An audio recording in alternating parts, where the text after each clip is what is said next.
Jeff Bezos.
So what? Nick, Tears of the Kingdom. You know,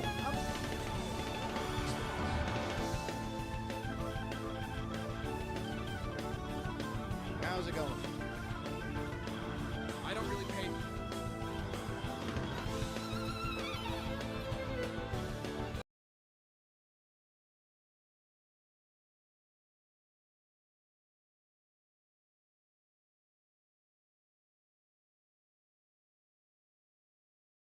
Yo, what's up, homies?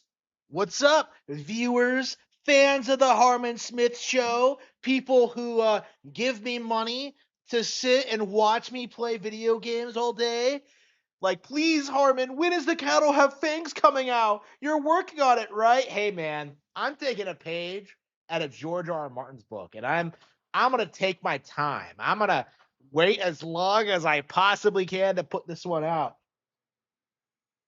so I can keep milking my fans dry. Now I'm joking. But like anyway, it is unbelievable to see what's been transpiring over the past couple of days, right? We had this inevitable cope and then the downfall of the cope regarding like Nintendo stock prices, because we were told by that retard Dr. Certain Toto that like stock prices were in free fall, that investors were pissed, that like people were selling en masse.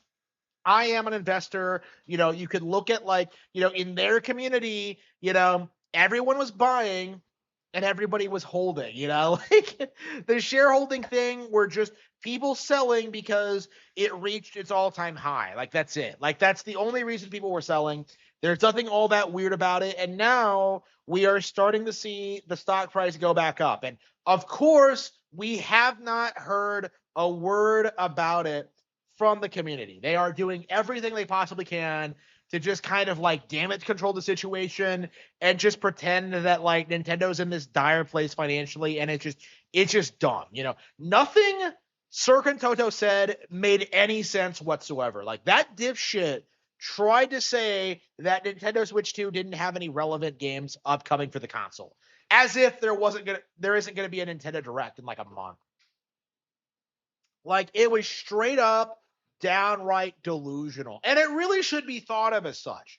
In my opinion, like there is no reason, none, why we can't just ignore this retard going forward. And of course, Certain Koto is officially on my shit list. I think he already was already, but when it comes to most of these people, you never hear about them unless they're like the center of like some Nintendo controversy. Christopher Dring, the last time we talked about him, he was trying to say that like Mario Wonder was being made by like a C team, like, and now he's trying to tell people that like the Switch 2 is bombing in the UK. It's like, it's retarded.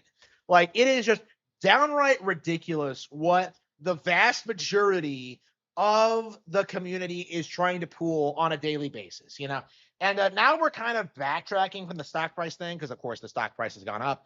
And now we're just seeing like, didn't RTU say he was friends with that guy? Which guy? Like Toto? Like RTU would probably say he was in contact with like Shohei Yoshida because of that one time he like wrecked him on Twitter. Do you remember that? Like the CEO of PlayStation, like like specifically calling him out. Like Review Tech USA was called out by an actual PlayStation executive. Rich. That's probably what he means, is that like Toto tweeted him once, and that's like, oh, like it's retarded. Okay, so like this is the current situation, okay, in which we're waiting for the Nintendo Direct, and like the community is doing like their kind of last ditch effort to try and pretend that the Switch 2 has had a bad year, and it's inevitably gonna die, but it's gonna be like interesting seeing how it dies, because right now these guys are like spurging out about Pokopia, they're spurging out about Tamagotchi, they're spurging out about like all the third-party games that are coming out in the first quarter. Like, they're freaking out about a lot of things, especially Pokepia. And I think a lot of people are going to be very, very, very surprised with how well Pokepia does. You know, it's going to be very, very interesting seeing this like compare to other farming sims because I think the narrative is going to be that like, whoa, it's not as big as Stardew Valley. Well, the thing with that is Pokemon is a brand that can branch out and evolve. Stardew Valley is kind of stuck doing the same thing. It's always done. Pokepia doesn't need to be as successful as Stardew Valley or Harvest Moon. This is a spin-off like Pokemon title. Like a couple of million units would be fine. Honestly. But I have like a strong like inclination to think it's going to do quite a bit better than that. Like I would not be surprised if it's like one of the more successful titles early next year. Now it's going up against Tamagotchi, and Tamagotchi is going to be fucking huge. Okay, like I've been saying this like ever since the game was announced. Everybody doesn't believe me. Everybody's ignoring Harman Smith because they're retarded. But like Tamagotchi Life is actually a really, really, really big IP. And it coming back after a decade is going to be really, really big for Nintendo. The simple fact of the matter is, I feel like Tamagotchi Life is going to be one of the biggest games this year, personally. And like everybody is just kind of like downplaying and ignoring it right now. But it's going to be kind of like a Nintendo Switch sports situation in which like it low key sells like 10 million units and like nobody understands why. It's because it's super popular. Okay, it's not complicated. Again,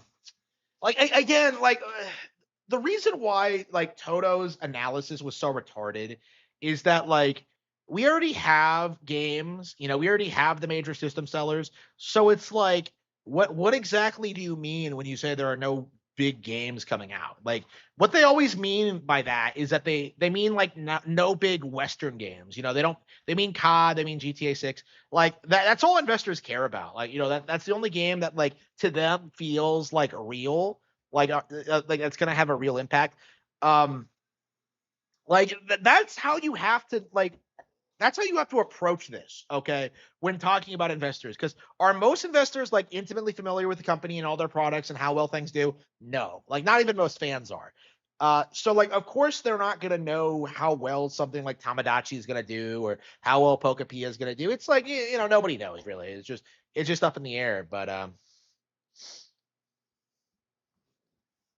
yeah, like Pokepia, yeah, I think has like I do think Pokepia has potential to be like game of the year 2025, 2026, honestly. Like going by what I've seen and like seeing like, Dragon Quest Builders and like, I love those games, but they are kind of convoluted. If Pokepia makes it more accessible and makes it longer and like does the same kind of thing, like it could be like a masterpiece, honestly.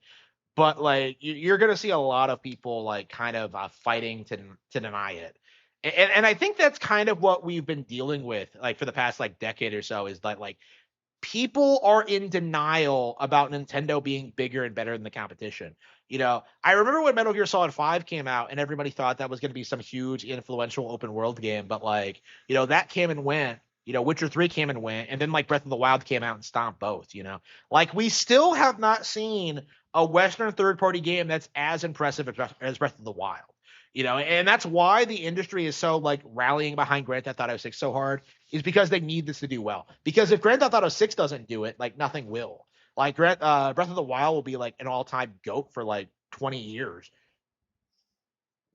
Like it's been a decade since that game came out, and you're still seeing people like try and say that like it didn't have an impact and that it's not real Zelda or something, and it's just a giant cope, and like it does need to be said more often, like at just how ridiculous like the cope regarding Breath of the Wild actually is, because it is absurd how much the community tries to push this angle that like this game didn't have much of an impact when it's honestly probably one of the biggest games ever made. Like I do think this is like an industry defining game and a major part of why Zelda is going to be a household name going forward, bigger than Lord of the Rings. And it's just embarrassing kind of seeing what the community is coming up with. Okay, so I have like a handful of videos brought up here Haven't seen any of this yet. I don't know if we're gonna watch anything more, but we'll see just what the community is trying to pull today. The last 24 hours, there's been a massive story being talked about online, directly calling into question how Nintendo is navigating the launch of the Switch 2 hardware as a whole, because you may have seen headlines like the fact, Like, why don't we hear any stories about this when it comes to Xbox or PlayStation? Like, everybody just assumes those brands are just doing fine. Everyone just assumes the Steam Deck is doing fine, and yet, like, for some reason, like, everything Nintendo does is held under a microscope. It's just insane. Like, that their stock is down 33% from the previous it all-time was up high today, but within the last 5 months.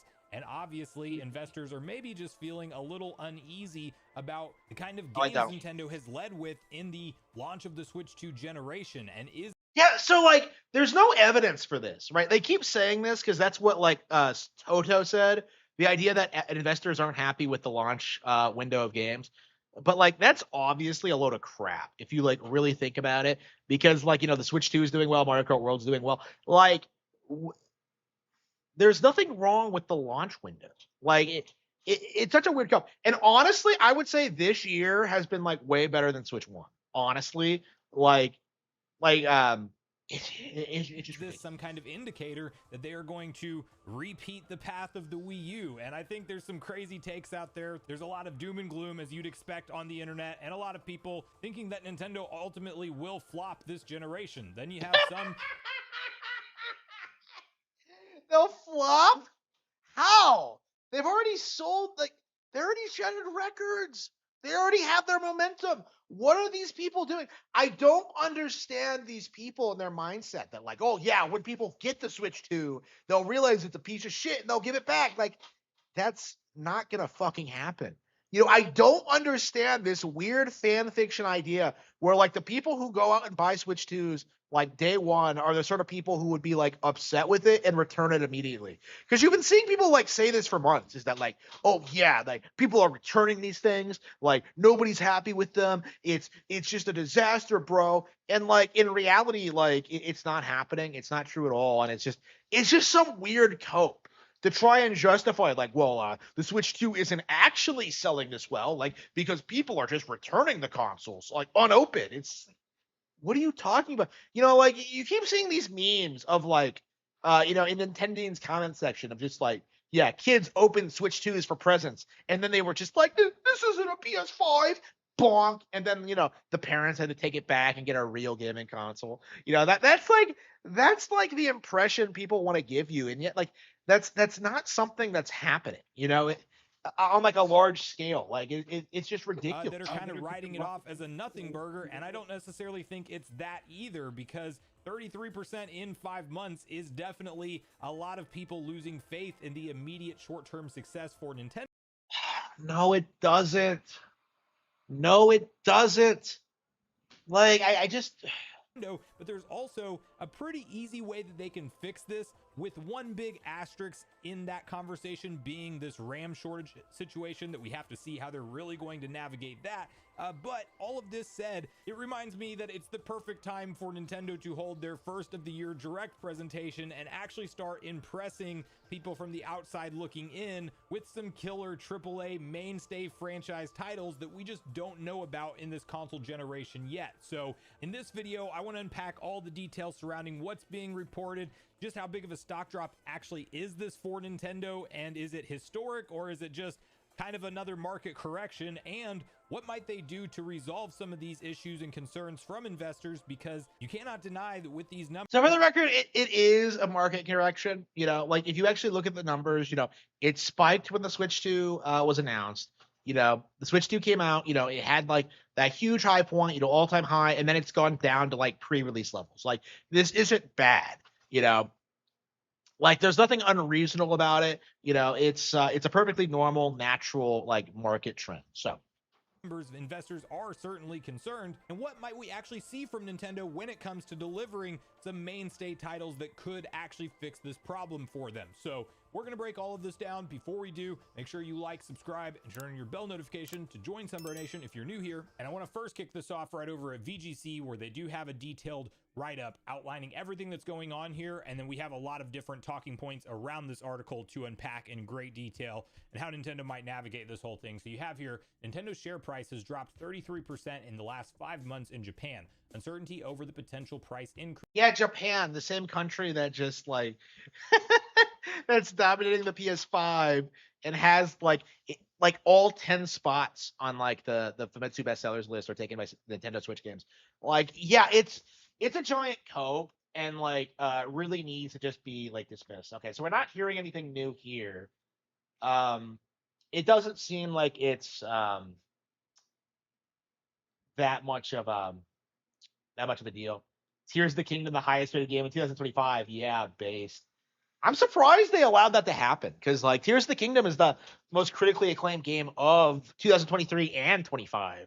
You know, it's like the 2-time Game of the Year winner on Metacritic. But anyway, already starting to heat up when it comes to the Nintendo Direct train for 2026 because holy Nintendo fucking did shit. have. Okay, this is probably the first like player essence video I've seen in a decade. Okay, if you don't know, we hate each other.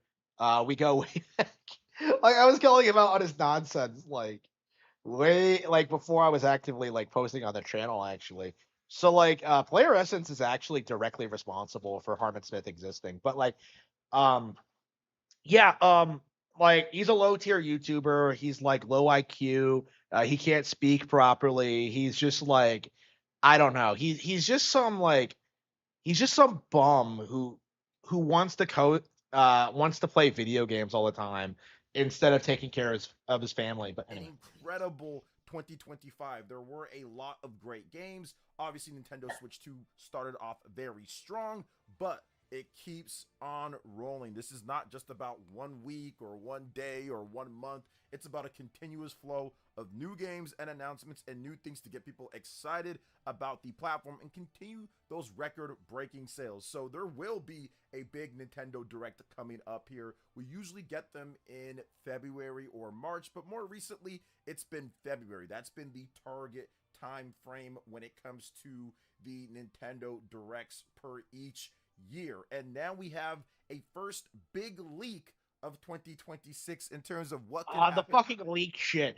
Okay, this is why I hate like low level like nobody YouTubers like Player Essence is like how often they report on these nothing burger leaks. So like they always just cover every little like weird thing online that like mainstream outlets don't even pick up because it's like, well, leaks will be big for my channel. It'll get me clicks. Like they don't really think about like how verifiable it is or if it's true. Like all they care about is clickbait, and it's just embarrassing. For a Nintendo Direct this February, we're going to go over that and some of the big games that could be there, including a new 3D Mario game. Surprise, right? New 3D Mario. But before we get into that, I've got a short message from this video's sponsor. Hey everyone, Black Newell here. I'm so proud to be sponsoring this video, and I wanted to give away a Steam Deck OLED, but after my second Super Yacht purchase, I only had about $450 or so in my account, so I'm going to be giving away a Nintendo Switch 2 instead, helping out here with the giveaway. All you got to do to enter into Switch 2s are cheaper than Steam Decks. What's he talking about? Subscribe to the channel, Player Essence, drop a comment, and like the video, hit the notification bell. Winner will be picked randomly at 150,000 subscribers. So once again, big shout outs to Player Essence and go Steam. All right, so getting back into it. I hate these like cheesy like giveaways. Like what the fuck? And like the joke doesn't even make sense because like Gabe Newell bought a yacht company. Like he doesn't need yachts. He bought the company. Like it doesn't even make it. Discuss what's going down with this Nintendo Direct. Shout outs to Comic Book, but also plenty of other places that discussed this rumor. I'm going to be reading off of that. Then we can discuss what is happening here, what's more likely, what's more not. And as someone that's been covering Nintendo for a decade plus now and has been around for pretty much every single Nintendo Direct. Yeah, and you've done piss poor coverage too. Like Nintendo is doomed. Covering a lot of them live. I can give you guys a bit more about this, especially if you're more new into Nintendo at this point. So the first Nintendo Direct of 2026 has supposedly leaked, dun dun dun, and it may be happening very soon. As you know, Nintendo fans had to wait all the way until March 27th, 2025 for the first Nintendo Direct last year. But that was the Nintendo Switch 2 reveal and launch year, so that kind of complicated things when it comes to Nintendo Directs. Now, usually the first Direct happens in February, or at least this was the trend between 2019 through 2024, with the earliest happening on February 8th during this run. So perhaps it is fitting that the latest rumor claims that the first Nintendo Direct of 2026 is happening in February and even provides a specific date. Now, the rumor comes the way of a French journalist who goes by the name of Claire Obscure. No, I'm joking. Who goes by the way of Be Fun, and who recently made a claim that a huge Nintendo Direct is happening on February 10th, which is a Tuesday. To this end, the date February. Wait, what? Did he?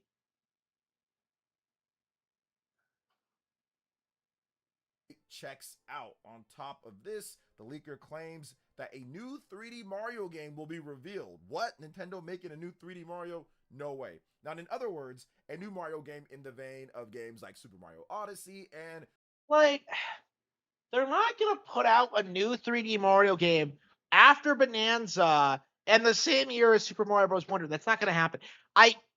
Okay. This is one of the things that drives me nuts. Is just everyone freaking out over the 3D Mario thing. Everyone's just being like, "Where's Mario? Where's Mario? Where's Mario?" What about the games that have already come out?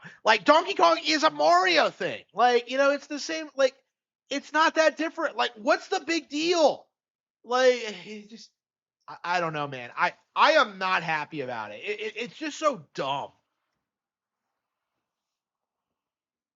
Play something else. Super Mario 64. Now, there is another insider that we all know about. We know him here very well, Mr. Nate the freaking Hate. Oh, Nate another fraud. Also kind of chimed in a little bit on this. Nothing really showing his hand or what he knows or not, but Yeah. Unbelievable clickbait. Unbelievable bullshit. Really? Fucking really? So this is what a lot of YouTubers at his level will do is just claim that they know somebody who said something, and it doesn't amount to anything. It's just so frustrating. It's so bad. Get a job. The rise of digital games, one thing console gamers have become very accustomed to is shovelware. You know it, you love it. I mean, you don't really love it, but shovelware has definitely infiltrated console gaming, I would say, ever since the Wii U. The Wii U kind of... What are you talking about?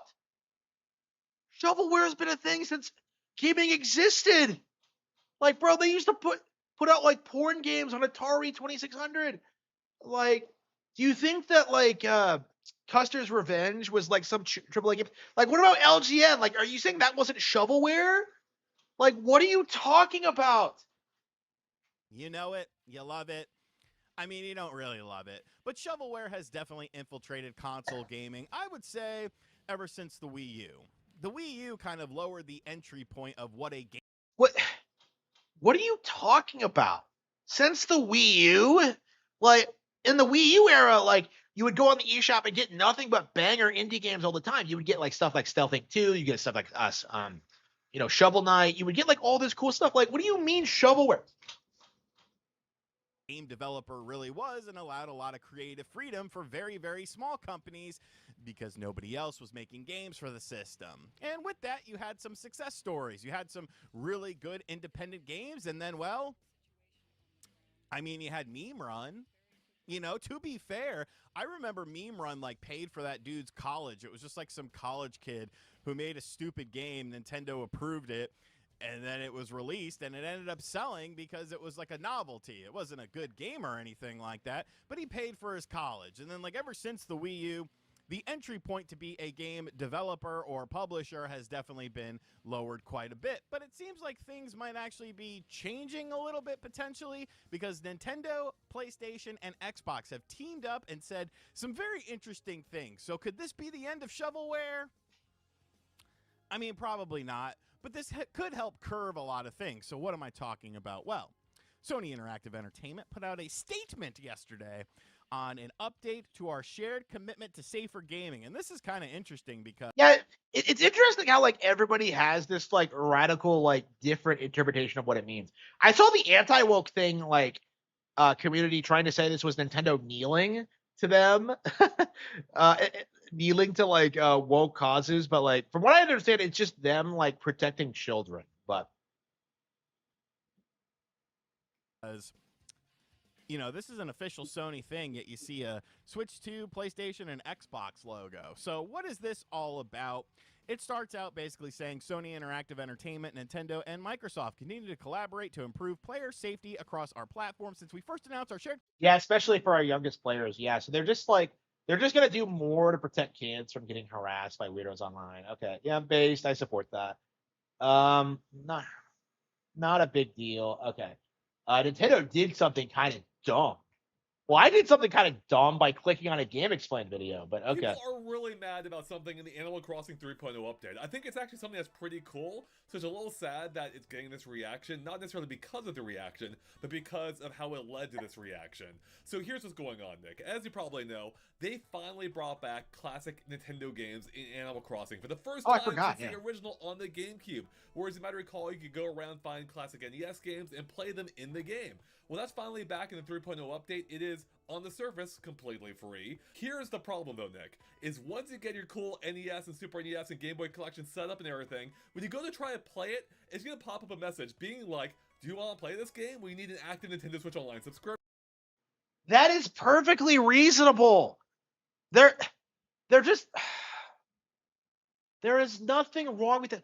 I don't understand the autistic, like, belief that like having a subscription is like some toxic evil thing.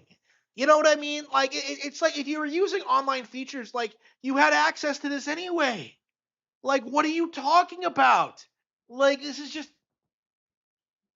again, this really needs to stop because this has been happening since NSO was introduced. It's like it's probably one of the things people have been fighting against the most because you know if this service ever takes off, like there'll never really be a recovery for emulation or piracy, and like it is unbelievable. Yeah, yeah, fucking Andre. You know what? Like Andre, I think Andre is the worst person we've seen so far. You know, because we exited out the video within like a minute because it was so retarded. Like just fucking Andre. I mean, Andre's lost all credibility like years ago, so I don't know why he's even still around. I thought he said he was retiring a while back, but anyway. Convinced me that Nintendo doesn't understand Zelda anymore. Whoa. Okay, man, I know. Oh no, it's one of those video. Nintendo doesn't understand Zelda, you know, the franchise they created. Like it's so dumb. This is the kind of shit like Sean Malmstrom used to say about A Link to the Past. You know, it's like it's so delusional and out of touch. And like it really does need to get called out for what it is. It is like nostalgia blinded boomers getting upset at like a video game franchise evolving. Nintendo doesn't understand Zelda anymore. Whoa. Okay, man, I know how that sounds. Like, dude, Nintendo made Zelda. How do they not get it? But really, think about it. Because Tears of the Kingdom's biggest problem isn't that it's a bad game. No, it's that it feels like Nintendo forgot what made Zelda feel like Zelda. Breath of the... No, it didn't. What are you talking about? What are you talking about? It's just... Like it's just some vague assertion about like, oh, it's not the same. Like, so like, you know what? Like, I grew up in that period where like people were saying the same things about Wind Waker and Majora's Mask, right? You know, for a long time, like Majora's Mask was like this hated game because like so many normies didn't understand it, and it wasn't until like 2008 or something where it became a classic, right? Like this is the same situation, honestly. Is that you have people like normies just trying to like dictate what Zelda is to like the general audience and to Nintendo themselves, and it's just they're just getting ignored. Like this feels like a very vocal minority code, honestly. Already gave us the open world Zelda moment. That first step into Hyrule, that wasn't just a good intro. That was Nintendo dropping a core memory into our brains. So when Tears of the Kingdom tries to recreate that lightning in a bottle, It just doesn't hit the same. And the What? deeper you go, the more you realize three things. What? And by the end of this video, you're gonna understand exactly why Nintendo Okay. made Zelda. We're not going to be watching this bullshit video. Like, as far as I'm concerned, I already debunked you. Okay, like, oh man, it's not new and fresh anymore. Like, shut up. Like, nobody cares. Bigger and better, and somehow made it less Zelda. So let's talk about the first problem. The new stuff just isn't strong enough to justify the deja vu. Because Zelda used to be Nintendo's "we're bored, let's reinvent it" franchise. Ocarina of Time becomes this legendary masterpiece, widely considered to be one of the best games of all time, and Nintendo's response isn't, okay, do Ocarina again. It's Majora's Mask. Darker, stranger, more mature. A game where you're not even thinking about dungeons half the time, you're thinking about the people. And the clock, and the fact that everyone's doomed. That game is the black sheep on purpose. And the balls on Nintendo for that, the confidence. Oh, it's exactly what modern Nintendo is missing. But they weren't done yet. Nope.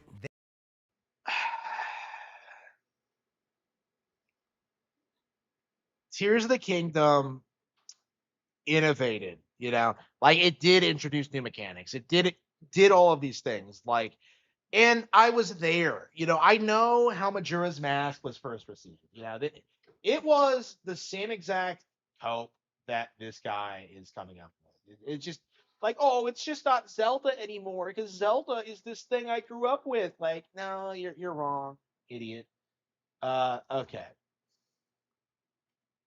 Okay, I don't like doing like reactions to like Gar of the Rage videos because like this is a low IQ like just drama channel, but like I do think I am gonna have to like put more effort into like calling these people out because there have been some allegations about some things I've said and done that do need to be put to rest. So Out of all the years that I have covered Harman Smith, I'm going to tell you guys something right now.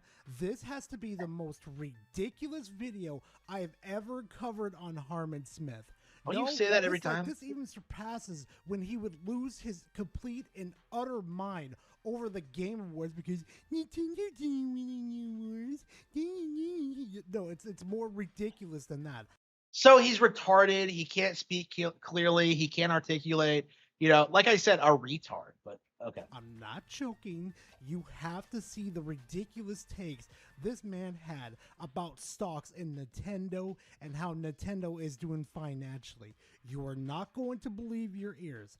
And before we dive right into that, I want to give a personal thanks to the developers of Kotima and Academy Citadel. No, this is not a sponsorship. They gave me a review, not a review code, but a free Steam key to show off their game to you guys. And I thought to myself for a second, you know what? Let me go ahead and just show the gameplay to the fam and let them just enjoy while I dunk on Harman. Because you know what?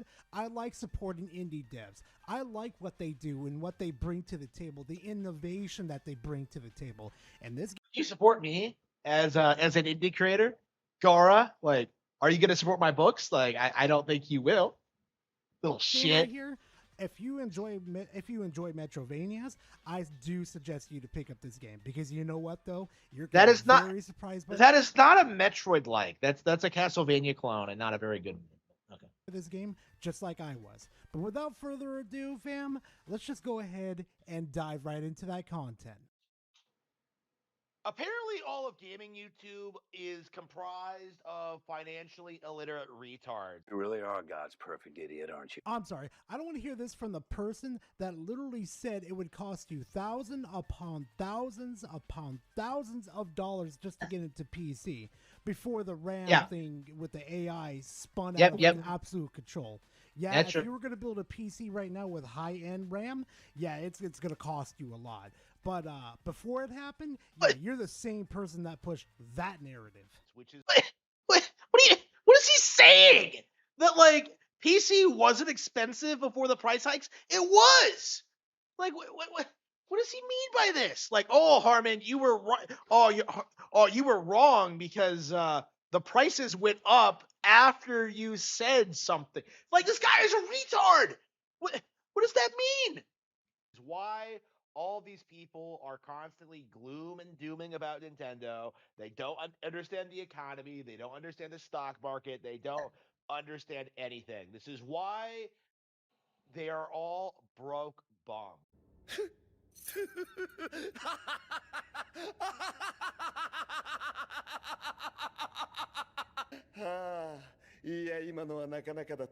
Excuse me, is this coming from the person that probably doesn't have a vehicle to his name or a house to him? Because let's be honest here, we have no idea what you live in at all, dude. Even though we've seen thousands upon A house. thousands I of live in a these house videos. that I We own. can't even debate if you're living in a shed or your mother's basement at this point. Because A at shed. this point, it's really up for debate. And honestly, you want to call us broke?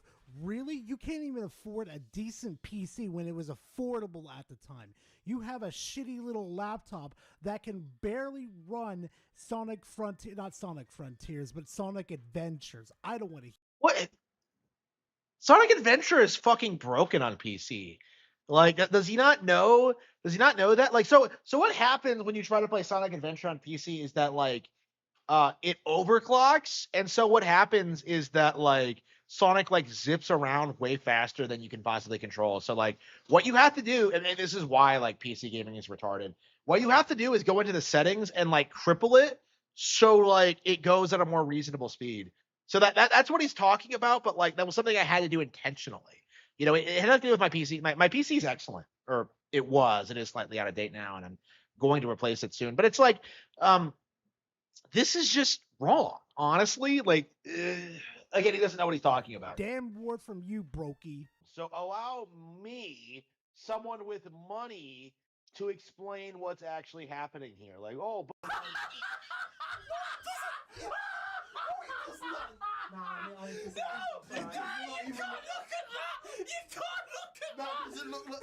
You're taking the piss! They're taking the piss! I can't wait there! Right there!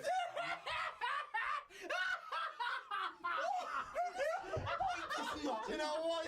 I am trying my best not to lose my mind at that comment. He says he has money, even though he, on his own streams, he bitches and complains nobody ever helps him or gives him handouts or anything, or even helps him, like, get a job or anything. yeah. I'm struggling to find a job, right? That's what I'm complaining about. It's not the money, because I'm making plenty of money on book sales and a little bit of money on YouTube. For like I wanted to work a normal job on top of that, but like nobody is hiring, and everybody is just really obnoxious about it. It's just like these people get downright offended if you like ask them for a job, and like it's it's disgusting. And I've been very vocal about this for years. This isn't like a new thing. I find myself like very very very against like this kind of work culture, and I actually do want to like do something to try and correct it. You know, I'm trying to like come up with all these ideas to kind of like circumvent these people and more heavily punish them, while like getting, you know, workers like more rights and like ability to gain experience, like without necessarily having to go into debt or to get a job. You know, like that's kind of how I feel about it at this point. um like you can't respect these people. Like if you're like me and you're in this position where you're just kind of like, oh yeah, I just need to work like, you know, 20-30 hours a week, you know, streaming, writing books the rest of the time, and like, you know, interacting with like the dregs of society, it's very very disheartening, honestly. It is like, it is downright ridiculous. And I wanted to do everything I possibly could to avoid it, but like I wasn't quite at the point, the level I wanted to be at before leaving my last job. It's entirely just, I wanted to work in like another 5 years, save up a ton of money, invest, you know, stabilize my YouTube presence specifically, you know, sell more books. You know, I wanted to do all this stuff, and yet like, you know, the rug was pulled out under me, like through no fault of my own.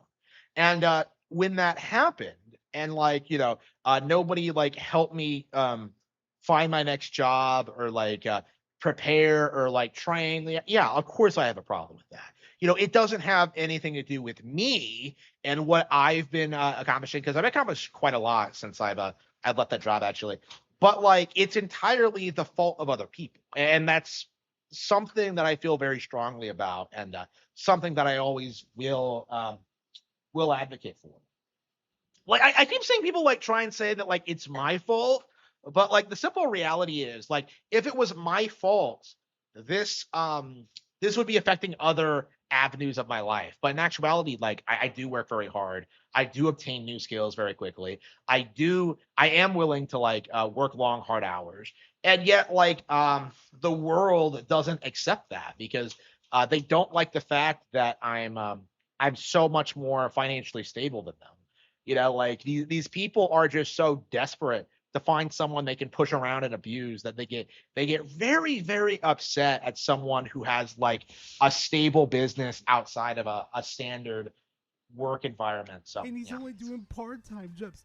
Bro, there's no way your broke ass is literally puffing out your chest right now thinking that you got money. So the reason the stock price surged was because of the Switch 2 announcement, and now it's uh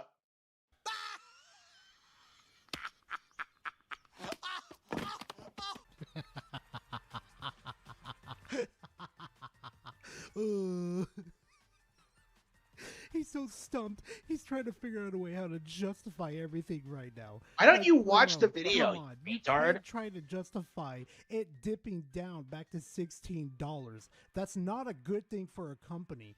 That literally shows that your stockholders that you rely on to keep your stocks up and make you look pretty in front of everybody. What? Well, What? Is that all he thinks shareholders do? Is he retarded? Like, is that all he thinks they? it shows that they're not very confident in you. Now, overall, the stock has been going up. Just look at how much it's gone up since 2024, right? Yes, which is a good thing for Nintendo. You want the stock to go all up, right? You want that line to keep going up. But here's the problem, though, Harman. That's not actually possible. You're insane if you want if you think the stock is going to go up indefinitely. That's not how it works. Everyone has dips. It's perfectly normal. line is crashing hard No, it's not. and fast, and that should be a big worry for Nintendo right there. So many people like making all these weird allegations regarding like the stock prices and Switch 2's place on the market. They keep making up all these claims that like RAM prices are lowering, are spooking investors, and that there's all these problems. In actuality, Nintendo has been very, very, very much unaffected by rising costs. Your intellect is as weak as your dollar. Failure is your destiny. You disrespect yourself and your nation. You are made of stupid. Harman, you do understand, once Nintendo runs out of stockpile of Switch 2s, they're going to have to raise the price of the Switch 2s to make up for the price tag on the RAM. You do understand. Does he think they're not manufacturing Switch 2s right now? Like all the fucking time? What's he talking about? The stockpile of Switch 2s? Like they're just sitting in a warehouse somewhere and that they're not going to start like producing more until they run out. Like that's not how this works. That right? And the worst case scenario is they stop making Switch 2s and they go back to the Switch 1. That's going to be a scary thought for a second. What? They're going to stop producing Switch 2s and go back to Switch 1. That's not going to happen. Like that's the stupidest fucking thing I've heard. Like what? Like what a retard. Harman. You know, in actuality, they are doing very, very well. You know, the best out of any major gaming publisher.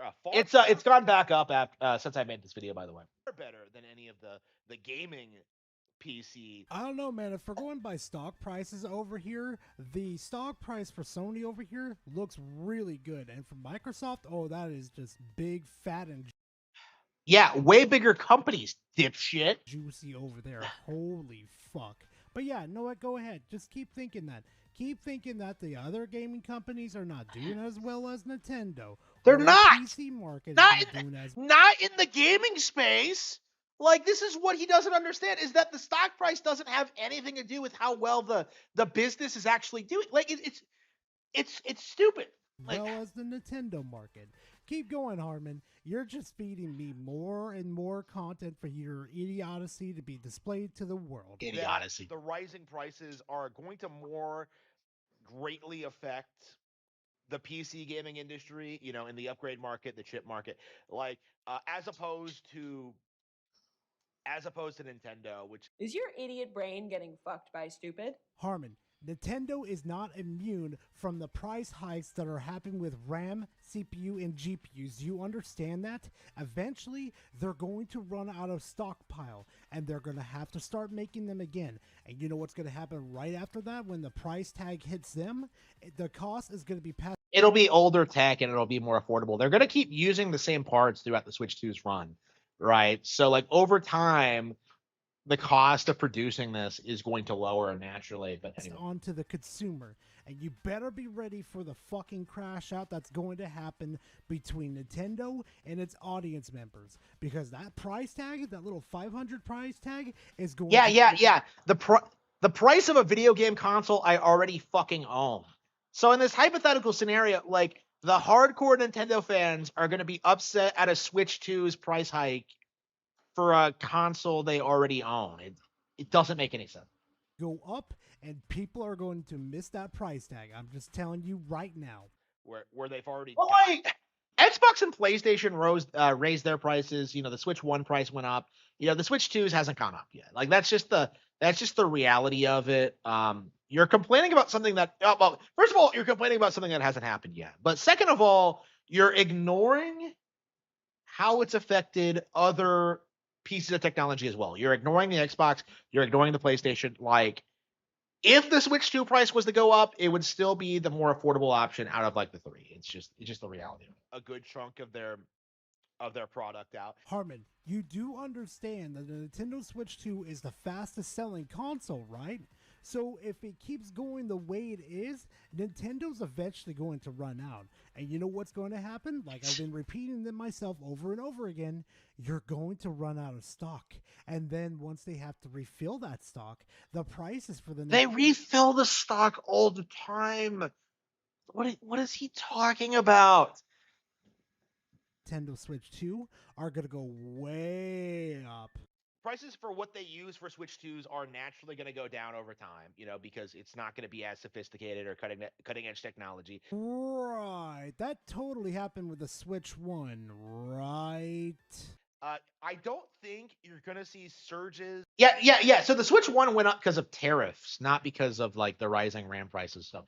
But anyway, in prices for Nintendo Switch 2s, you keep seeing people say that there is, but that there's going to be, but like we haven't seen it, and like there's no reason to think that. Harman, it's going to happen. You have to be drunk and stupid to think that Nintendo is not going to pass out the cost to the consumer. You really have to be stupid to think that they're going to be that friendly about it. You really think the fucking company that charged you $80 for an overpriced junk heap of a fucking Mario Kart game, you really think that they're going to be nice to you and not pass those costs off to you? Try the fuck again, Harman. Like, if anything, it should have happened already, because, the Switch 1 price already raised, the Xbox price already raised, the PlayStation price already raised. Hasn't happened for Switch 2. And tick tock, tick tock. Do you hear that, Harman? It's a thing called only a matter of time. General consumer. Now, if you're an investor like myself, now's the time to actually buy. I actually just put in about I just bought like 60 shares, because of the new low. So yeah, I am. Let me see if I'm doing the calculations correctly. It's 16.13 times 60 times carry the 8. Put it all you spent $967.80. I want to press X to down so fucking hard. It actually did happen. Yeah. Yeah. Like I said, I have money. Like this guy, like he really thinks that his house looks kind of derelict. So that must mean no, bro, my bills are nothing here. Taxes are nothing. I am like making money hand over fist, plus I don't have to spend much money to live here. So like for me, I'm actually like in a very, very good position financially. And people just don't understand this about me. It's something that like comes up a lot in these discussions. But like, yeah, I'm not hurting for money. So like, I'm very, I don't like his this allegation that like, I'm making this up and that like I didn't actually buy 60 shares because I totally did. But The fucking sound barrier. And you know what, Harman? I'm gonna go buy 100 stocks right now. Yeah, 100? yeah. As this video is processing in my video editor right now, I'm What? gonna go buy 100 stocks, and there's nothing you can do to stop me, Which, Harman. I don't see any reason. Now, 100 stocks, it's like shares, you idiot. But like, yeah, 100 would be like that. That would be more than what I paid. Like, it's just like I think the price has gone up since I bought that. So of for concern.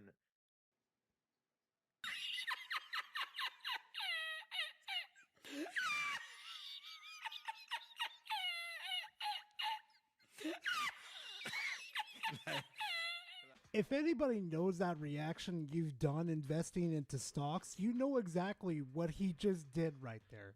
He just had the oh no shit face, like he just shit himself.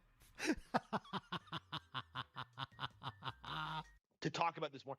Like, it's normal for stock to rise and fall. Okay, like it's perfectly normal. There's nothing to like, there's no conspiracy behind it. Nintendo isn't failing.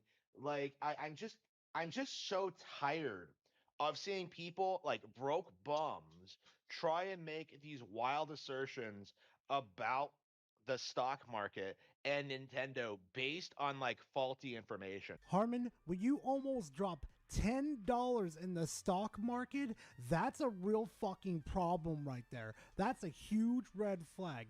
And you're No, sick it's and not. tired No. of us all bringing information that's turning out to be true? Oh, poor little baby. I know you're upset at Daddy Nintendo getting his pockets run like this, but it's okay. Remember, Harman, it's all part of the natural order, right? It's not totally like it's going to hit down to like 15, 14, 13, 12. It's all natural, right? Yeah, just smart. Does he not realize that like it was around that point, like just a couple of years ago, that like it wouldn't be a big deal if it did hit that point? Like it's like it's not that big of a deal, to have the price dip like that. It's that's the time to buy. That's how the market works. Idea, Harman. I don't think people are like losing faith in the company. I don't think like the Switch 2 is a failure. I don't think a Nintendo has no room for growth. Like I see this as just an ordinary like stock price fall. An ordinary stock fall, Harman, would actually be like 1, 2, or 3. Not fucking. Yeah.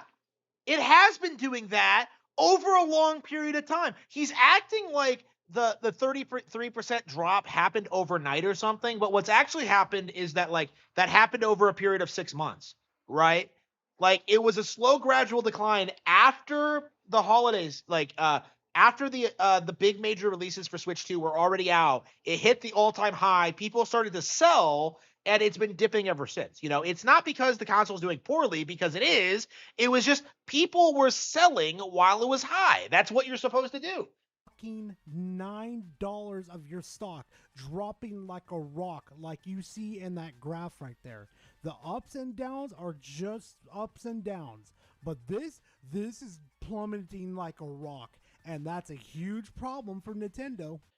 They're not talking No, it's about not. games. They're not talking about hardware because we know the hardware is selling well. We know the games are selling well, but like, well, the investors are pulling out. Like, yeah, and so like it's like There is no way you literally just said that right now. Do you understand how important it is to have shareholders? Do you understand that they help alleviate some of the bank debt that they do have? Do you understand they allow some capital venture because they are investing into the company? Holy shit, Harman, you have no you're a fraud. You are a fraud in sheep's clothing if there was ever a fucking warning. who cares?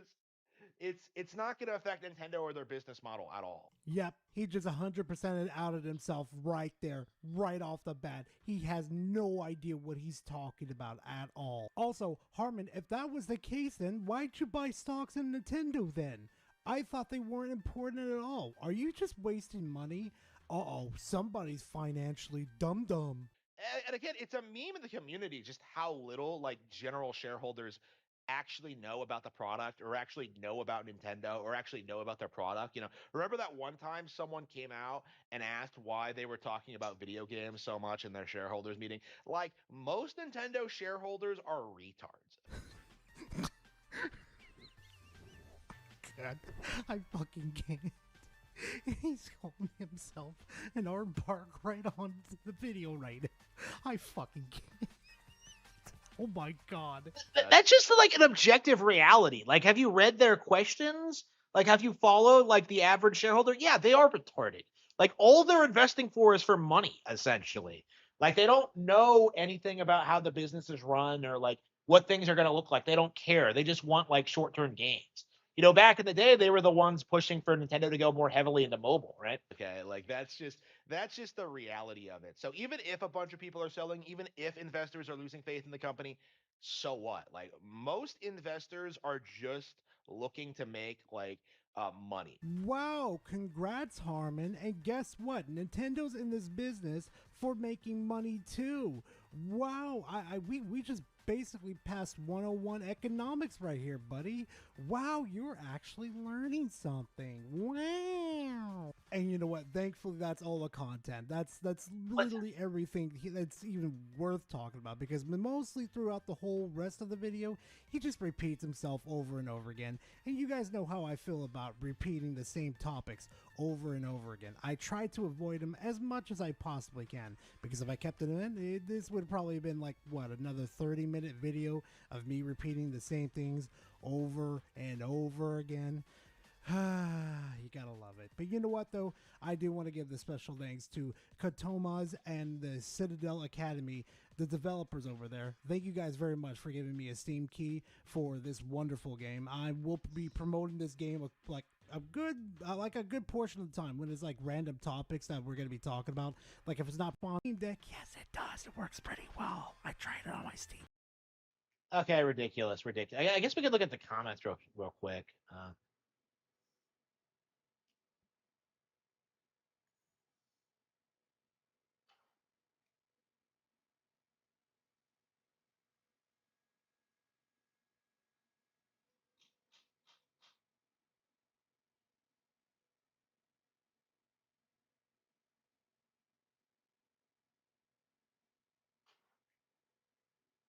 Let's see.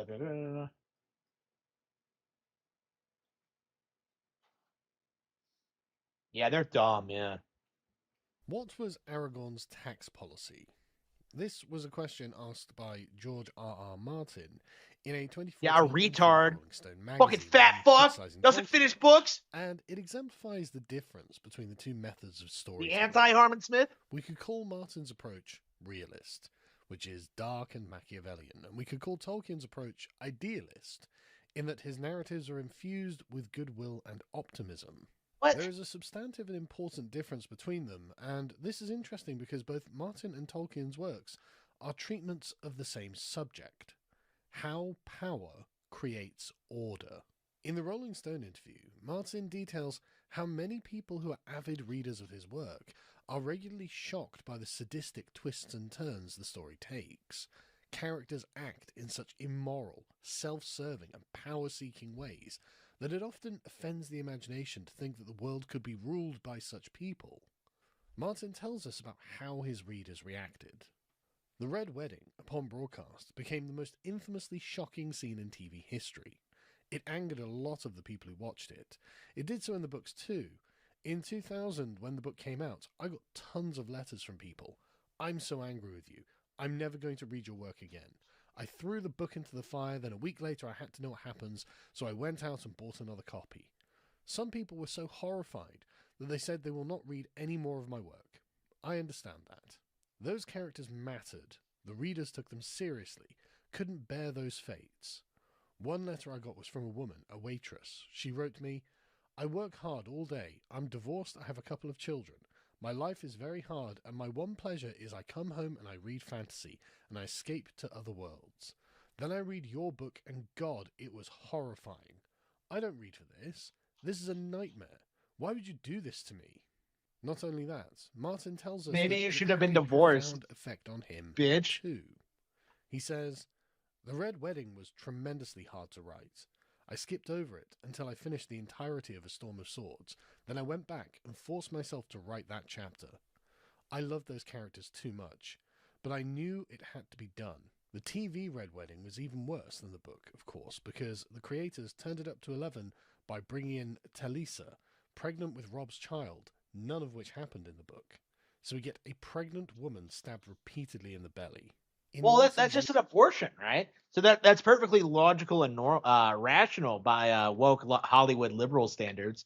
Like there should be nothing wrong with it. If it's not born, like you should be able to stab it, right? Like there's nothing wrong with abortion. It's perfectly normal and rational. Personal horror is the baseline assumption the reader should hold when entering into it. Oh no, I don't actually watch Sargon much. This is the first time I've watched any of his content in years, so I don't actually know like about what he's been doing lately. I don't remember why I don't watch him. Like I think he's just I don't know anything about him. It's been so long.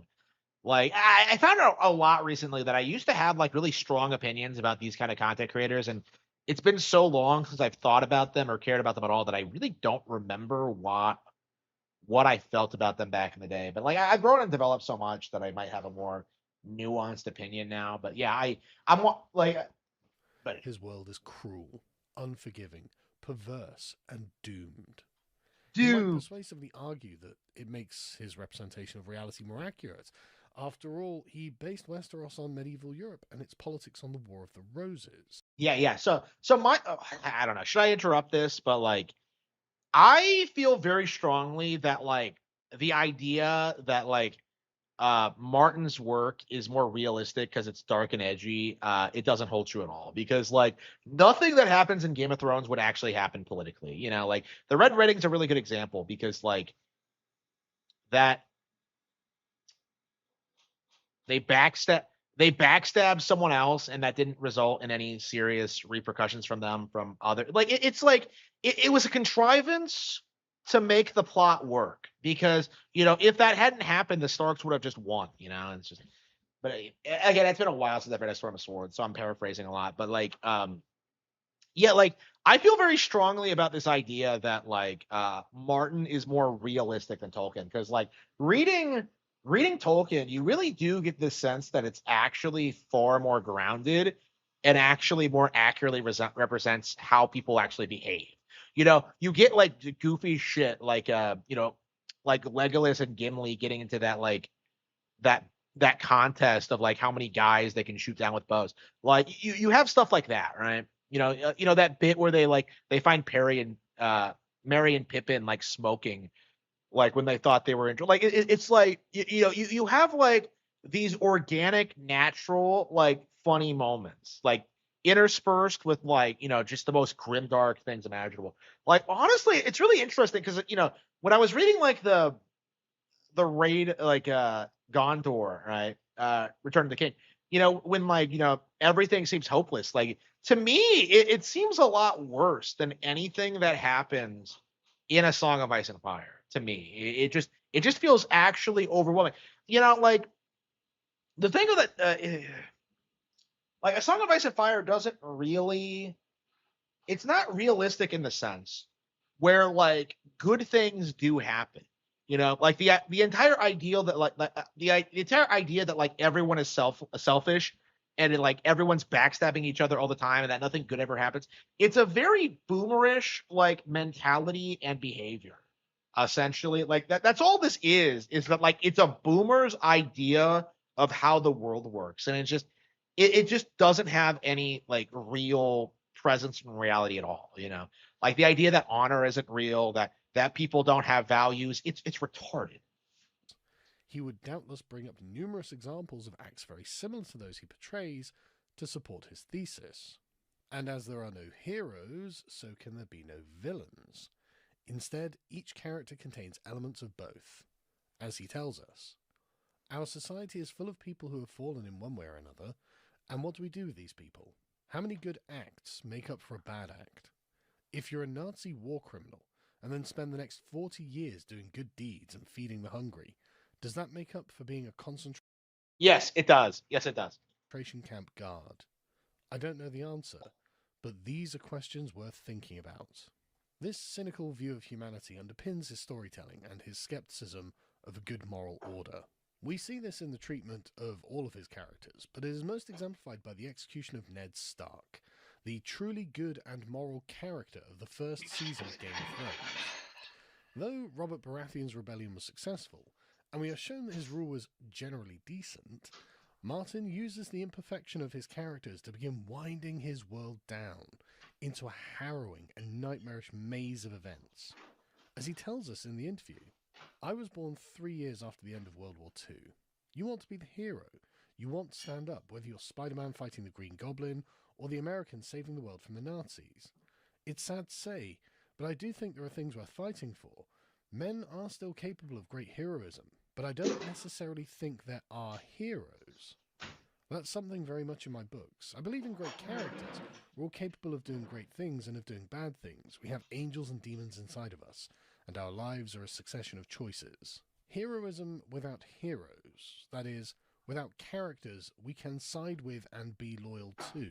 Characters who are truly virtuous do not exist, and any characters who do embody the heroic virtues are outmaneuvered by the Machiavellians of his world through their naive moral choices. This is brutally hammered home to the audience with the execution of Ned Stark or the mass murder in the Red Wedding, both of which symbolically terminate any such narrative that his books and show may have contained, and forces us into Martin's fascination with the dark realm of pure power politics and self-interest. By contrast to Martin, Tolkien's work exists primarily in the idealistic moral layer of storytelling. Evil exists in Tolkien's world, of course, along with the barbarity and sadism it produces, but The Lord of the Rings is also an epic work that deals with the nature of the moral order of the universe and how we must become men worthy of wielding power. We must do the right thing for the right reason to achieve the right result. In Middle-earth, this is the essence of kingship. In Westeros, men of virtue are beheaded, and men of vice are crowned. Martin also describes his rejection of the epic narrative style of Tolkien in this interview. He says, "Ruling is hard. This was maybe my answer to Tolkien, whom, as much as I admire him, I do quibble with. Lord of the Rings had a very medieval philosophy, that if the king was a good man, the land would prosper. We look at real history, and it's not that simple.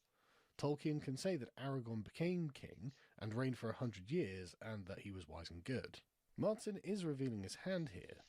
If good intentions were enough to make you good, then we could just all be good.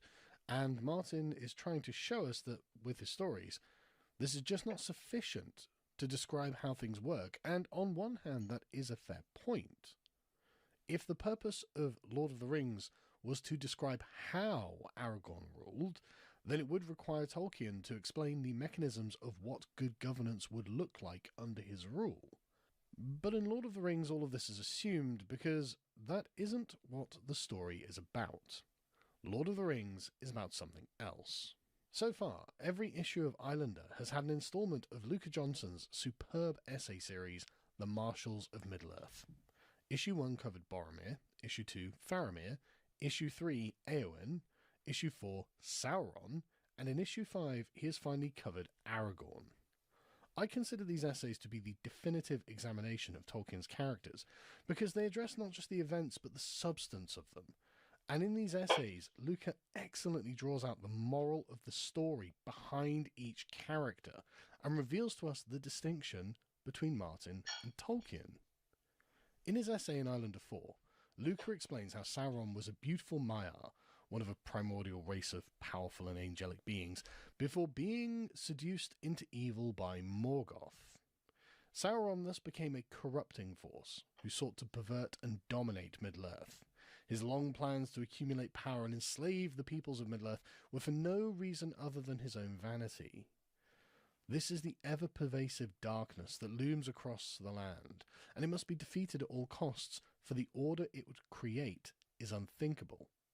As Luca puts it, there is nothing of value in such a world. Sauron's power has no purpose beyond its own preservation.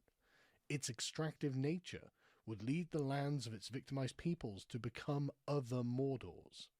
If any hope exists, it is found in the Fellowship of the Ring. The world Sauron seeks to create is not morally different to the world of George R.R. Martin. It is governed by evil men who exploit people for their own benefit. They do not uphold any kind of noble order. It is a world where might makes right. Power is power. The alternative to a world ruled by Sauron is represented by Aragorn and the Fellowship. Tolkien believed that there could be an order informed by good men, and that there was a process to produce them, for them to endure the slings and arrows of fate and emerge on the other side stronger, experienced, and above all, worthy. This is the journey that Aragorn takes throughout Lord of the Rings. And in his essay on Aragorn, Luca draws the parallel very clearly. Aragorn's ascendancy is guided by his unwavering virtue. From the moment Elrond reveals his royal bloodline, he commits to a path of majesty. His years in the wilderness were not wayward, but integral to his destiny. Forced to witness the world his ancestors left in decline, he did not undertake this quest for personal gain. His kingship is founded on service, consent, and love for his people, virtues unvalued by Sauron. The Lord of the Rings is often viewed as a cautionary tale about the corruption of power, with the One Ring as its chief symbol, yet Tolkien understood that if the good, embodied by Aragorn, does not seek to reaffirm power rooted in tradition, legacy, and memory, that vacuum will be filled by evil, which holds these in no regard. The war against Sauron is not a war on power, but on one who abuses it. When that corrupt entity is overthrown, Aragorn's rule marks the beginning of the Fourth Age of Middle-earth and the revival of the Númenórean supremacy. Born into an age of twilight and shadow, Aragorn's heroism heralds a new dawn. As Luca points out, a common misconception regarding Lord of the Rings is that the One Ring represents power, and the difficulty in resisting the ring's allure is that power is not only tempting but corrupting. However, any amount of examination of this theory demonstrates it to not be correct.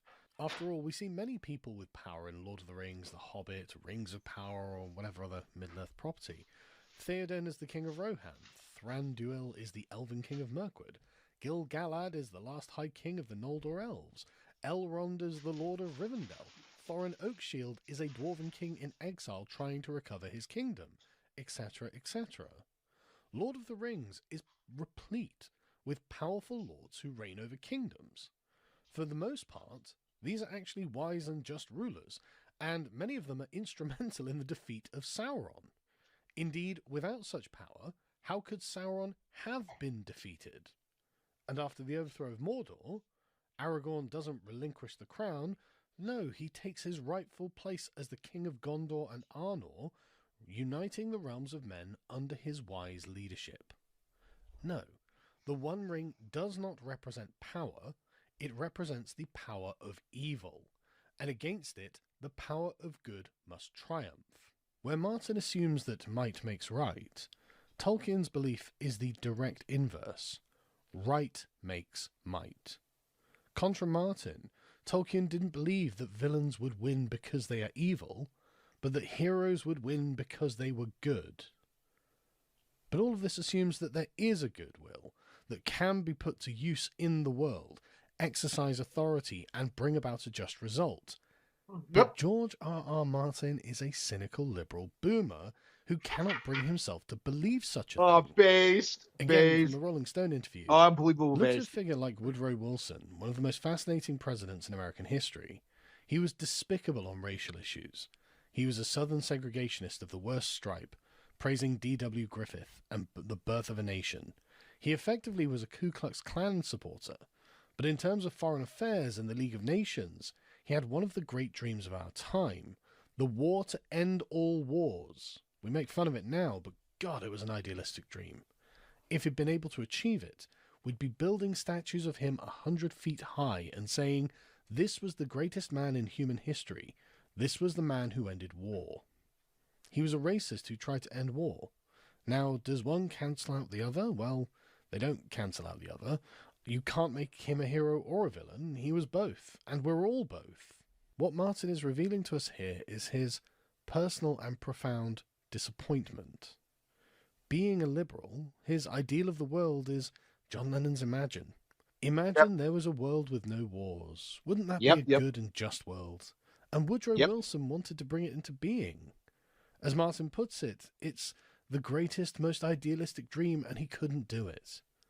That would have been, to Martin, the overthrow of Sauron. But that generation failed, and so the boomer liberal has grown up disenchanted with the world of men. So there are no heroes, and no real villains either. Yep. Everyone is fallen, and everything is merely a self-serving power calculation, and Martin channeled this disappointment into his work, so he could psychically scar his audience, so that they would also be... It's like, it's some weird subconscious thing to acknowledge that, like, the world has gotten worse in the past century, okay? It's very, very interesting to see how, like, even subconsciously, like, the boomers kind of acknowledge the reality of what they've done, of what's happened, and like they just can't bring themselves to face it openly.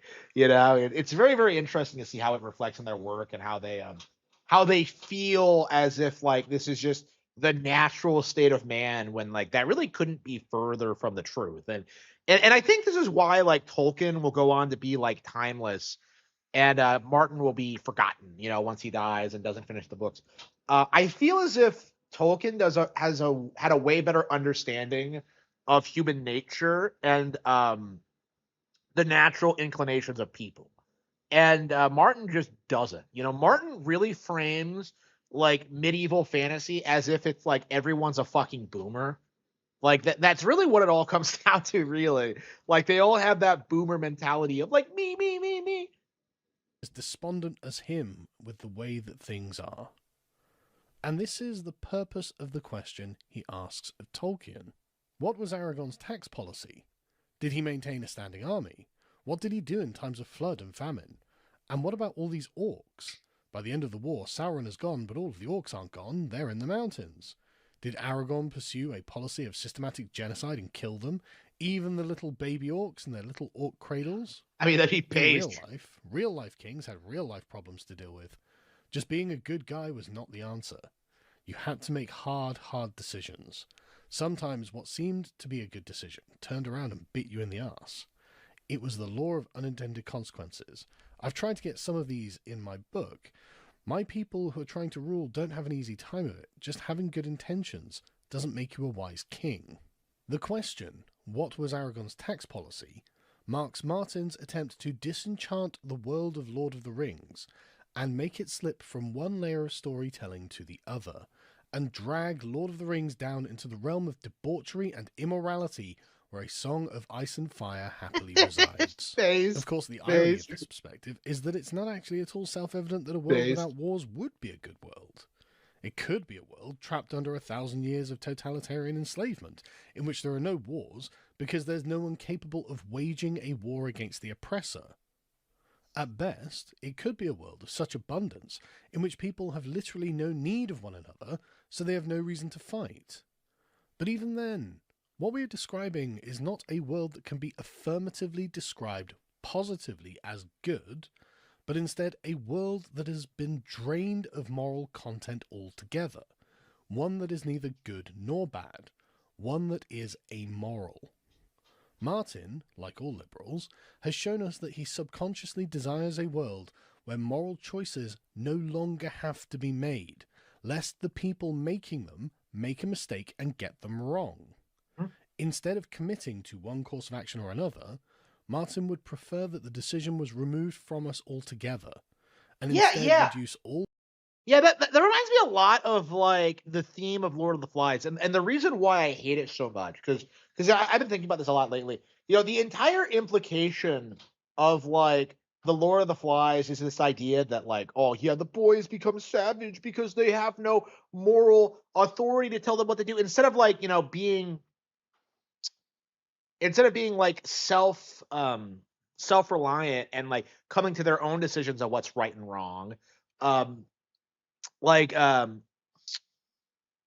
Lord of the Flies depicts them as like, oh yeah, they're savages and they just kill each other because like they made the wrong decision. That's not how it would like work realistically. You know what I mean? Like Lord of the Flies is like fucking terrible. It's embarrassing, and it really is like a very similar world. Like it's a very interesting thing looking at these people, like how identical their political views are. Like I've been saying this a lot, but it really does feel as if like the publishing industry specifically pushed forward these kind of like boomer Marxists on the forefront because like none of them are talented, none of them come up with like anything good or interesting, and they have nothing really to say of value except like to try and like sell people on the message, just by having like the only books that anybody reads being from like this core group of like fucking retards. It's very interesting to kind of see what the end result is, where like everyone is getting sick of all these people. Stephen King, this guy. Recently I read like Ursula K. Le Guin for the first time, and I hate her too. Like all of these people are fucking retards and don't know the first thing about how the world works. Considerations to materialistic utilitarian calculations that theoretically could be determined a priori by a robot. And what comes from this concealed idealism of George R.R. Martin? Well, he is in fact the exact representation of such consequences. His story has had no choice but to stew in the moral putrescence of Westeros, thoroughly subsumed in its own perversion and nihilism, where all heroes are killed and all villains are triumphant, and Martin himself can waffle on indefinitely about the possible redemption of attempted incestuous child murderers and other such monsters. This puts him in a position where he has nowhere to go but down and delve deeply into his venal characters, stomach-churning events, and darkening narratives. He is going to be forced to either admit that no good can ever come of it, and therefore he will have to crown a villain as the winner of the Game of Thrones, or resurrect Jon Snow and allow him to become the hero of the story as a new Ned Stark, who vanquishes evil, overthrows the corrupt lords, and brings about the new dawn Tolkien prophesied. Clearly without the stomach to write the bad ending, Martin has given up on finishing A Song of Ice and Fire altogether because he can't bring himself to write the good ending. It would force him to concede that there is a moral ideal that is worth upholding, and that there can be people capable and worthy of upholding it. And I think that that's why he can't finish his books. He would prove that Tolkien was right. He's just lazy. I mean, that's the reality of it, is that like Game of Thrones, George R.R. Martin is a TV writer. He has a background in writing TV series. So like his thing, and like this is something that TV writers do, is that their goal is to keep you hooked onto their show for as long as possible with like no ending in sight. So they want you tuning in season after season and like, spending hours and hours getting invested in the characters. They don't want the story to end really. And that's why so many of these shows like end badly. It's not something like unique to Game of Thrones season 8. It's like very, very common throughout like pretty much every series out there. It's just like they don't have good endings. Like they never like really come together and like have a really good like final send-off thing. It's something like TV shows like keep going until like they literally can't anymore, essentially. And that's kind of like the creative philosophy that's like that George is like working off of. Like I think this is just a byproduct of his history in TV writing, honestly. It's just like he never ever had to seriously think about like ending his series before. Instead, it's left hanging by implication that Martin believes we are actually in a world where Sauron triumphed, because he doesn't have the courage to commit to a world where Aragorn might win and be a worthy king. His storytelling thereby acts as a narcotic, in which he attempts to demoralize us in the same way that he himself has been And demoralized. he failed. He is trying to failed. make us accept that the rule of Sauron is inevitable. And it is in this frame which his own story is trapped. How pathetic is it that like George R. R. Martin, like his entire worldview and like his entire like fantasy book series has been mocked by some guy who's been dead for like 50 years. You know, Tolkien didn't even have to say anything. He's been in his grave chilling, you know? Like as like George R. R. Martin just desperately tries to like cope and seethe about how his book is way better. It's contained and strangled. Unbelievable. The question, what is Aragorn's tax policy, is the first step down this road. And what then, we can ask, is the result of accepting the reign of Sauron? Will men resign themselves to the boot of the outsider being forever on their neck? Will they give up all pretense of morality, of heroic struggle, of self-sacrifice, of attempting to bring a just moral order into existence, even if that moral order is deeply flawed? Well, in Morgoth's essay about Warhammer 40,000, I agree. he actually answered this question, as he wrote, "The answer to George R. R. Martin's question, what would Aragorn's tax policy be, is 10,000 psykers sacrificed daily to feed energy into the corpse of a god emperor holding the line against the forces of hell itself. No, men will not give up the struggle, and no matter how bad things get, we will, in fact, cling to whatever kind of order we can bring together in the face of evil, no matter how insufficient it might seem to a liberal in their comfortable armchair, and no matter what the cost. It doesn't matter how late the hour, how dark the night, how dire the situation. We will never give ourselves over to the disgusting, weak, liberal nihilism that declares that everyone is as bad as everyone else. We will not capitulate to the moral reign of Sauron, the perversion of the world, and the despoiling of the very notion that there can be a worthy good.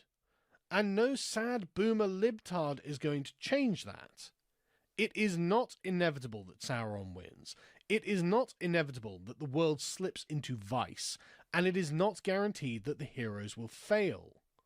We will do whatever it takes, for however long is necessary, because the struggle is the forces of good against the forces of evil, the forces of order against the forces of chaos, the forces of justice against the forces of injustice, and it is the only war worth fighting. And so I am afraid, George, that the time is nigh for you to pick a side and finish your book. Oof. Wrecked. I hope you enjoyed this video. Destroyed.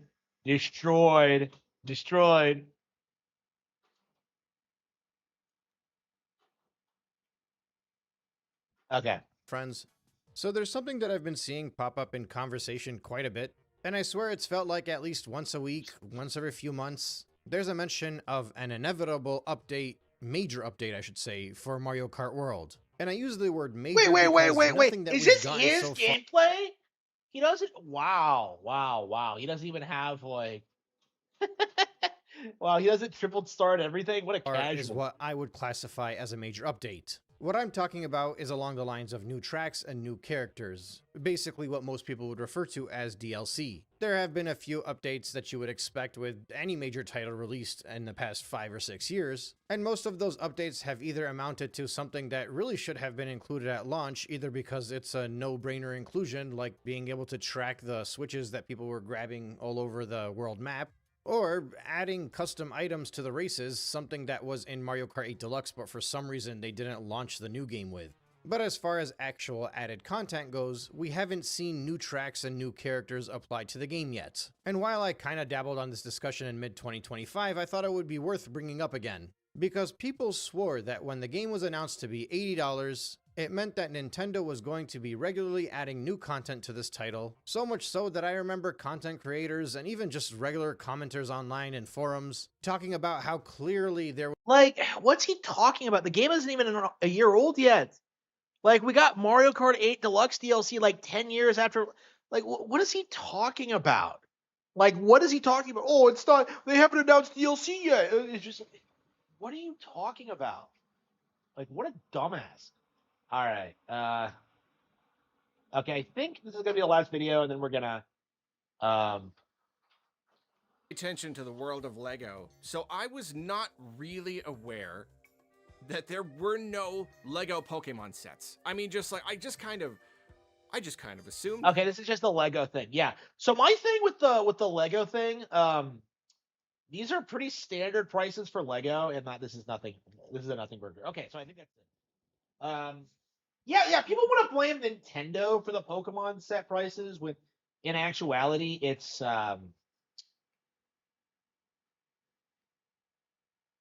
very, very specifically like a Lego thing. Let's see.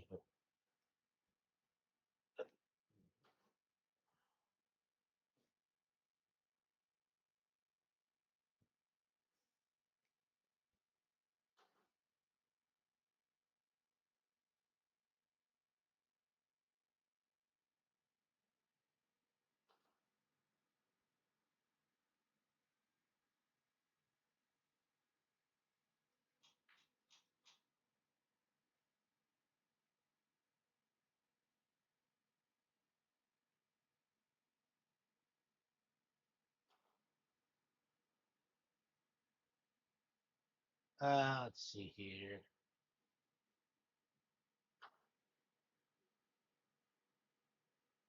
Salutations and Ouch.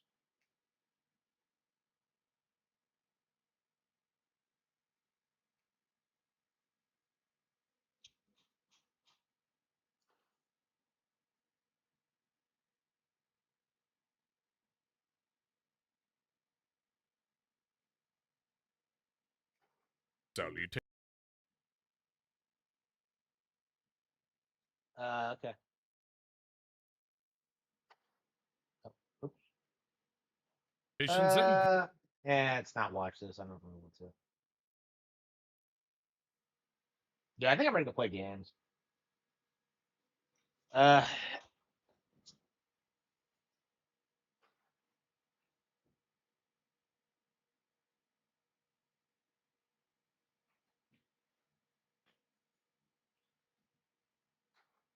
I don't know. It feels like not enough is happening to justify I don't know.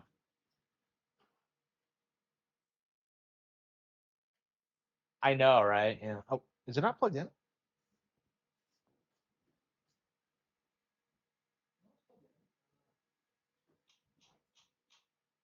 Yeah, it's like again, it's like with the stock price thing all over again, right? Where they're just straight up like making shit up to try and complain about Nintendo. It's just ridiculous. Okay, why is my yeah, it's not plugged in properly.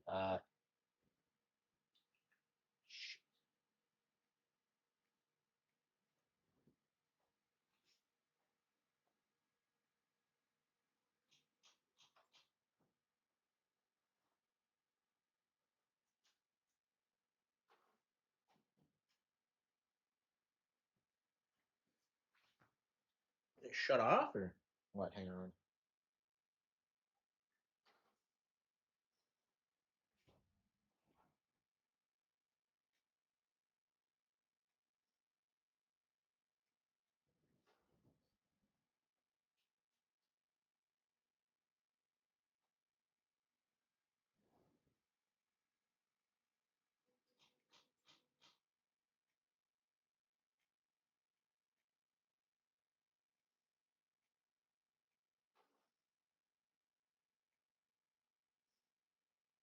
There we go. Okay.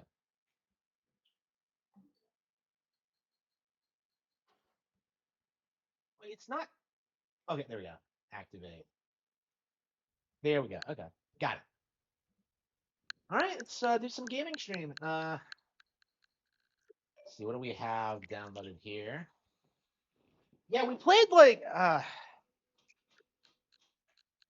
that lame bullshit Subnautica last night, and I got bored of it. So, oh yeah, Animal Crossing. Yeah, so I thought the update was already out when I played it, and honestly, I would not be surprised if this update is actually like a way bigger deal than people give it credit for. Because like a re-release of Animal Crossing, on Switch 2, like it's gonna do numbers. Like I would not be surprised if it sells another 10 million units because of this. Like you have the update to begin with, but you also have people picking up the game for the first time. So it's like,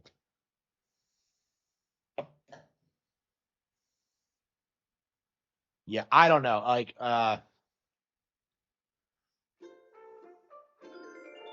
Nintendo Switch 2 edition. Okay.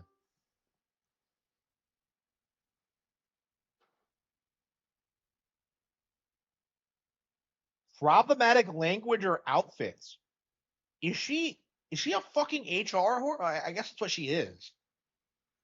Wow. She's a Karen. Fucking Isabel. A hotel.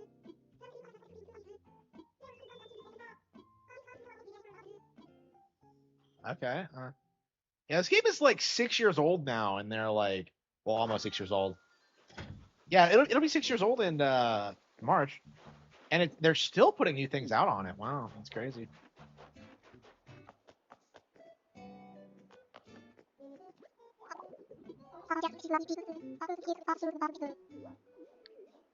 Yeah, fuck you.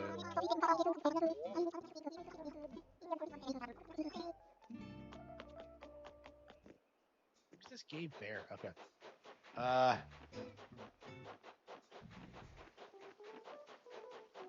So yeah, they have NES consoles now, but it's like, yeah, I don't know if I'll ever like if I want to put that much money. I've been playing this regularly for the past 6 months, but I only just now stopped like after the update was announced. So it's just like I don't know. I don't really want to get into it again.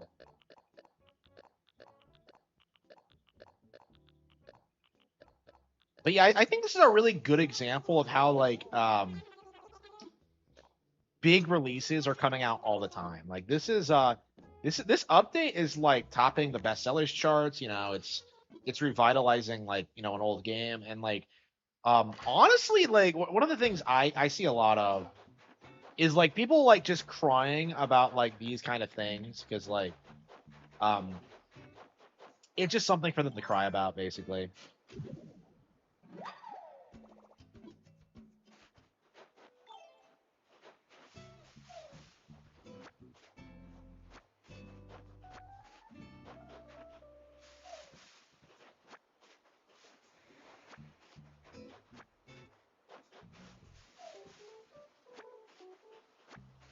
Yeah, it's gonna close 15 minutes. I don't think we have the time to clean up and like get it out there. I don't know, man. I'm just like I feel like just completely done with New Horizons. I just paid off my house. I have all this stuff. I mean, I can have an NES, but I don't know. I'd rather just play it on NSF. It's cool for people who like may not know that like you can do that.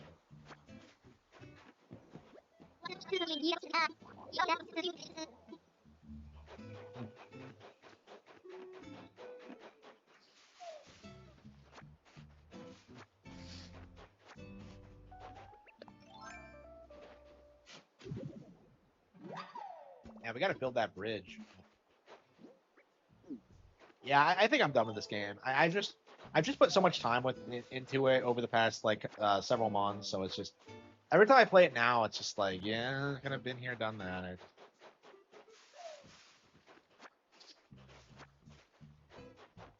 I don't notice anything different, honestly. Like they say they built a hotel, but like I don't know what they added. I don't think it was like a ton of content. Um,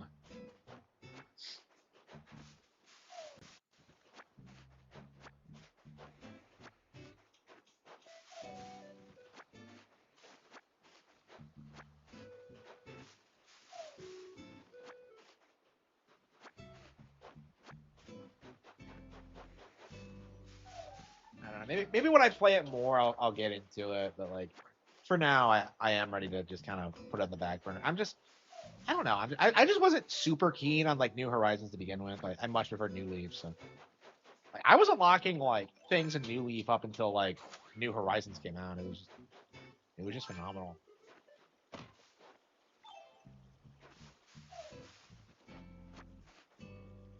Yeah, it'll be crazy to see a new Animal Crossing. Like I think in theory we could expect it like within the next 3 years. Um, like I'm sure it's entered production now. But...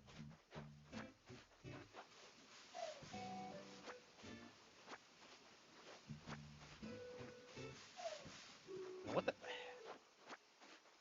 Yeah, it'll be very interesting to see them like start succeeding, like making spin-off games for this, because I think that's the main problem with Animal Crossing right now is that it has a ton of potential, and yet like they haven't really been able to produce like a really successful spin-off title. Like they did Amiibo Festival, which everyone hated, and they did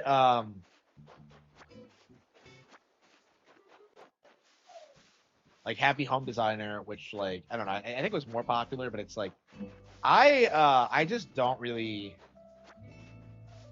I don't know. I don't know how they're gonna make it more popular. Like how to make spin-offs work. Like Splatoon's getting Splatoon Raiders, and I think that might be a big deal actually. Like so many people cry about like Splatoon not getting away from the formula, so like Raiders might be the moment where like the series gets a bit more mainstream attention. Like I feel like it's gonna be very difficult to downplay like Splatoon long term. Like honestly, at this point, the people who like stream about it are basically just boomers. You know, like DSP freaked the fuck out when Splatoon 3 came out. It's just uh he's like so bad at the game. He's so bad.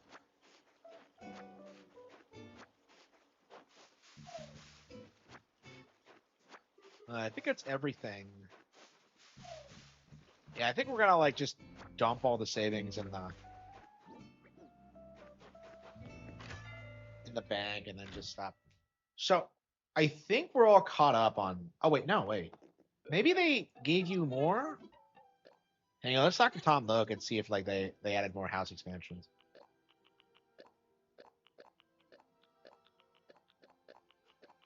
So I swear I was all caught up in the base game, but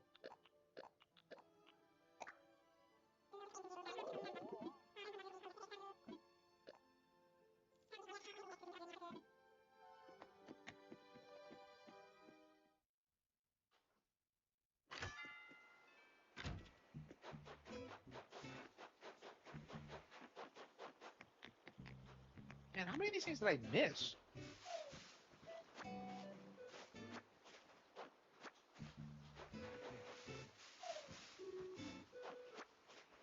Yeah, I am ready to okay.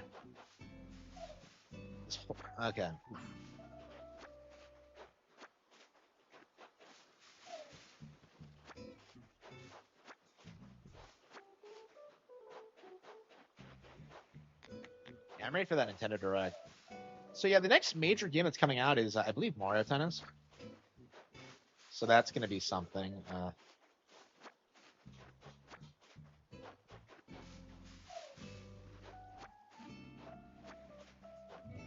I don't know. I'm not really in the mood for a sports game, but like it has been a long time since I played Mario Tennis. So, yeah, I haven't played any of those games. I think since like Tennis Aces came out.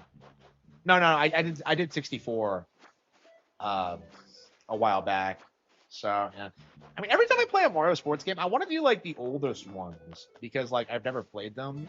So like I just find it really difficult to justify playing like Mario Golf when I've never played the original Mario Golf. It's just that's kind of how I look at it.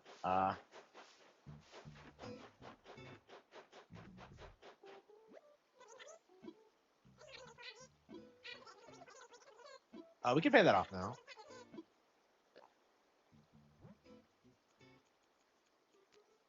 Yep, we got a bridge.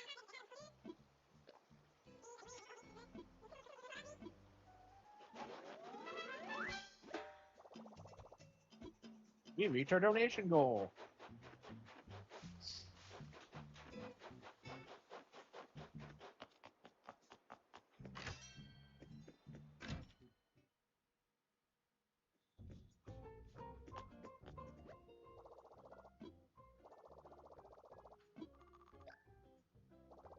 Where's Tom Nook?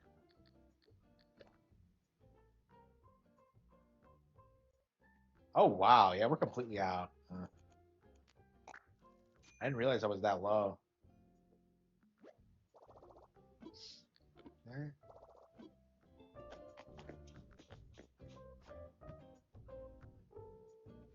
It's not fucking here.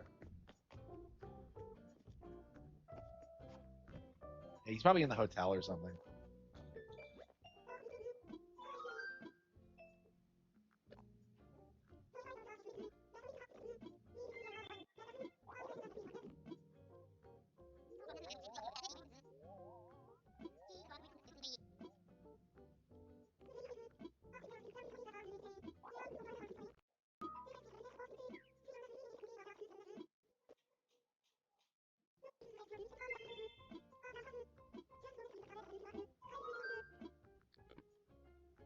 I really need to like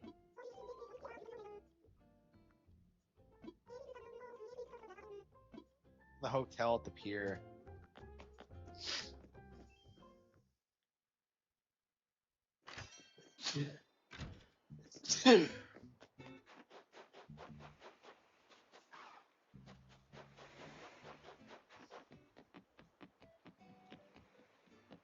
What hotel? What pier? What's she talking about? This pier?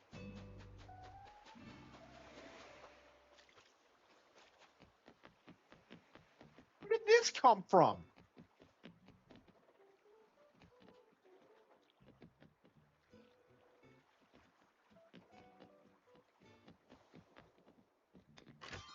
Like, why did they change the pier? Ugh, okay.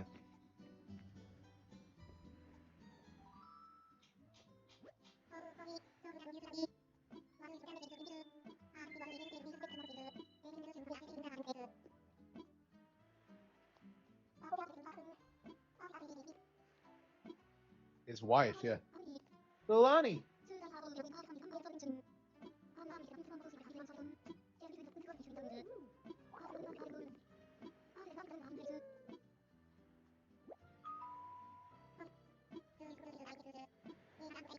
Oh no.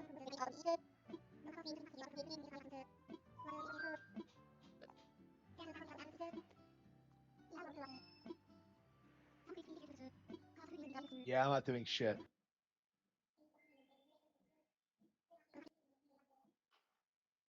Like Nook like wrote me into like working for them when like nobody fucking works in Animal Crossing. It's just like I don't get it. It's some like utopian society where like nobody has to do anything and like Nook is still a capitalistic pig.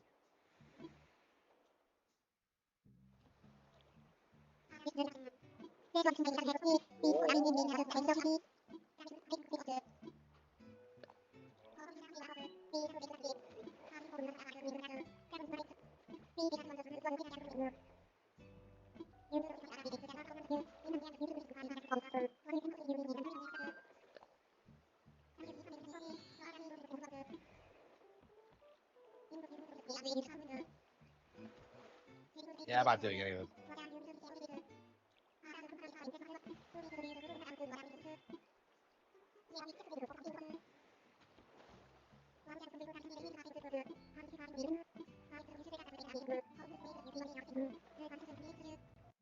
So he has his own iPhone.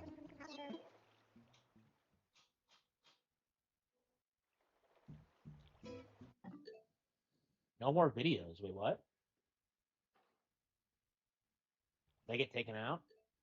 No, what? No more videos. Wait, what? They get taken out? No, what? I'm very confused what you meant by that. Okay. All right. I guess that's it. Yeah. So that's the Nintendo Switch 2 version. I don't know.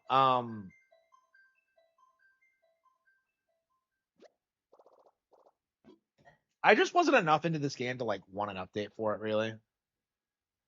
Like it feels like they update like the games I don't really give a shit about. Honestly, I mean, Bonanza's update was better than the base game, but like that's a very uncommon in my opinion. So, welcome to Animal Crossing. Okay, so that is that. Okay, so I went ahead and bought Under Night in Birth 2 because I'm actually a big fan of the original Under Night, but I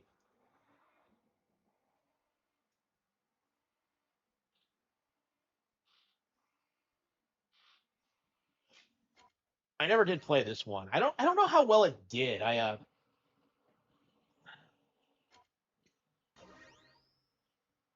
was boycotting this because of the Bridget thing, but like now that's kind of over, and they've walked it back. It's time to... I love Under Night in Birth, so. Do they actually have a real... Do they actually have a real single player this time, or is it just the shitty gap? It's just the fucking arcade mode. Yeah, so Hyde, Lynn, Waldstein, Carmine, Poirier, and Rideau. Who's new? Everyone seems old. Hilda. Is she new? Seth, Batista, Bonan, Mika. Yeah, it's been so long since I've like played this game. It's like it's crazy how like because the online was dead like instantly on Switch, right? So that's a problem that like all of these Arc System Works games have is that like that's a problem that like all these games have where they have no single player content and the online is dead. Like the only game you can find matches on is like Dragon Ball Fighters. That's only because it's Dragon Ball. I don't. 3 months. You're telling me this game takes 3 months after the original? That's fucking insane. 今夜の最大の敵は輪廻の兄貴クロン20だ。今これだけの大ごとに一人で立ち向かうってのは少々心細いが、原田さんと女の子ばっかで長いできるわけねえし、共闘してる残るはヤトだな。テトの野郎と仲良くなって冗談じゃねえの。ま、夜に行きゃどの道一人なんだ。覚悟決めていこうぜ。今度は置いてこのインスレーターで。今度、じゃあ行くとしようか。Guilty Gear? No, this is Under Night in Birth. Yeah, Strive I think was way more successful than this. But like honestly, I think I like this more. I don't know. あんたとはやり合いたくねえんだが。お気になさらずに、私も気にしませんから。Yeah, Arc System Works make my favorite fighting games right now, but like they never become popular. So like I don't have anyone to play. I actually like Guilty Gear Strive way more than Street Fighter 6, but like the reason I don't play it more is because like the online is so fucking broken. Until they get like a Nintendo Switch 2 version that has crossplay with other consoles, like I don't know if I'll ever play it again. So.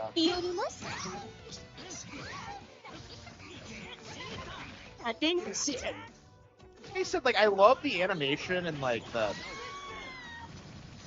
style and like the dumb lore and yet, like I love the characters designs in this. This is kind of how I see like the Golden Age, really. Kind of like dark anime fantasy. There we go.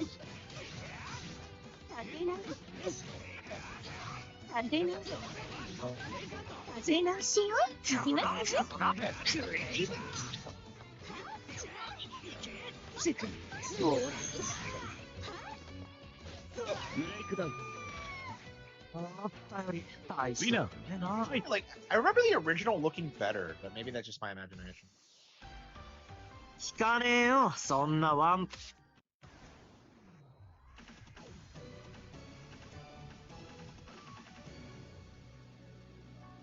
So I played through like the original Under Night in Birth like on arcade mode with every single character. Like it's one of those fighting games that I love that much. And it's such a shame that like it like nobody fucking plays it online. And like looking at the character roster, like it doesn't feel like there's a lot of new characters. Like what's the point then? Like it feels like just a rehash of the original cast with like I don't know, maybe the Witch Girls now. They don't even have English for this. I don't know. I feel like this is the most niche like fighting game that like Arc System puts out these days.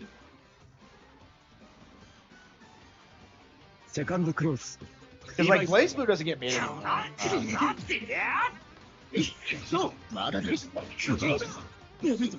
Yeah, is Strive still getting updated?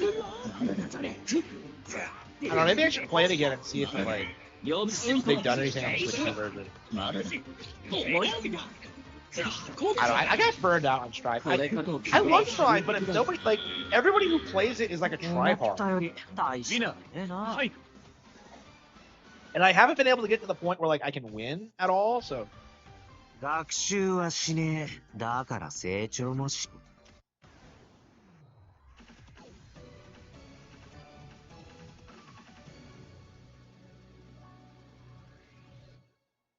yeah, I love this game, and it really sucks that I never processed the lore because it's like it's so fucking complicated, and like they barely explain anything. You have to go through this crazy like chronicle mode, which is basically this giant visual novel where every character has their own unique like lore, and there's no battles in it. It's just like endless dialogue. あいにくだが。なんだよ。飼い主の元から逃げて野生に戻っちまったか。犬。楽しそうか。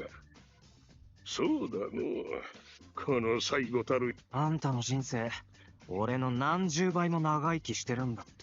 けどよ、武人としてのあんたには、そりゃめんどくせえところはあったが。武人か。懐か。ついこないだの。残された時間は少ない。今のままでは状況は動かぬ。なるほど。そいつはすまなかったな。その金、あんたには。ファーストクローズ。リバイト。Game is like such unique character design.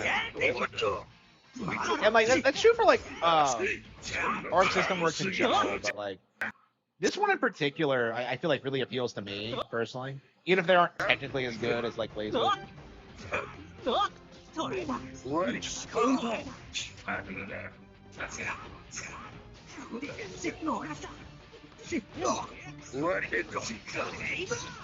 I'm curious if like Blaze Blue is ever gonna make a comeback. It feels like it's not going to.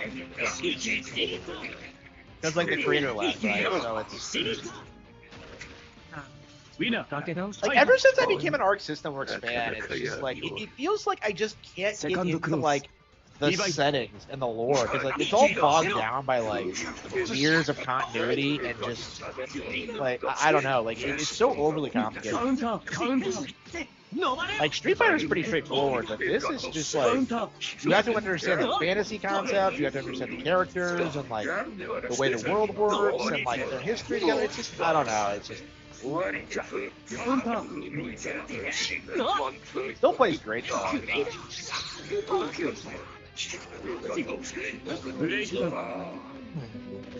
思ったより大事だねな。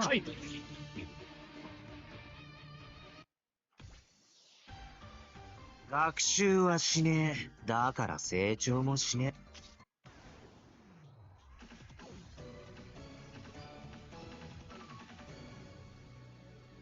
Harman's a dude, right? Like after like Legends ZA, I'm just, after Legends Arceus, I'm just like no. Scarlet and Violet, yeah. Yeah, I think of Harman as being like a feminine name, and I guess it is. But... First close. Divide.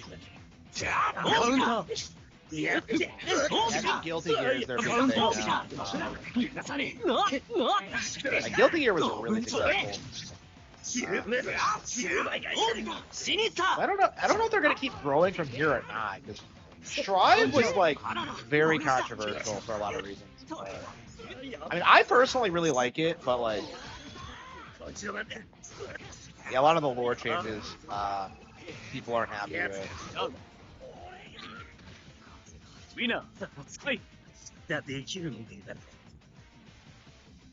Second close.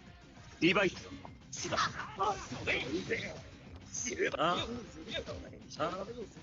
It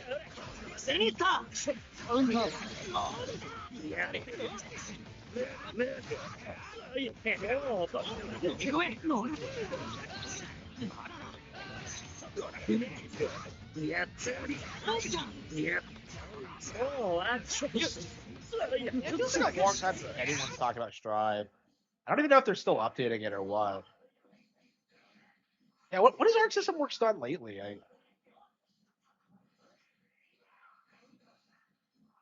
Yeah, it's been a year since I played Strive, so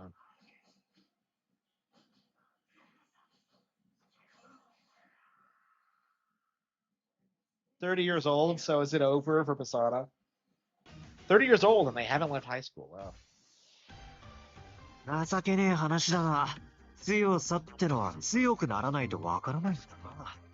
だから、今ならはっきりわかるぜ。とんでもねえのが相手だったってよ。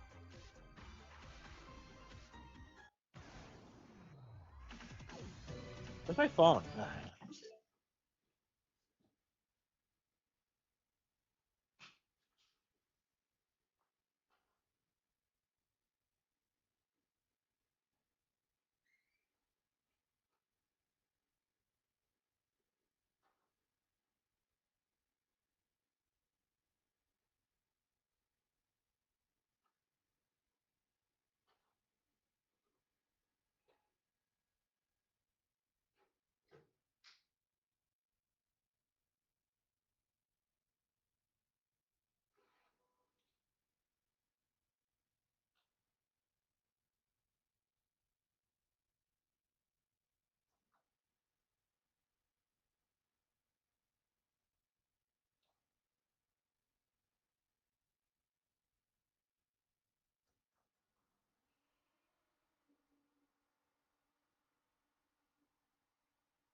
Yep. Yeah, remember when like PC was supposed to be the primary platform for Capcom going forward? Hilarious how that never happened. Yeah, there was some controversy about that today about like why the slowdown happens on PC.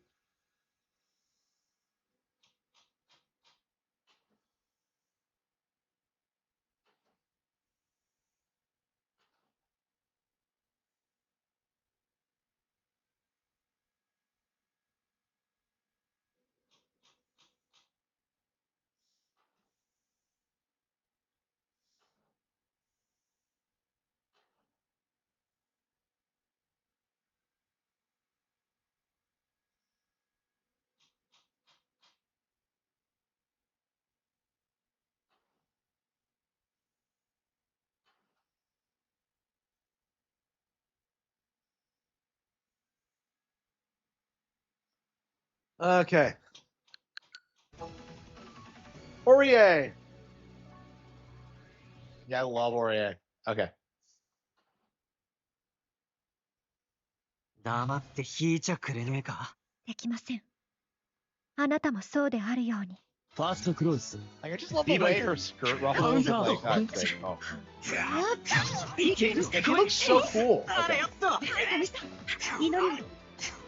Is she Hyde's love interest? I don't remember. I don't think so.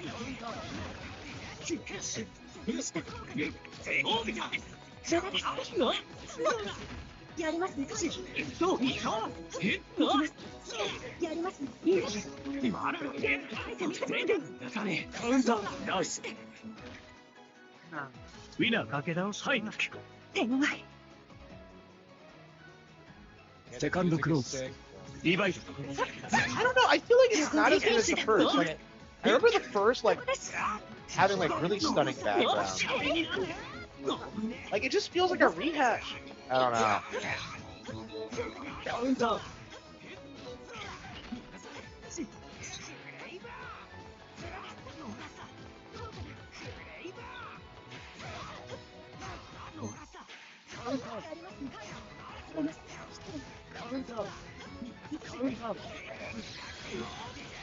So satisfied.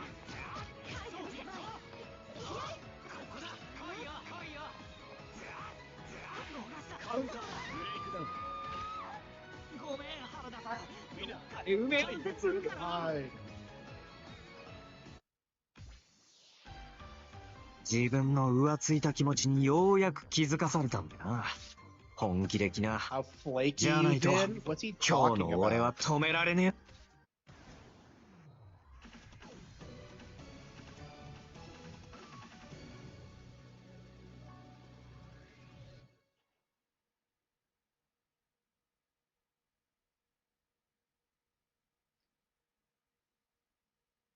何よ。パラドックスじゃねえか。証拠りもなくまた。あら。それに関してあんただって違いね。イモータライズってのを阻止する。でしょ。素直でよろしいわ。あんたのこと、なんかすごい剣を偶然拾っちゃった。ってそれじゃ結局。でっさいわね。あんた自身の力も少しはあんたの性格ならまあそうなるよな。はあ。ちょっとリード取ってくれ。ファーストクローズリヴァイ。まるであカウンター。もったいそんなコメディさあ、誰だろう。カウンタいやね。よっよ、もったい行くわよ。さあ、だらんで。よっよ、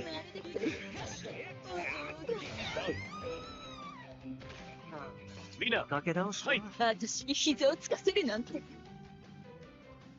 セカンドクローズリヴァイド。そこカウンター。いいわね。まるでこれはあなたの威力ね。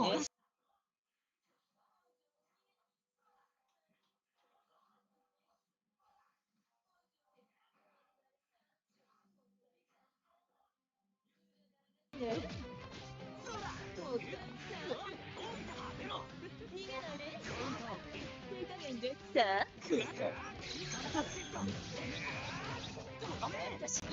お上手な威力ね。これはシャドウ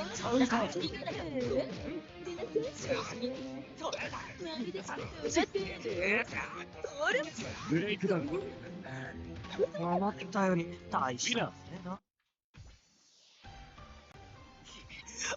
収まりやがれこの野郎。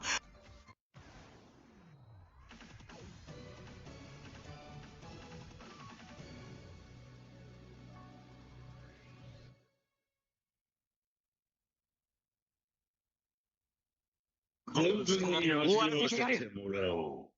ファーストクローズリヴァイド。ただで我だけ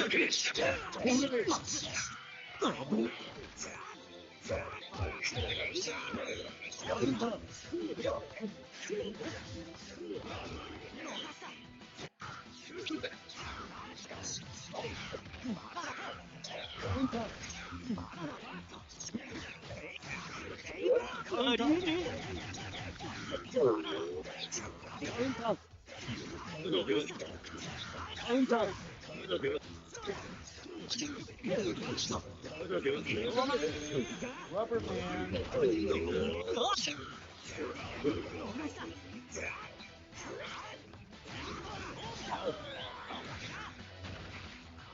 Winner. Fight. Second close. Revive.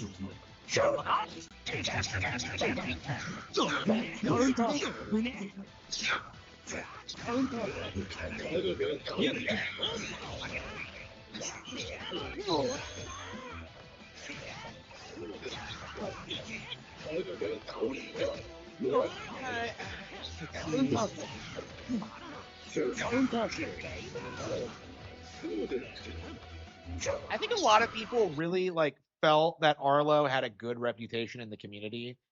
And like someone like me coming out and saying like, no, Arlo is very unpopular. Here's why. That doesn't sit well with a lot of people, especially because like what I said was true. Like Arlo is a nobody.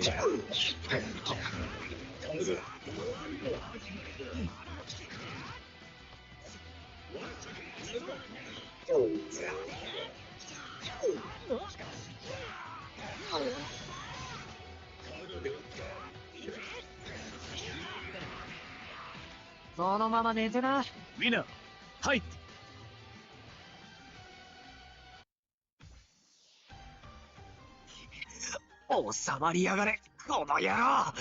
最後の戦いを前に、お前も気合十分ってとこか。上等。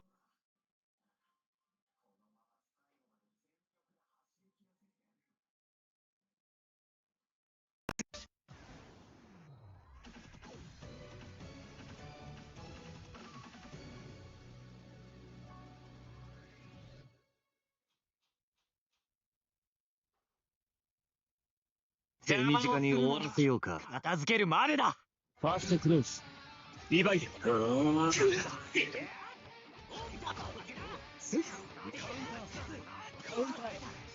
been a while since we played a fighting game that isn't Street Fighter 6, and it's crazy how much more fun to play this is.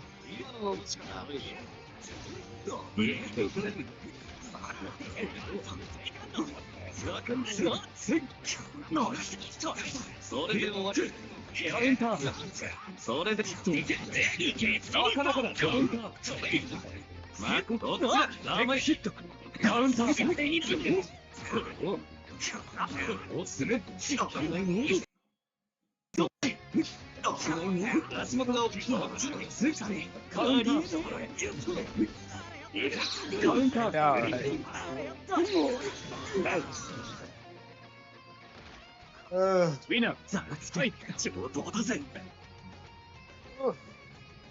Second close. Divide. I might take a nap here soon. I'm kinda tired. Counter.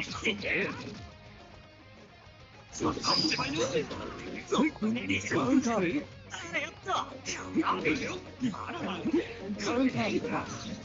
今のはこっちだ。カウンター。今のは落ちて。そこだ。それで今のは惜しかった。カウンター。今のはカウンター。カウンター。そこだ。カウンター。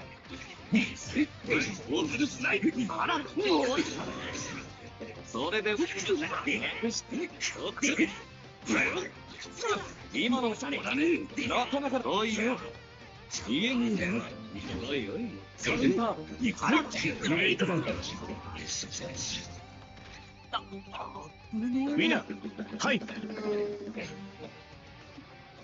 Yeah, what's Arlo's what's his Nintendo review say?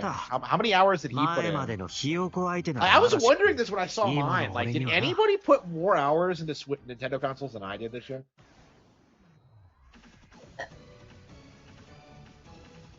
Oh, it's Wagner! Oh, my chick. Hell yeah. Flame Tyrant. Wait a minute. That seems awfully familiar. 誤解されるようなこと言うなよ。ファーストクローズ。リバイ。 Yeah, wait a minute. Yeah, I think she did look better in the first game. Like, I think does this game have a visual downgrade? Because I swear the original looked better than this.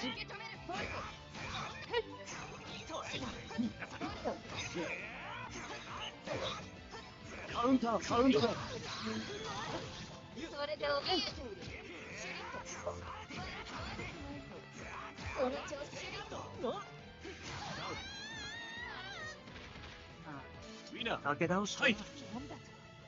I know, right? Yeah. Second close. He will expose himself as a casual. Yeah. Counter. Counter. I mean, that's what Player Essence said today. Is that like a lot of people don't play a lot of Nintendo games, so that's reflected in their year-end review. So I think that's going to be a litmus test going forward. Is that like what are your play hours this year, bro? How much time do you put in? Because if you didn't put in a ton of time, you don't have the credibility to talk about these games.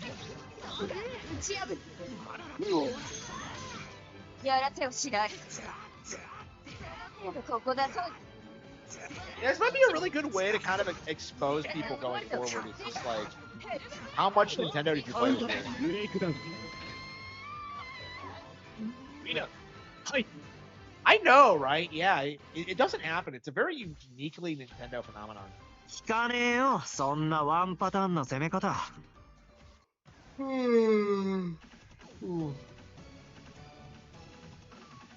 That Kuon, yep. Where's the land?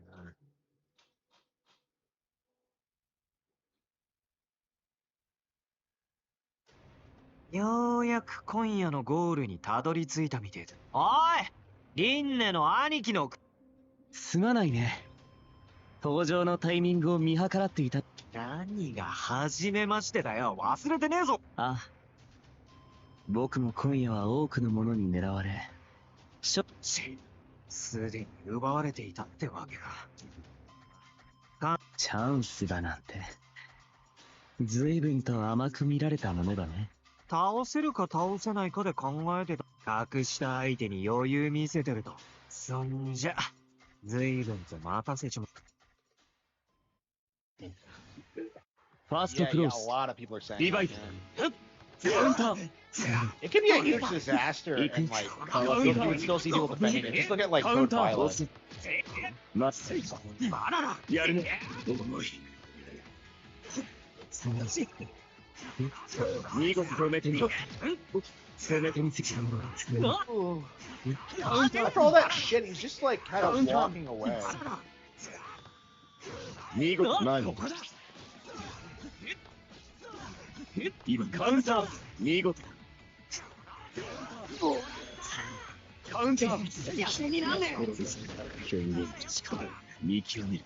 止めてみせ。カウンター。離れて今。今。カウンター。ウィナー。かけ倒し。はい。評価を改めなければ。セカンドクローズ。リバイス。あれやった。カウンター。100年読みどカウンター。シフェログス。カウンター。やられ。飲まれよ。カウンター。ぶね。カウンター。ぶね。見事。カウンター。追い込ます。見事。合わせた。カウンター。止めてみせん。カウンター。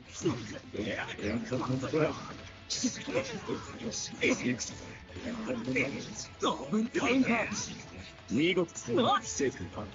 ブレイクダウン。ウィナー。はい。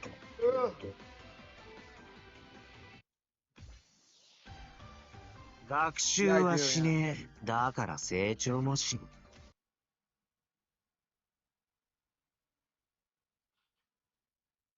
僕の負けか。エゴを断ち切る。インスレーターの使い手。あんたにも事情や理由ってもんがあるんだろうけどな。そうだね。たとえ全てを失った。ああ、そういうのは言わないでくれると助かるぜ。最後まで。時間がねえ。長話はおしまいだ。こいつで。あ、それじゃ行くぜ。あんたの器、砕かせてもらう。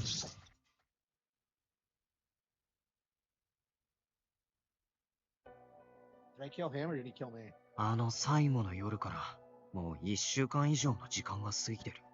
みんな、あれからどうしてんだろうな。ユズメイやバティス。問題はリンネのやつだ。顔も見せに来ない。ああ、もう、はっきりしねえな。うわ、なんだあ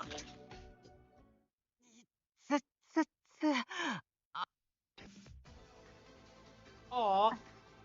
まったく、どこを見た。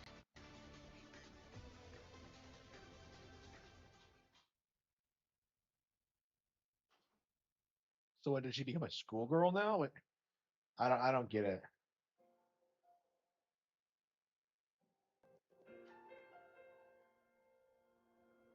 Oh, the credits are rolling already? Well, whatever. Yeah, so like, yeah, fun game, but it's it really suffers from the typical, like, Arc System Works fighting game. Like, they don't have good single player campaigns. And like the online is dead, especially on Nintendo consoles. It's very frustrating. 知らない世界で冷たい頬温めてることだもっとまぶたを閉じて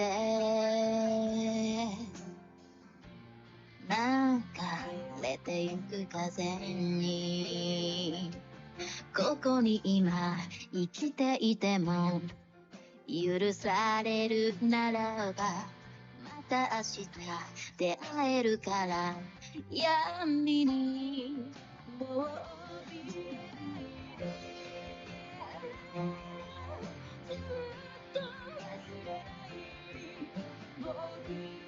Yeah, I like these games a lot. I just wish they were slightly more polished.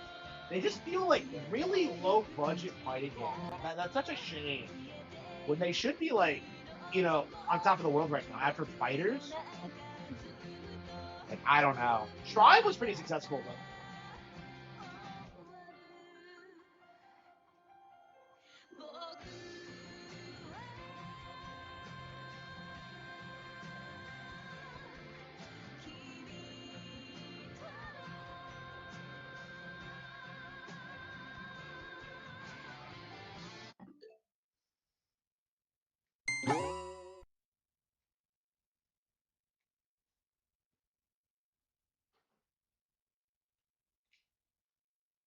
Hang on, I think we found another video to react to. Let's see, window capture. Is that it? Hang on, where the hell is it? Hell, where'd it go?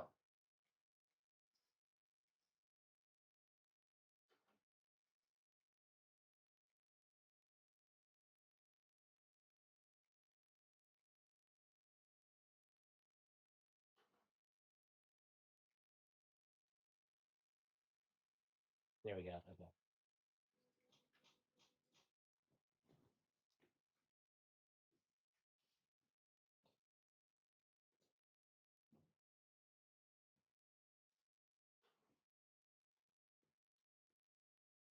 All right. I was wondering if we should wait until tomorrow to do this, but like I'm sure there's gonna be more videos to react to tomorrow. So I think we should do reactions like as they go live, just so we can like stay on top of everything and just kind of like react to retardation. But anyway. Okay, I have a confession to make. All right? I'm a piece of shit. Yeah, I know Yeah, that yeah, you you don't have need to me. me to tell you guys that. You've known for a long time. You probably think to yourself quite often, does this Mexican really get joy out of watching the entire Pokemon fandom go nuts, destroy their own community? Like, what are they talking about? Like, if you go on any actual Pokemon community ever, they're talking about Pokemon games. They're having fun with like their things. You know, they're not obsessing over Power World like Power World's obsessing over them. Like, it's pure projection on their part. And like, I've been saying this for a long time, but like, Get salty over other products while continuously being milked and ripped off for everything their favorite intellectual property is worth? Yes, I get immense joy out of it. The views and the success from the videos, that's just the cherry on top. I can't think of a yeah, sure. I'm sure the views you get for like making fun of Pokemon don't matter at all as to like why you feel this way. I'm sure. community more deserving.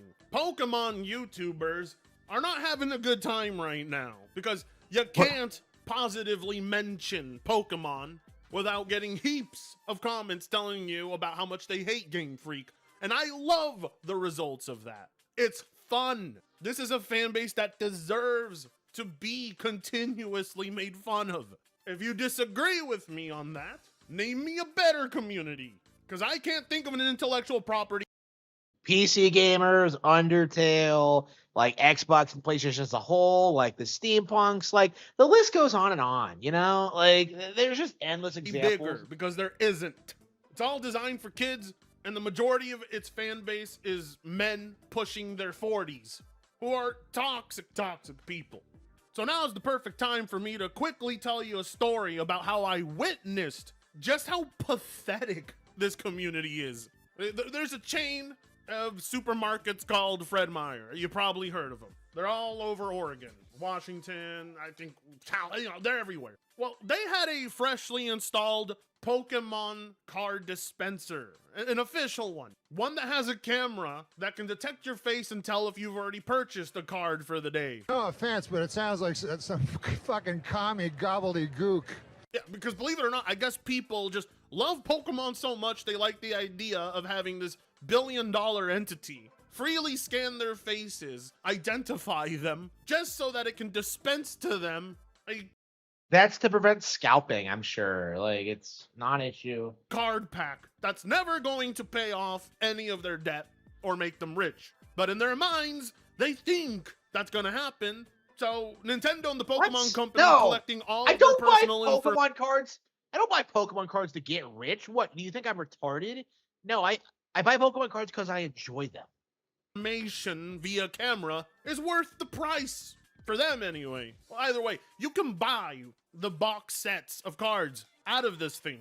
And if you're into the Pokemon trading card shit, which, you know, I'm not religious, but I'll be praying for you to heal from that illness. But yeah, like I said, if you are, you know the value of these boxes. People love them. Well, these two fools walked up to the card machine.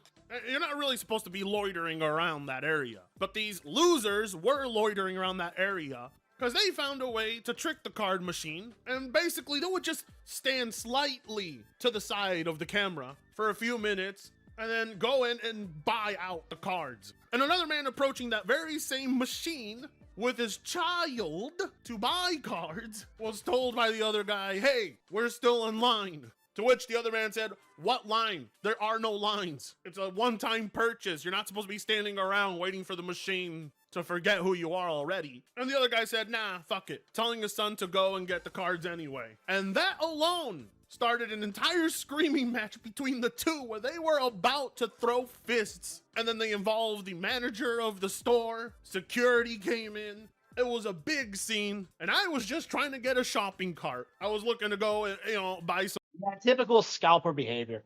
Yeah, so like it's just yeah, like all the stories you hear about people getting into fights over Pokemon cards, it's like it's because of the scalpers. Like specifically, it's people who are hoping to like resell them for like higher some beers, but I didn't think I was gonna get a free show with my purchase. So thank you, Fred Meyer. Either way, it was the most embarrassing thing I had ever witnessed. Grown men loitering around a Pokemon card machine, telling another person, "Hey, tell your kid to wait his turn. We're trying to get our rare cards." That Meat Canyon video is exactly how it happens. This is meant for children, which is what the other guy was telling him. This is for kids. Why are you loitering around the machine? And that's because these scalpers are pieces of shit. The Pokemon fan base understands the value of these cards and the products that they purchase, and they hold on to them or they buy them out, expecting to be rich off of the very thing that they are obsessed with. And thus, you have some of the most unhinged lunatics. Oh, right, as for the ending of that story. Eventually, security told the guys, "Hey, you can't loiter around the machine. You gotta go. If you already got your cards, you gotta go."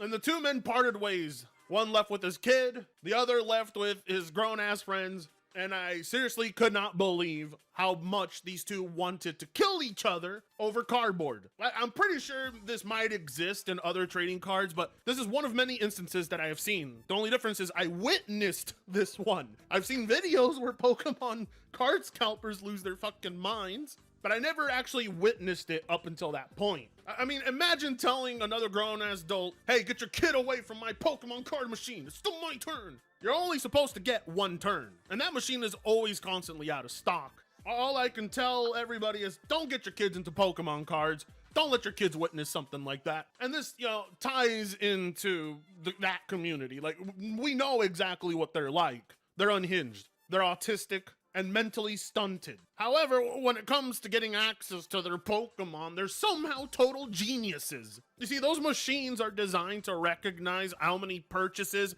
a specific face or specific card has used on it.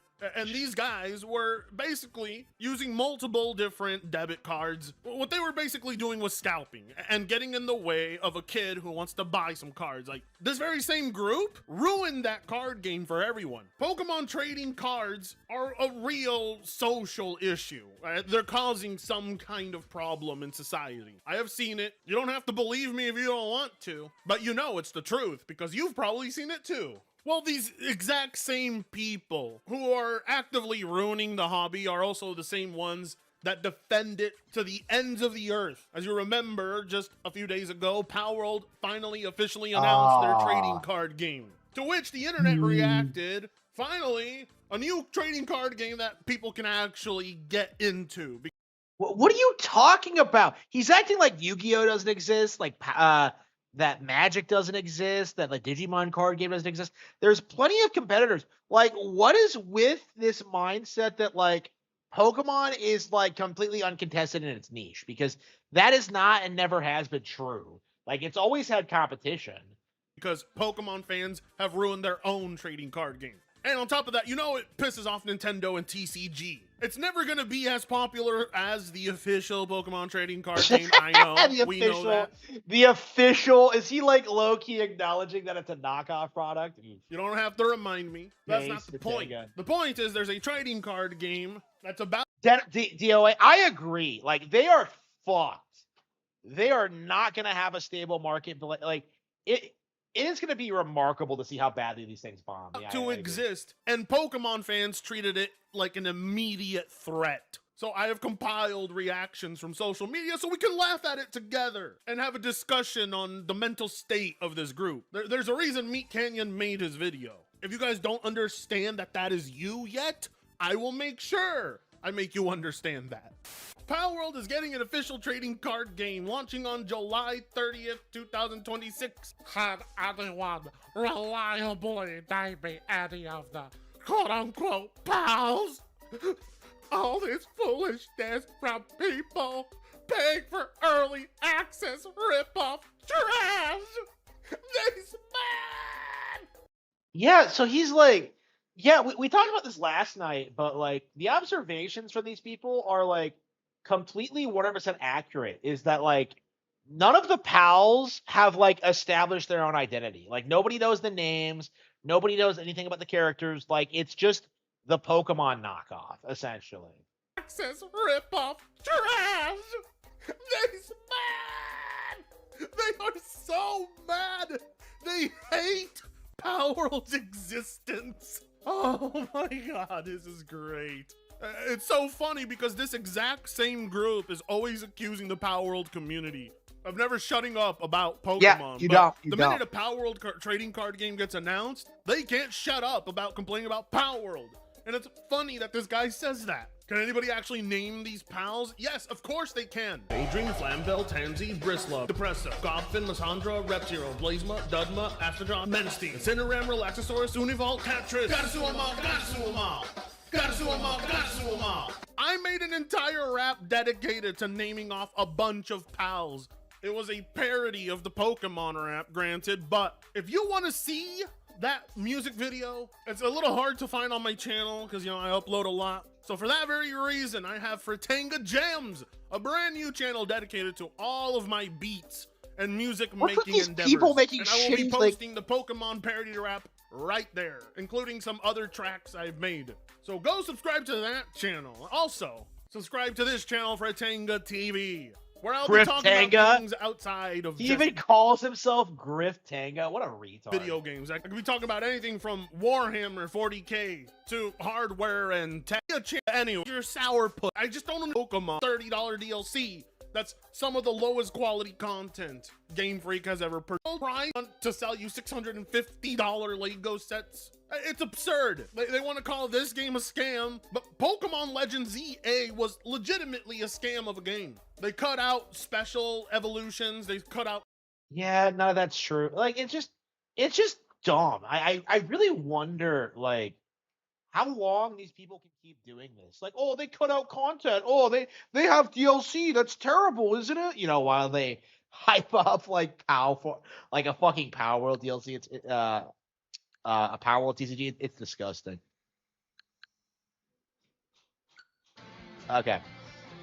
Yeah, talk about bullshit. Like, Vertango's a fucking retard. I just. Can we skip the credits? Okay, yeah, okay. Game over. Yeah, like it's a scripted rap. You know, they keep doing this thing. It's not like, well, I know the name of pals because I sent them on a tweet once, and it's just like, no, bro, that's not the same thing as like how Pokemon did it, where like you had like kids just obsessing all over all like 150 Pokemon, right? Like it's not the same thing at all, right?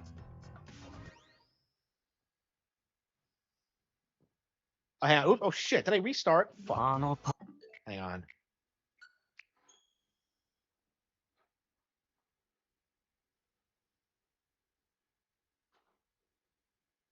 Yeah, I have a big problem with how the Power World fans like they want to play victim about this. Like, oh, Pokemon's making fun of us. Oh, like they're so mean. Oh. Lynn. Okay, we actually have character bios. Hyde is our high school protagonist. The power of EX and Awakening. 俺の名前は木戸ハイド。至って普通の高校生。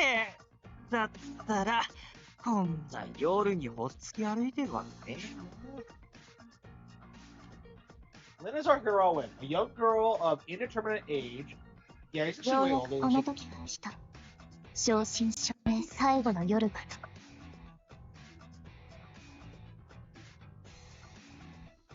この危険な夜に赴くというでは終わらせるとしようか。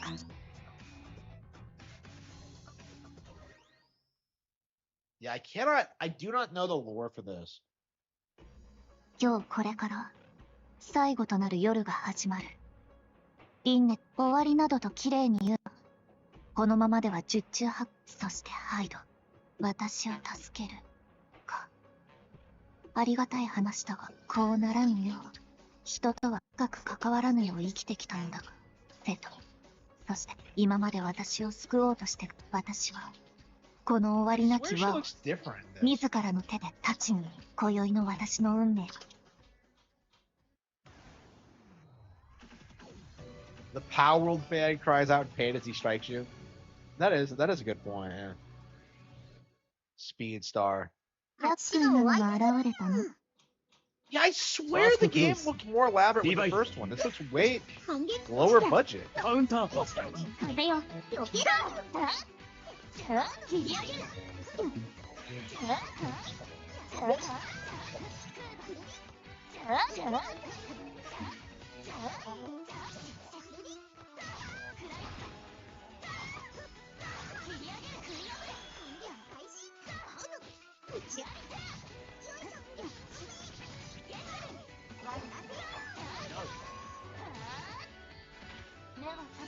I don't know. I hate the whole like double standards of the Cal fans. You know, like the Dragon Quest thing is a good example where like, no, what Power World did was innovative. Like they totally took this idea and improved on it, and then they turn around and try to accuse like Pokemon of plagiarizing Dragon Quest. It's retarded and it makes no sense.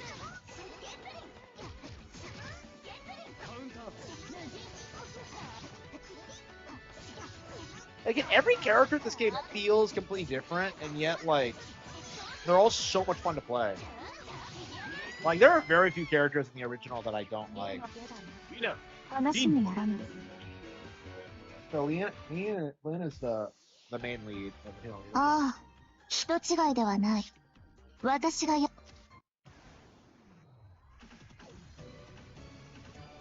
Yeah, I remember when I bought the original and like I just spent like a couple of days just like going through the arcade mode with every single character. I'll probably do that again like this time. I don't know. 真剣勝負は久しいな。I try to get as much mileage out of like Arc System Works games as I can. ファーストクロス。リバイス。やるではないか。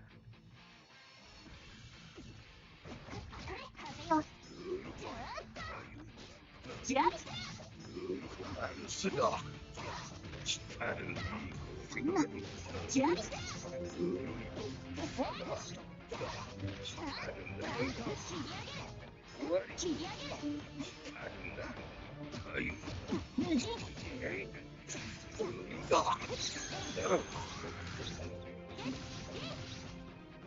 何？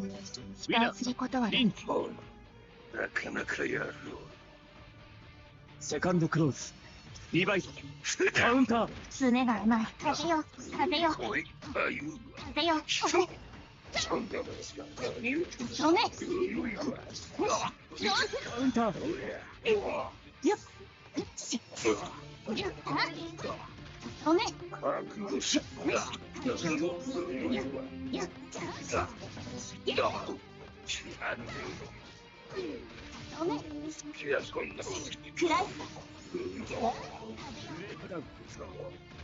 例のジョダに話にならぬ。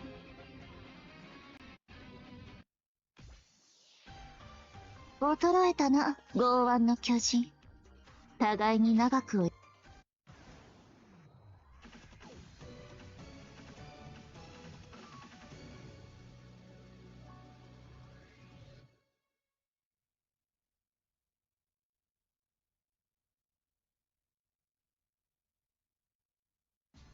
まったく、この慌ただしい夜。邪魔者だ。こりゃ自覚があるのなら、そこをどいてもらえぬ。まあな。聞くところ、今日のこれは。何がおいえ、大体、お前のところのパラドクスも。こいつは連中への借りも返さにはならん。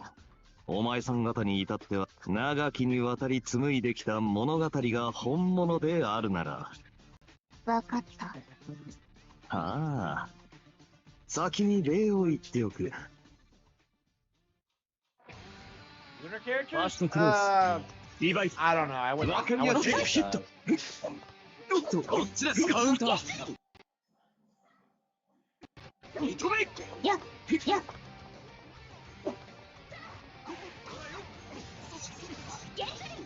今のカウンター。ごめん。なかなかだ。力みすぎだ。使い誤った。ごめん。それで力みすぎだ。今のは家にカウンター。それでヒットだ。なかなかだ。カウンター。それで分かりやすいヒット。それで終わりか。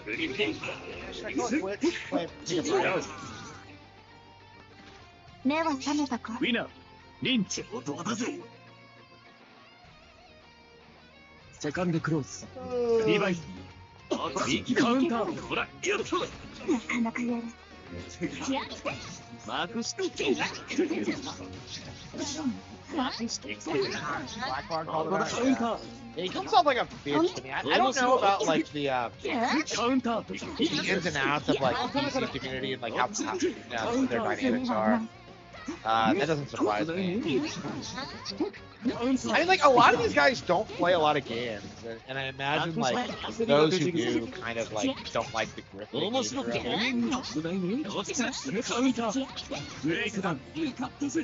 ゲーのジョダに話にならぬ。体が軽い。権限はみなぐるが、バカ。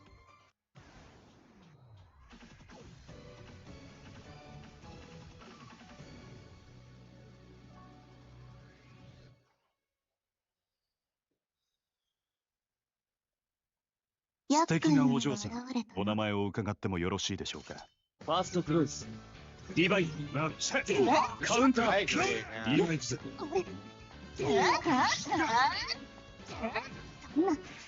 やるじゃん。カウンター。今言ってる。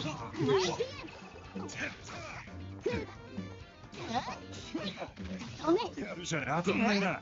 おい。当たんねえな。甘いで。よっ。カウンター。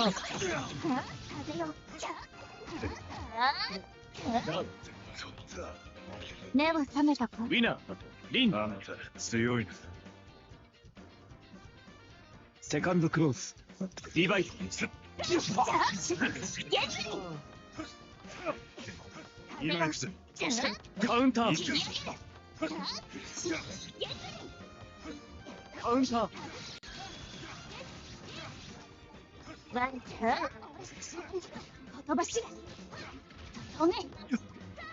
Bridget? No, he's not. It's not a Guilty Gear game. It's another Arc System Works game. Okay. Lin.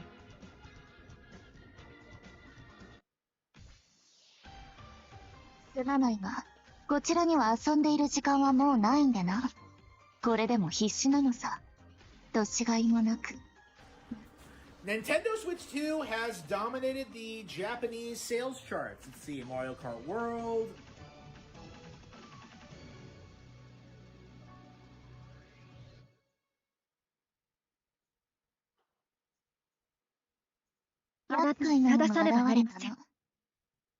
Fast close.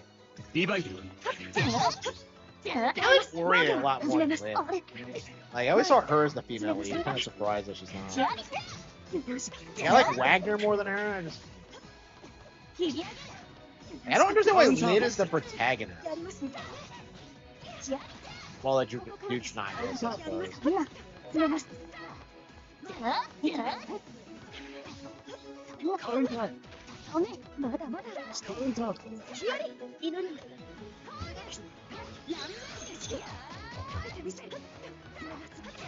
Hopping around quite a lot. Winner. Lin.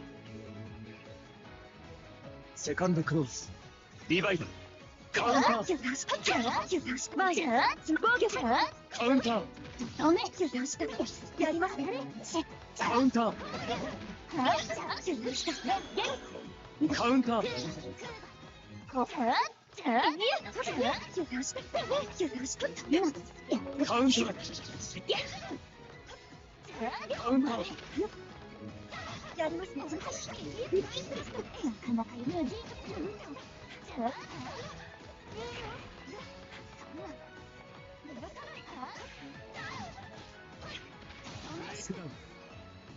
よくできました。そうだと言っておくよ。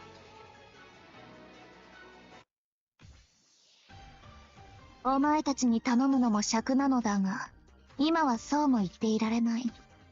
後のこと、特にあいつのことはよろしく頼んだぞ。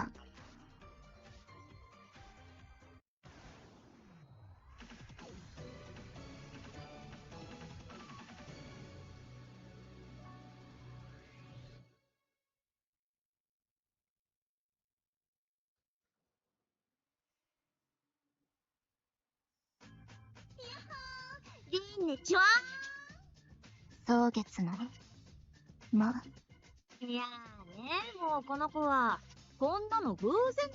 ちょっとだけ迷った。決着。大昔からさまよいある元はといえば大昔だから宿から離れ夜を照らすもう一つの月となった今日の夜。最初は邪魔すまい OK ではないよ。サンキュー。あたしおいおい。ファーストクロース。ディバイス。怖い。カウンター。おね。よし。無人。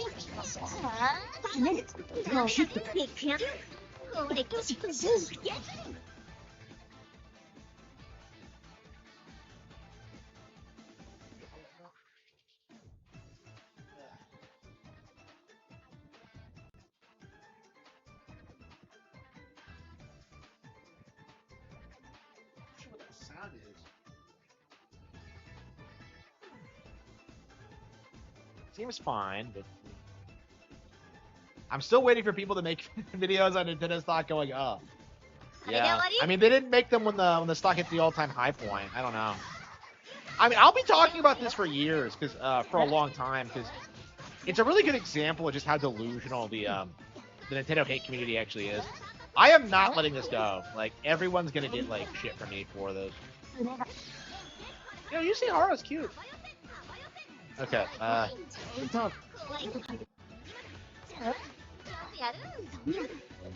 get over here, bitch! Let me kill you. Why is she jumping away like that? They can't grip that. Yeah, I guarantee you, like, it'll spike after the next Nintendo Direct, and like nobody will talk about it. It's like nobody does. I'm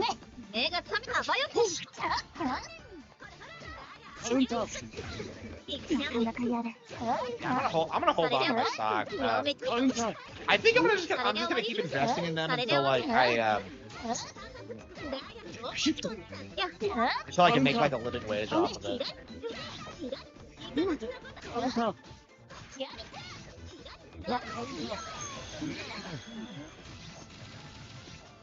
ゲのゲだ。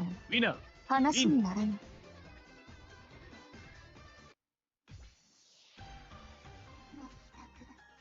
このような最後の時まで、お前たち。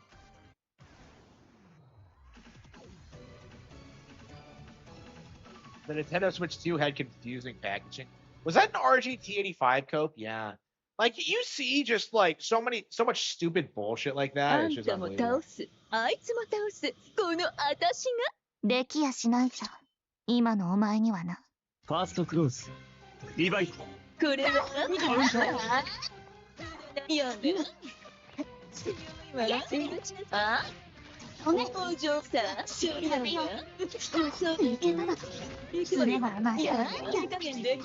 おじゃ、来たらどう？やめ、来たらどう？おね、まるで聞いてた長きね。おね、このビゴは。See them ups, okay. Oh, same difference. They're like the same person. They're both retarded.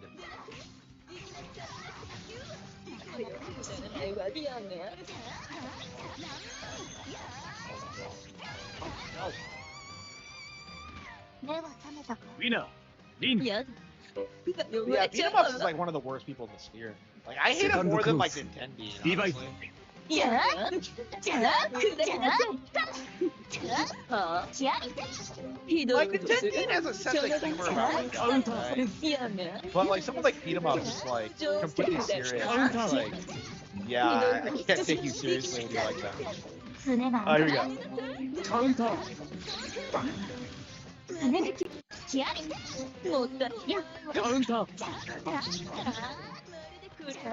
Breakdown.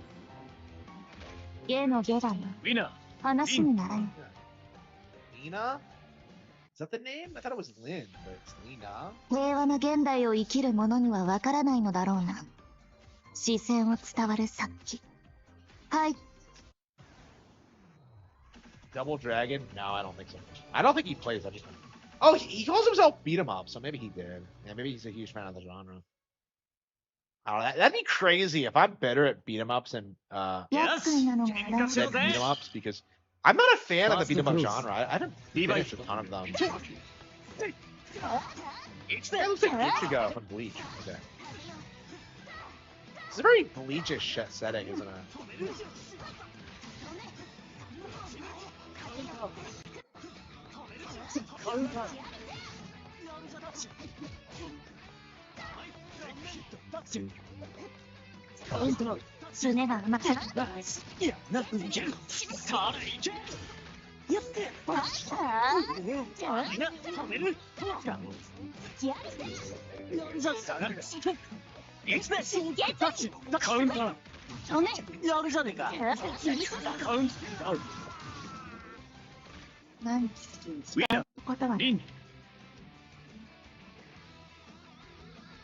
Second close. Device. Take hit.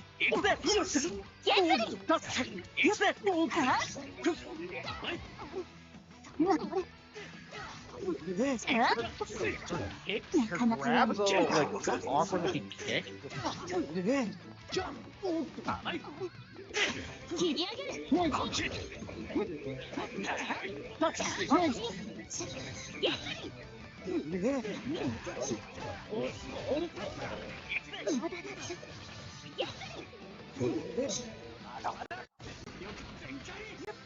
So much more fun this game.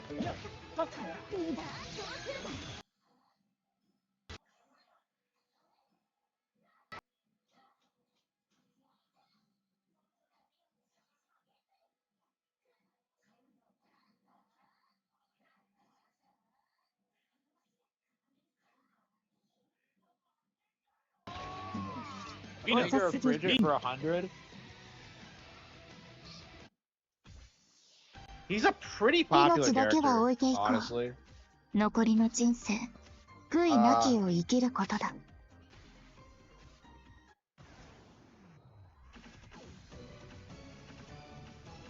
Yeah, I've always been kind of confused about like Bridget's popularity. Like, what does he have going for him other than like looking like a girl? I don't get it.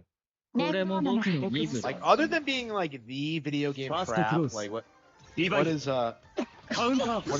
Bridget have going for him? 嫁さん偉いミス耐えてくれようせカウンターすぐに殺す甘いねさっ Yeah, I think we're gonna play something else after this. Yeah, Arcade Mode's a tad bit too long for my taste. 嫁たす行くよ大丈夫行くよこれから全身突き込む No, he's not. 行くよカウンター全身するカウンター嫁たすミスこれからカ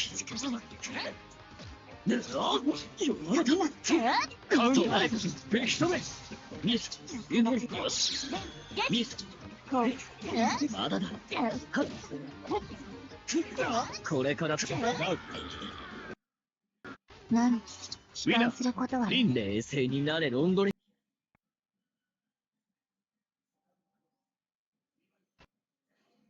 全身するいく大丈夫話全身する通らない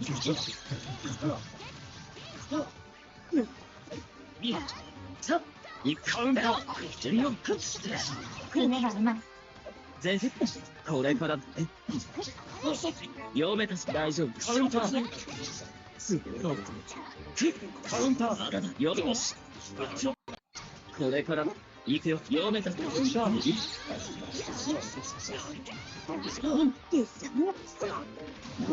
まだ未熟よくできました。ウィナーどうだったんですか？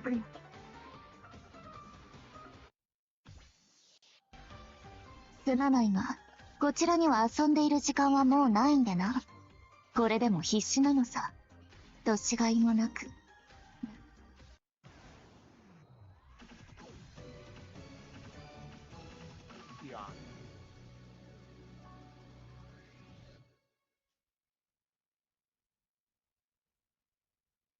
Yeah, what are we gonna play after this, huh? 待ちわびたよああ、そう呼んでいただけると、この地に多数の虚無を連れ放ち、力を持つ者を増やし、権限、そして最後の鍵である私。ああ、僕が求めるもの、掴むべきもの。狂気か正気か。輪廻。何？皆そう言う。自分は正常だ。ああ、貸さない。交わる。冗談じゃない。我らは今に生きて。ファーストクロース。Yeah, I would not be surprised if that's a major reason why nobody cares about Arc System work right now is because of that. Like, I deliberately did not buy this when it came out because I just want to support them because of that. I think they're walking it back now, but I think the damage is done. I don't think the Arcs are ever gonna regain that trust in the community. 目を覚めたか。評価を改めなければ。セカンドクローズ。リバイス。カウンター撃などのしたカウンター常が甘い。行くカウンター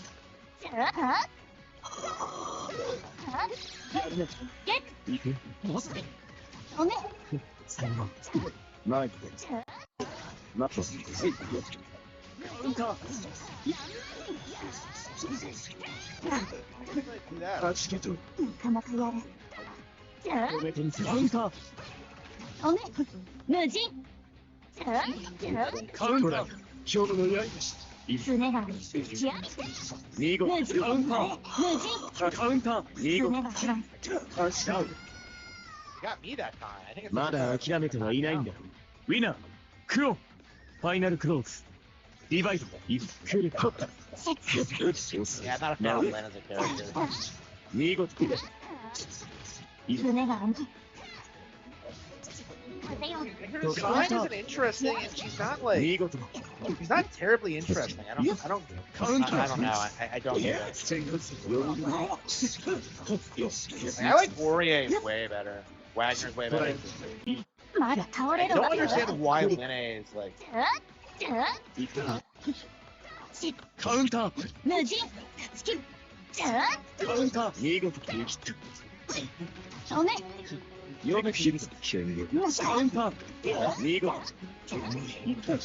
なかなかやる。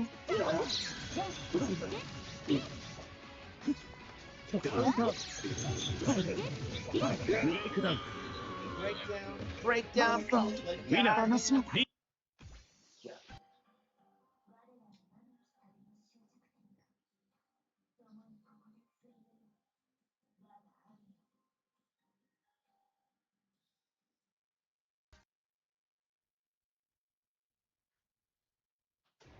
終わりだー。クオンの風術が剥がれ、なんて途方もない。こんなものこの身に宿せるわけがない。最初から無謀だったが、こうして直に見ると絶望しかないな。これを抱え虚無と化してまで生きる。まあ野党の歴史印刷さらばだ。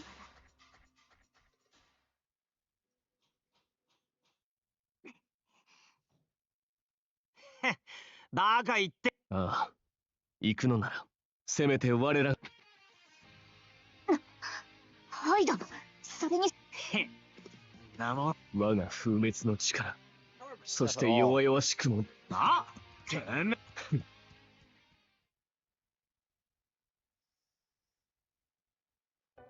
Hello. あの夜、最後、夜の発生も能力者の数も激減し、実に平和なあの二人が、クオンの風術を切り捨ててくれたおかげだろ。クオンの最後はわからないが、すでに風術、本当に無限を繰り返す。終わりなき縁故。たとえそれが、望まぬ形で止まろうと、うまくいったと思っていたのだが、この体、私であり、さて、残された短き時間、残された時間、お前たちと共に生きる。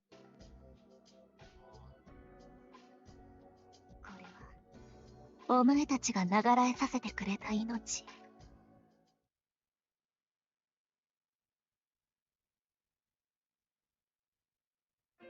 Yeah, I guess probably. ゲームオーバー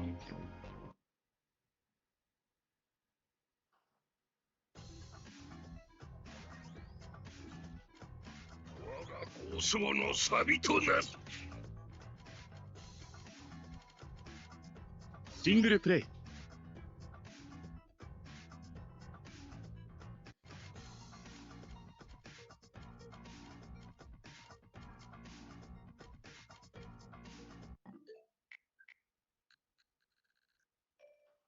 Okay.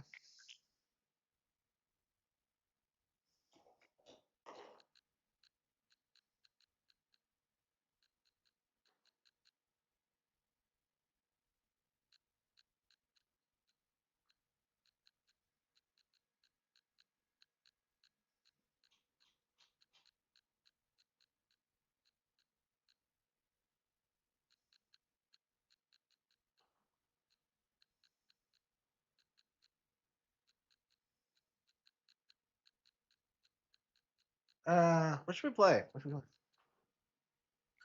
I think we are going to do Ryza. I think I'm fired up to do Ryza.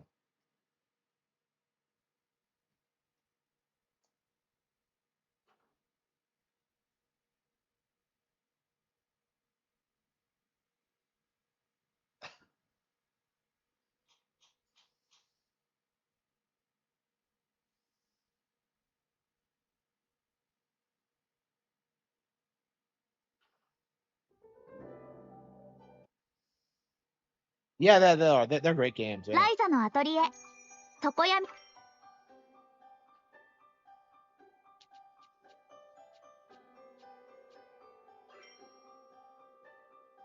Yep, Ryza. どこに行こうかな。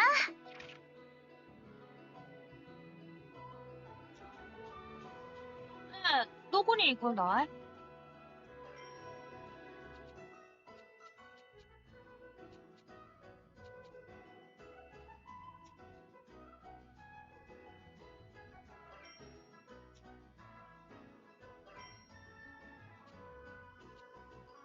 よし。どこまで続いてるんだろう Yeah, な。 Jamboree TV is so underrated.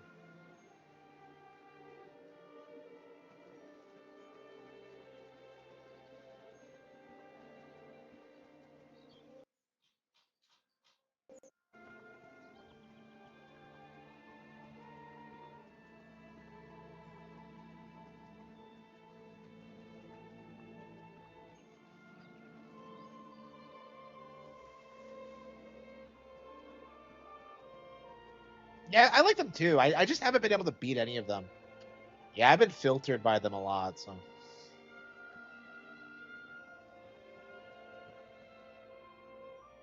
Yeah, I mean, I'm playing so many other RPGs, it's kind of difficult for me to justify playing it, really.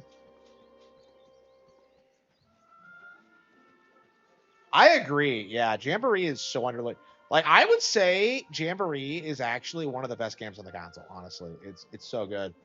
I wish I could play it more often, but like,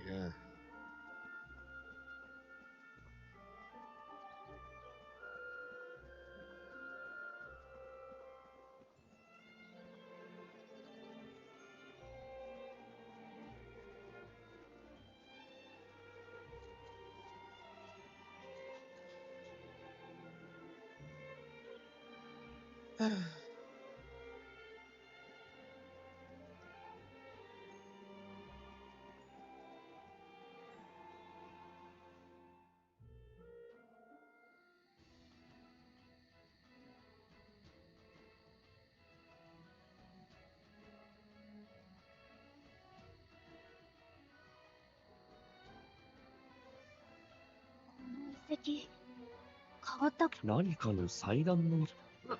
魔物とか。確かにボロボロだが。ただ古びただけではないんだ。襲撃を受け。何に襲われたって。行こうぜ。生き方はよくわからんが。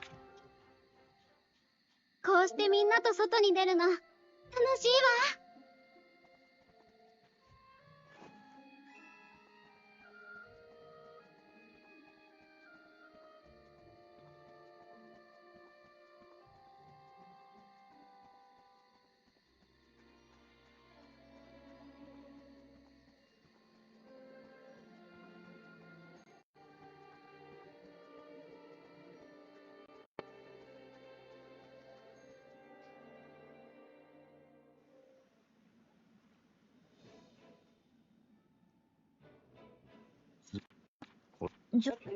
より明確に言えば、敵を食い止める戦闘用の。そういえば、この散らばっクリント王国の軍隊ってこれだけのものを作れるこの先にピルスターをもしそんなところがあれば僕らの村。何にせよ、ライザの言う通り。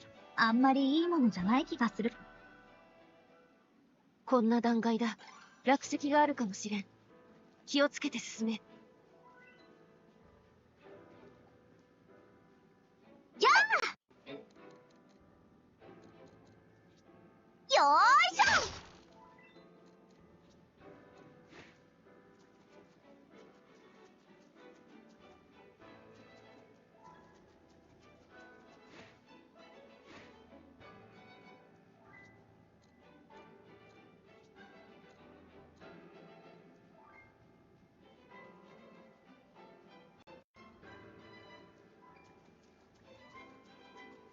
新しく行けるところが増えたね。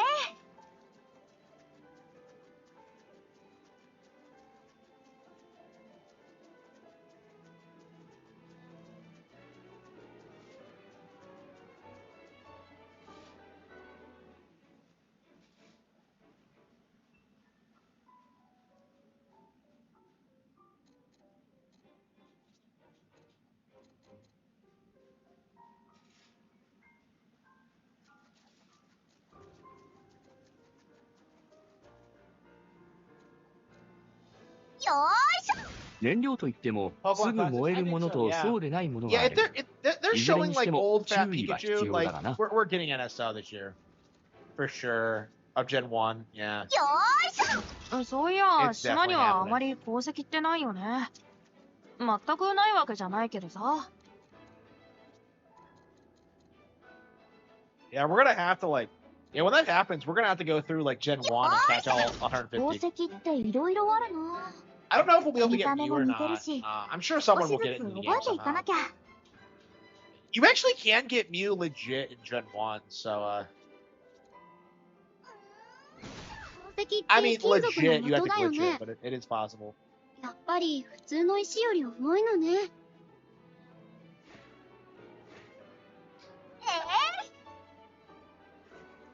これが薬の材料ってわけか。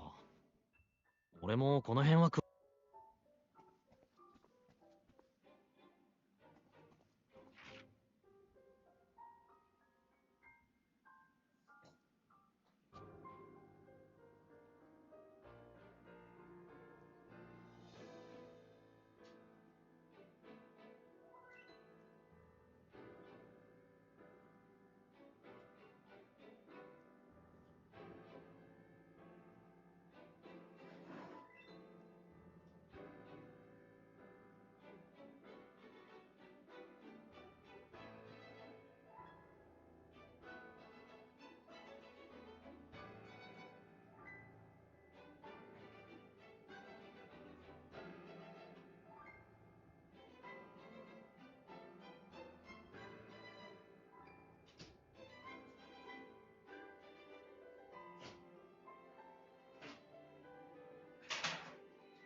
It's my fault.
Yeah.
like she can fish, can't she? やったね。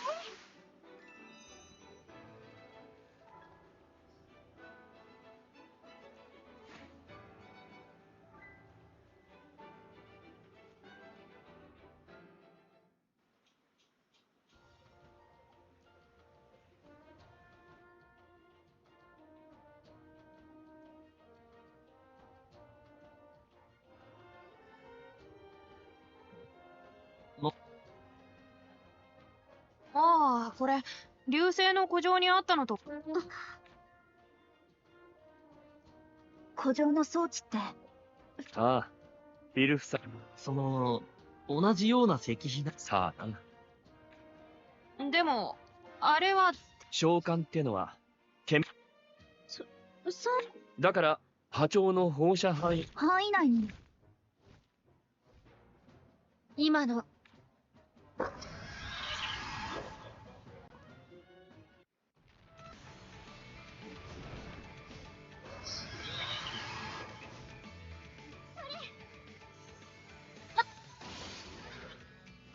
行くよ。行きます。やってみろ。行くよ。そこだ。行きます。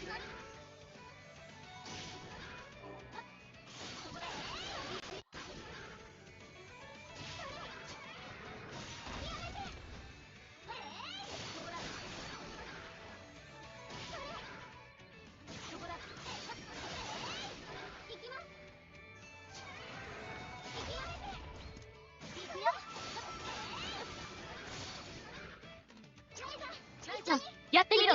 そこだ。そこだ。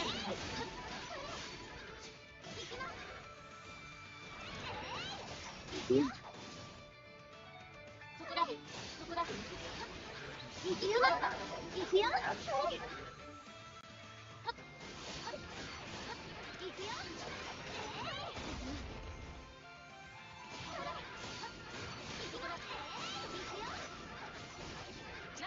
やってみろ。一気に畳みかけるよ。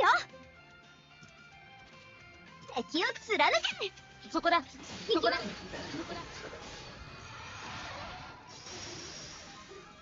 そこだ。そこだ。行くよ。行くよ。そこだ。そこだ。そこだ。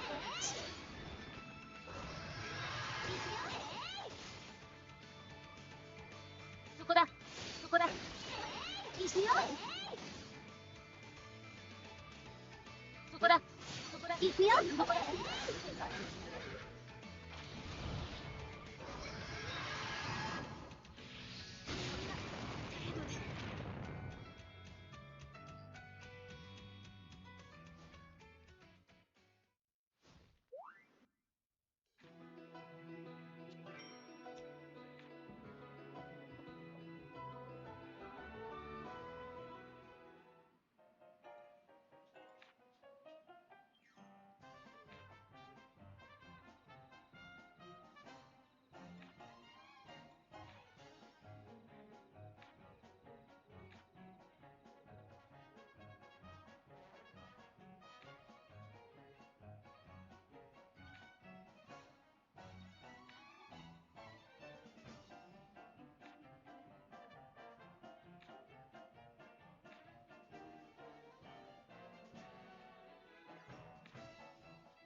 I don't know if I'll ever finish this. It's just the nature of it. It's just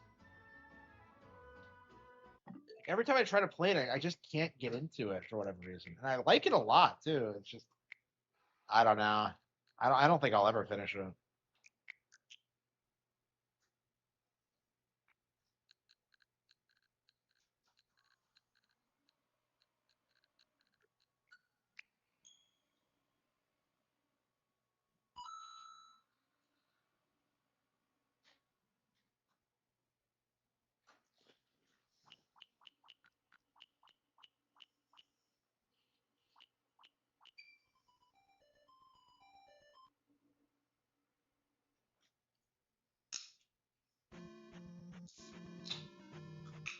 I love how you always start here, like no matter what.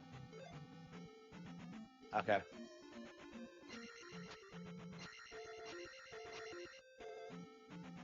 Yeah, I am not a fan of Zelda 2, but I've also never beaten it. So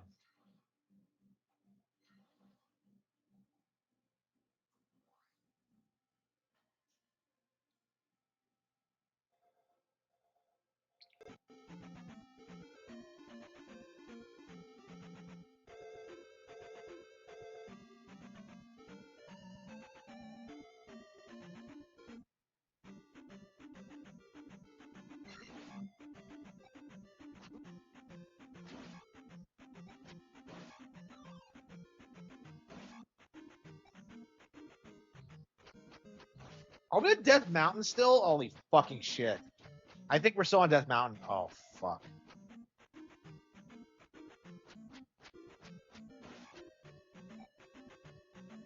Yeah, so this is the game that Dark Souls ripped off. This is basically a more hardcore than Dark Souls.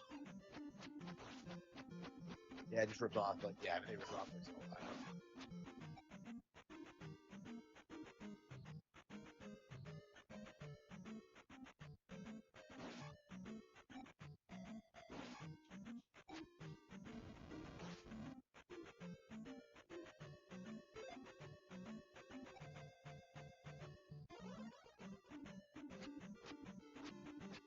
Yeah, for a Zelda game, like this is weirdly magic focused. Like Link, I think has more magic in this game than he does in any other game in the series, and it's just that's so strange to me.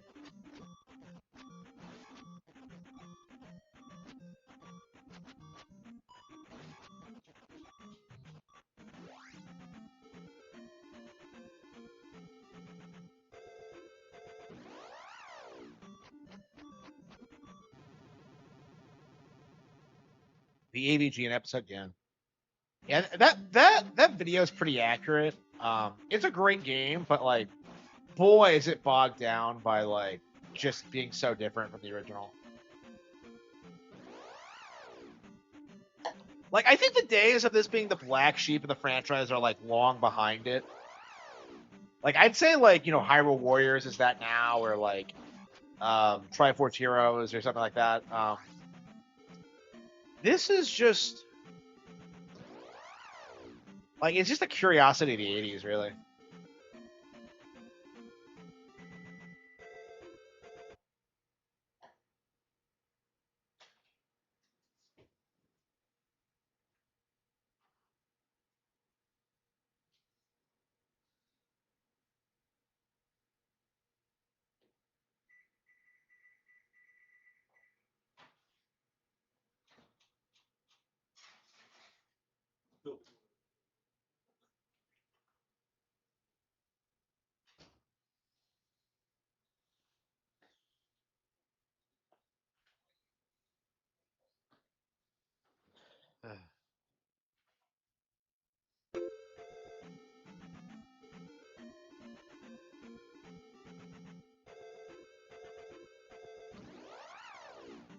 Ugh.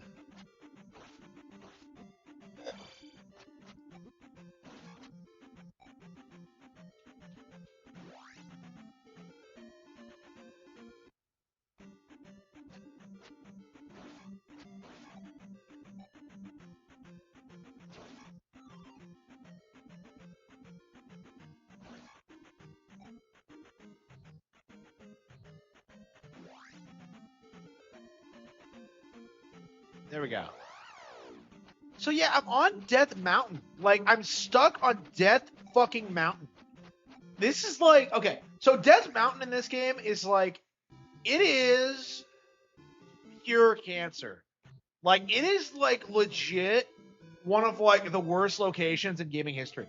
Like, most people who hate this game will tell you it is very specifically because of Death Mountain. Like, fucking Ricada will tell you that like I can't beat Death Mountain.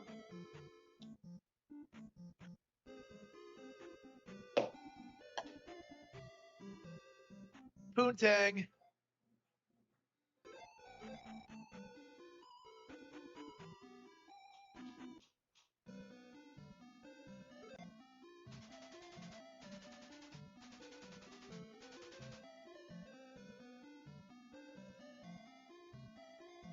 Only town folk may cross the river.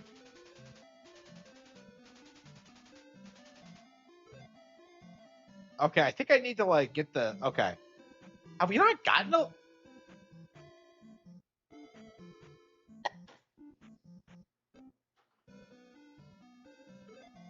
Oh, is this Bagu?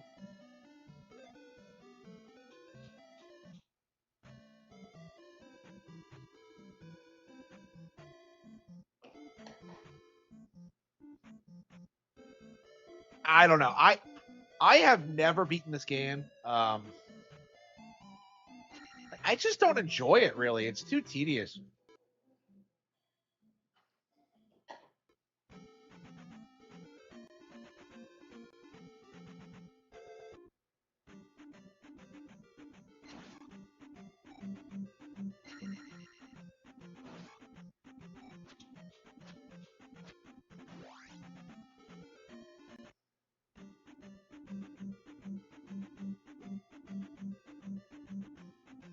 Yeah, I just don't want to play this. I just don't enjoy this.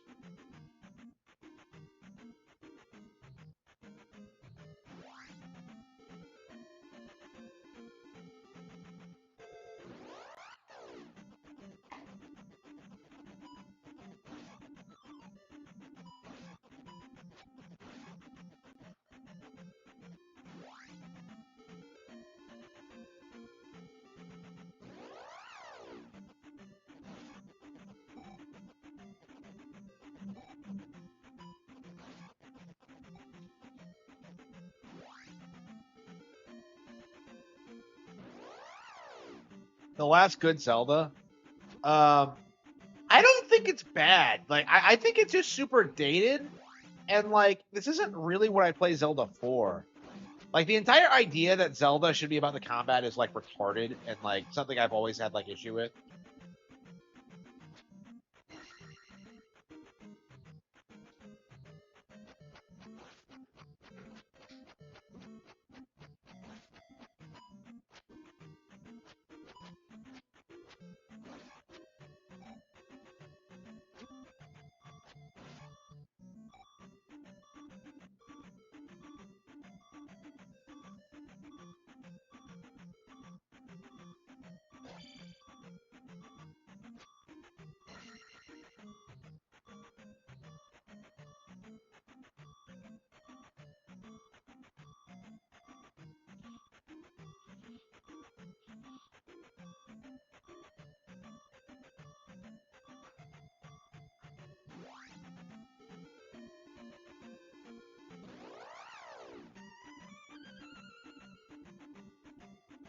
Yeah, this is Zelda 2. Yep.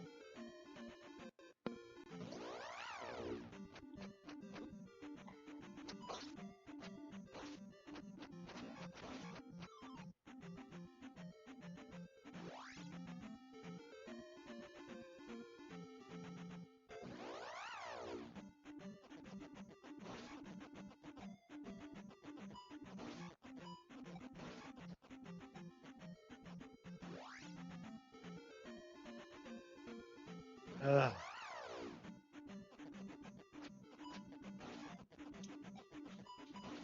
That's hilarious. I like Ryza, but like I can't seem to finish it. Like I'm just so overwhelmed by it all the time that I don't know. I want to finish it and I like it a lot. It's just I haven't been able to. It's just not for me, I feel like. Okay, we never beat this dungeon. Okay.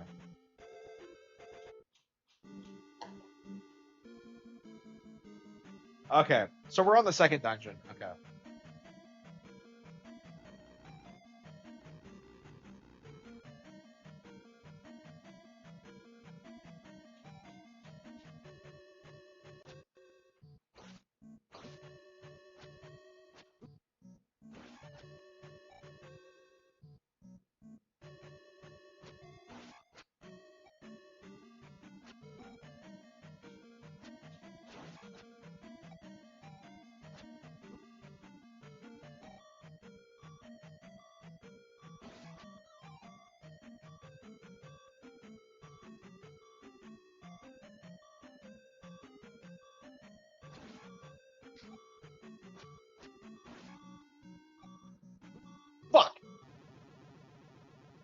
I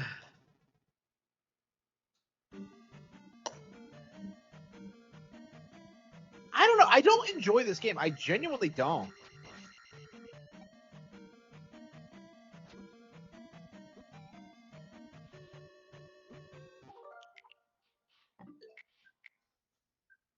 Yeah, I have no motivation to play it. I just don't think it's fun.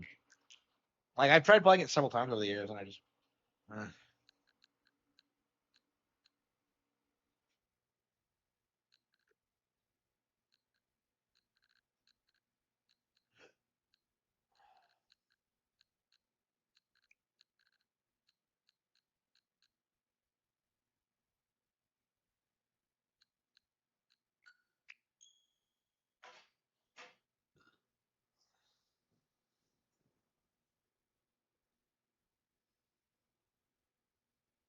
I don't know, I might end the stream early and just work a little on the book.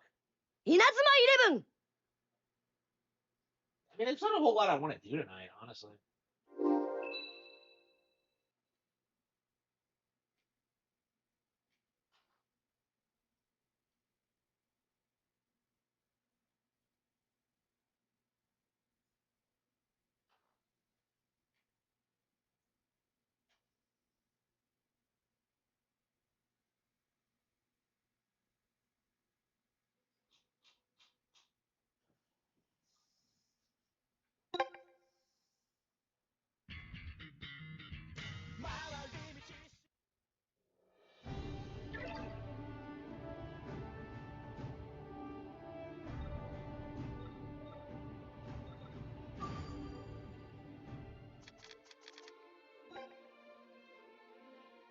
Food ranking videos?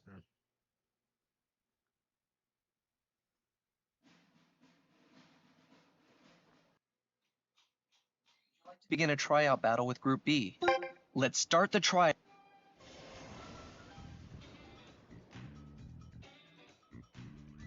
Sure, it's a sports clash, but also a test of ideals and skill. A challenge? Fine. I'll answer them all.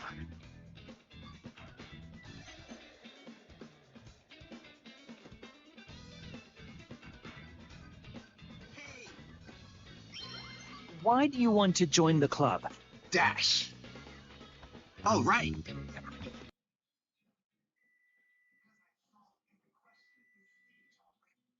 What does that mean?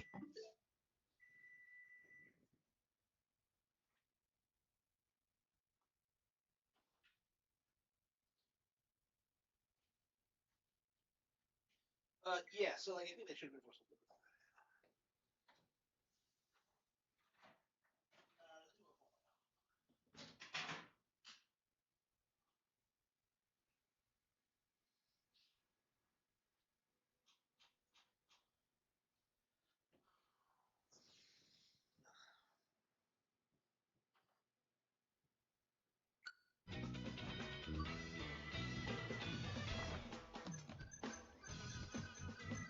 Yeah, I think I want to take a break from these What's long your RPGs. forte?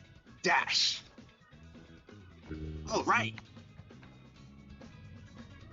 Tackling tough problems is my strength. Football's no different.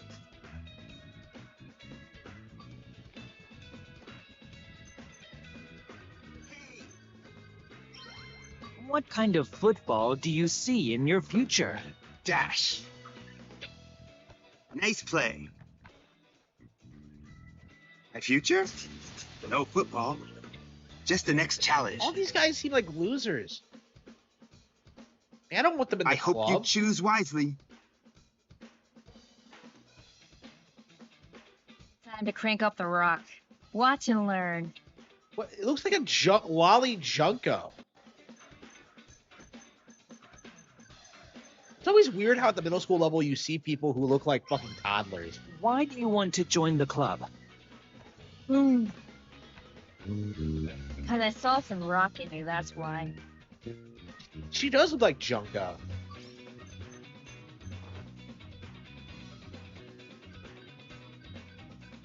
Hey, What's your forte? bring it. Too easy. Small frame, loud volume. I bring rock that hits deep. I bring rock that hits deep. What does that mean? Oh, is she like a rock and roller?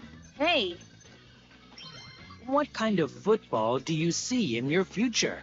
bring it. Too easy.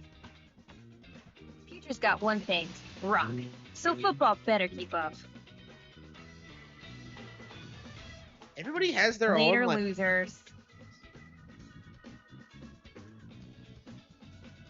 I'll do my best to show what I'm capable of.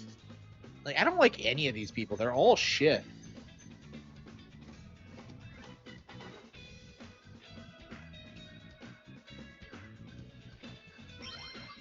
Why do you want to join the club? We did it! Yeah, that was actually pretty confident. Club's ability to fight through hardship inspired Okay, I like me. this trick. What's her name?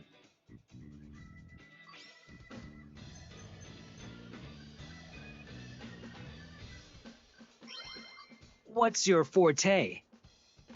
That felt great! I'm good at supporting others and often take the lead.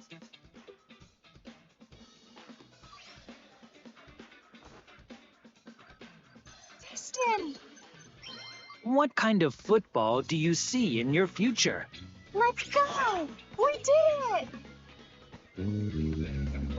Football will stay a source of strength for kids, now and always. Based. Choose me, and I'll do anything in my power to help. You gonna try and climb me?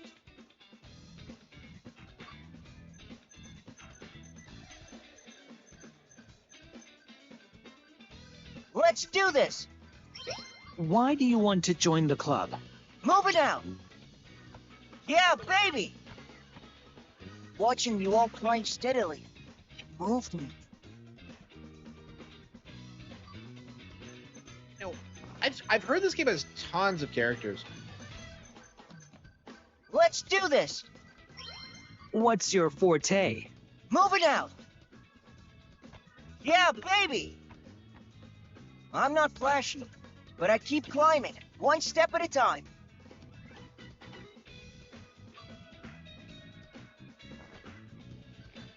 Let's do this!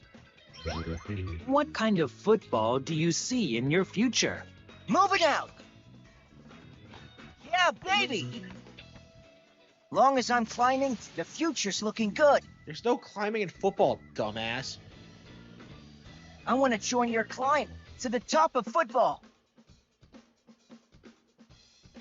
Think you can ride this big wave called me? Ah, he's a surfer? Oh.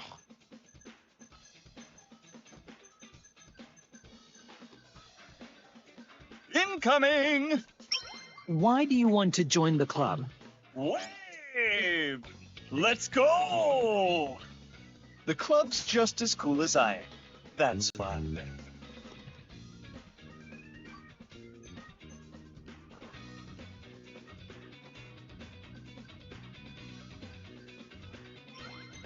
What's your forte? Crushed it! Catching vibes, man. I ride whatever wave comes my way.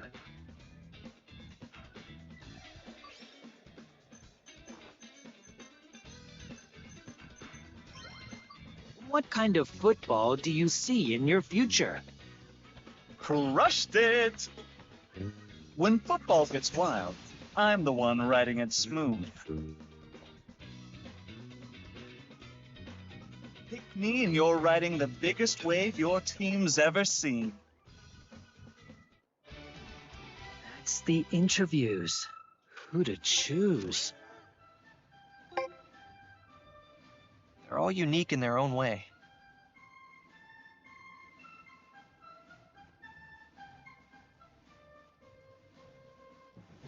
Let's just start a tryout battle with me. Time to start the battle.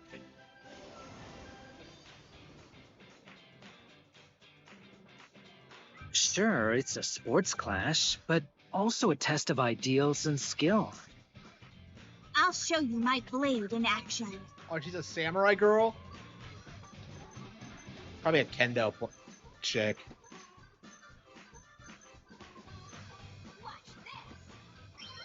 Why do you want to join the club? Yeah! Okay. Yeah, okay. Feels like the football club's the path I'm meant to walk. Okay, okay. I like her.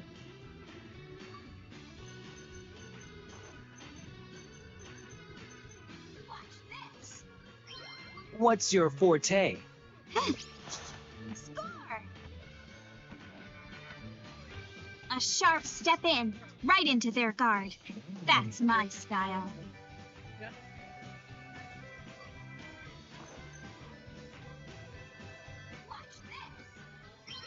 What kind of football do you see in your future? Score! The future? I live hard in the moment, so I don't really know. The way of the sword. I want to entrust it to you. Yeah, she's a samurai. What the fuck? Is she gonna have problems I with want you to Reika? judge the worth of my medal.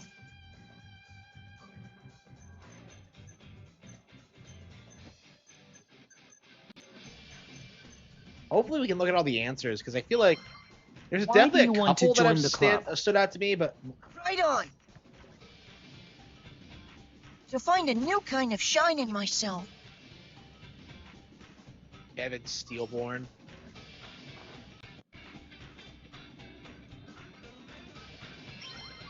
What's your forte? Right on. Believe it or not, I'm built tougher than I look.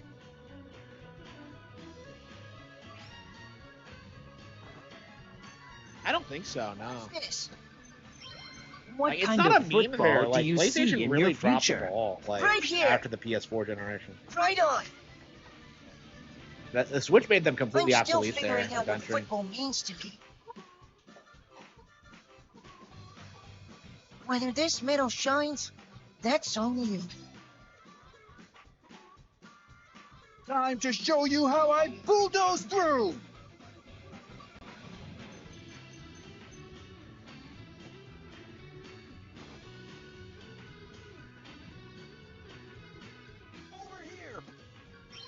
Why do you want to join the club? Let it rip! That's it! Figured my charge could break some ground here. Charge? Wait.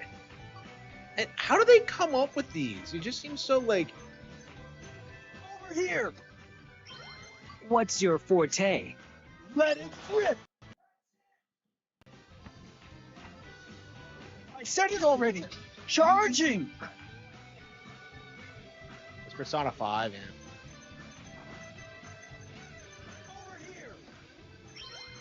What Yeah, what am I kind gonna of play here? football do you see in your future? Let it rip! That's it! All gas, no brakes. Charging toward the future. Charge me head on. I'll take it full force. Let the curtain rise.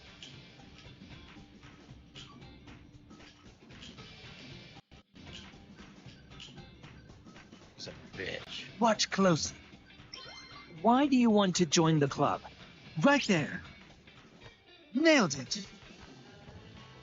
I had to see your club's illusions up close. What's with these names? Lycus Foxworth?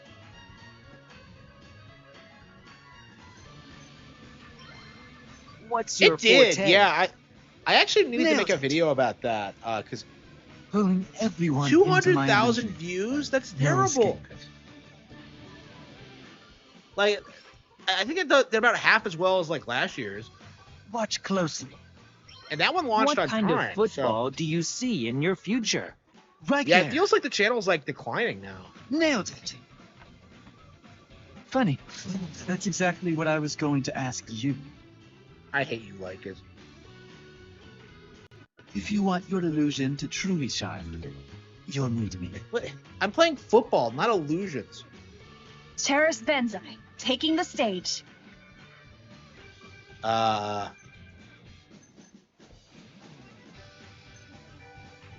I think it has a female voice, The Vanguard. but it's a male character. Why do you want to join the club? Entering the fray. Elegant. Elegant.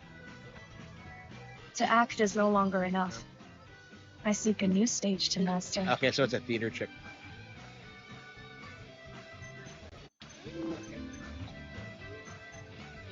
The Vanguard. I mean, it looks like a man's body. What's your forte? Entering the fray. Elegant. He's very boyish. Okay. I channel another's presence. You could call it possession. What is she, a fae? It did, yeah. The Vanguard. What kind of football do you see in your future? Entering the fray.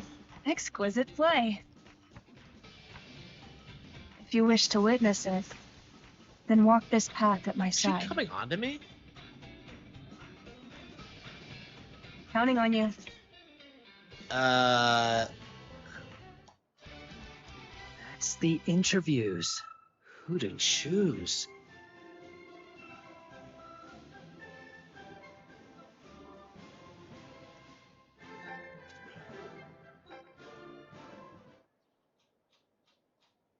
Man, that was... Judging 15 play. I bet it was good Come on, a little thing. So? I scored them based on what I liked. It's fine. Scores are... In the end, we just have to choose whoever feels. I'll upload everyone's scores and notes to Enocord. But narrowing it down to 5. Why not? We can't do that. Huh? Locking in a fixed strategy with 11 players. Stronger. They talk like they're in a fuck. Just give the word when you decide on. I've checked where everyone is now. Might be a good idea.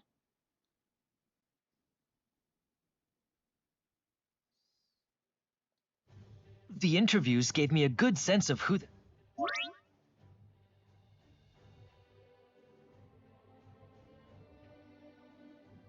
Will not be will be unavailable for scouting until after you complete the game. So choose wisely.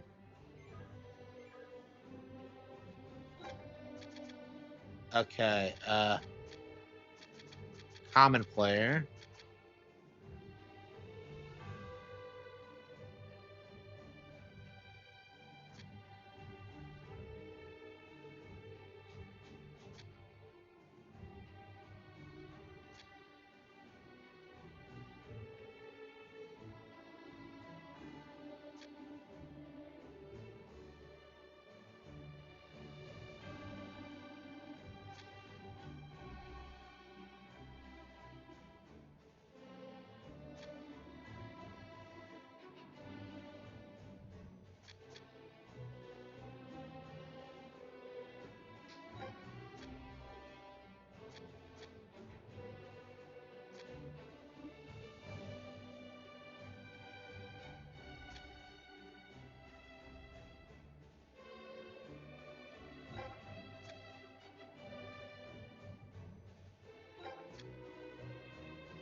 That is a dude.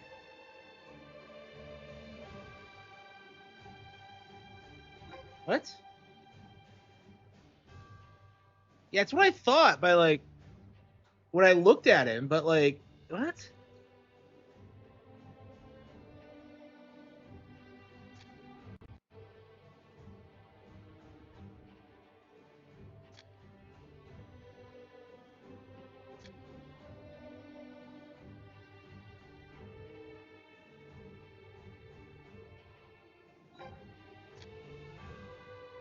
Okay.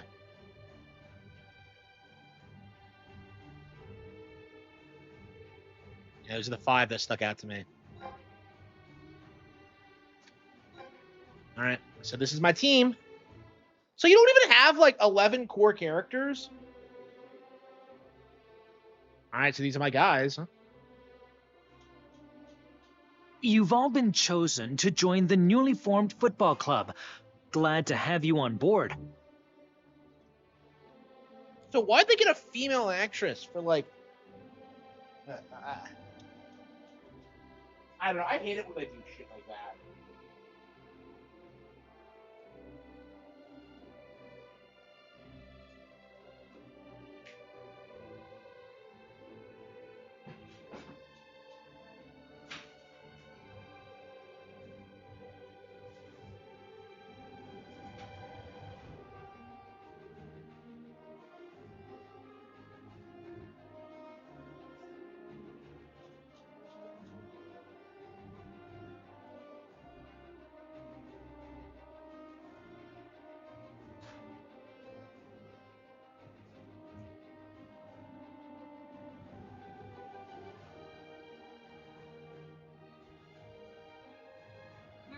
Alt off here.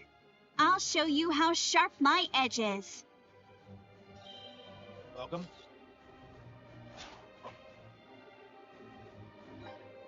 Dab and bullet. Let's.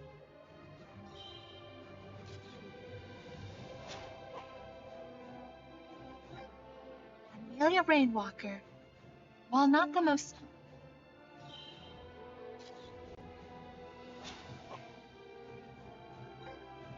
I am Marisol Kovalev. I hope to bring a touch of elegance. Oh, didn't she suck? Oh no, shit. I think I made a reference there. Among countless stars, I'm adding my own light to the shimmer. So that's a guy.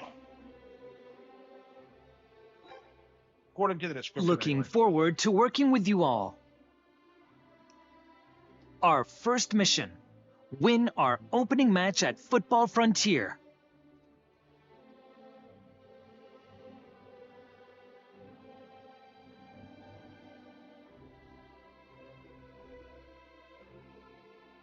Yeah, they're probably trying to legitimize GTA among the Japanese, but they really don't give a shit about it at all. Since we don't have a central training spot, you'll be practicing at assigned locations. For details, check with our coordinator, Juno Huntermark. What is with these last names? Everybody in this game has like the weirdest fucking name.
As for the team tactics,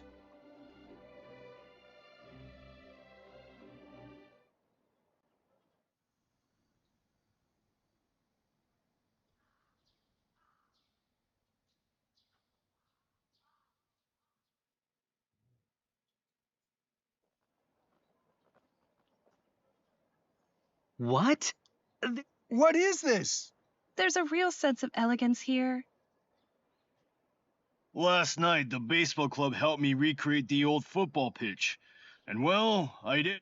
That's the son of a politician for you. Really? Feel free to use it for team practice right away. Theory, you're... Don't mention it. I hope this makes up. Thank you for your help. Practice for Football Frontier starts today. Better.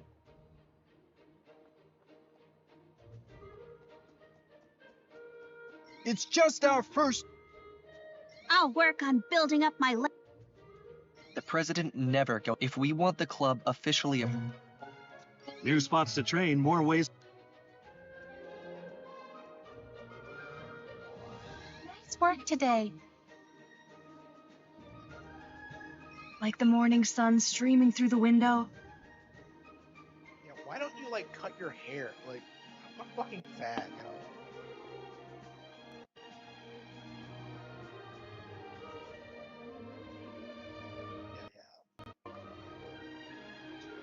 Looks like.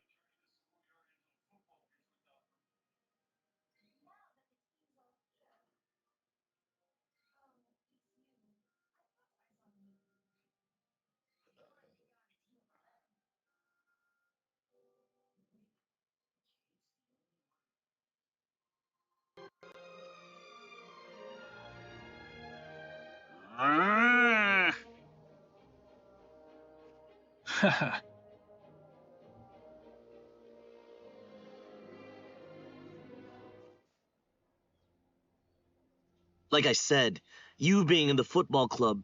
Yeah, seriously. Yeah.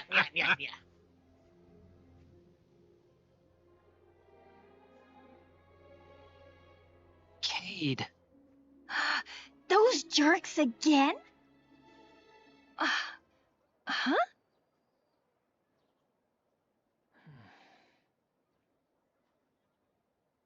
Why don't you just curl up like a ball? We'll kick you around. You're pathetic. Huh? What'd you just say? Shut up already. Keep whining and I'll crush you. Where'd this come from? Holy shit, Kate is a badass. What's his problem? Whoa! What's wrong? Oh, bark. No. Become the bully. Amazing. Huh? Did I do? Huh? Wait, was that a personality shift? Man, that was... They'll think twice before messing with... But where'd Cade learn to talk? I sent him some lines and poses for fights. So it was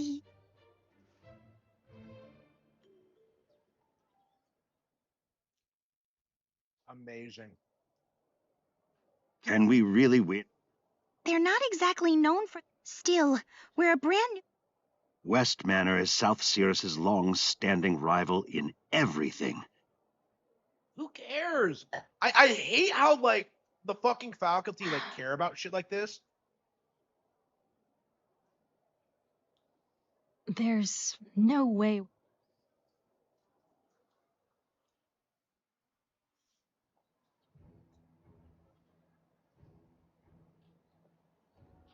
Chairperson, we've received an affiliation request from... It's from a school called West... Why do they keep trying to make the chairperson West thing again? Manor. That is a chairwoman, you dipshit. They're also asking for support from our football club. Why do they do this shit? Like, that pisses me off. Support, as in they want to borrow Yes. There's apparently a rule that lets affiliated schools trade. our players playing for a... Rather presumptuous, might I say. Actually, Excuse me? let's accept the request. We shall...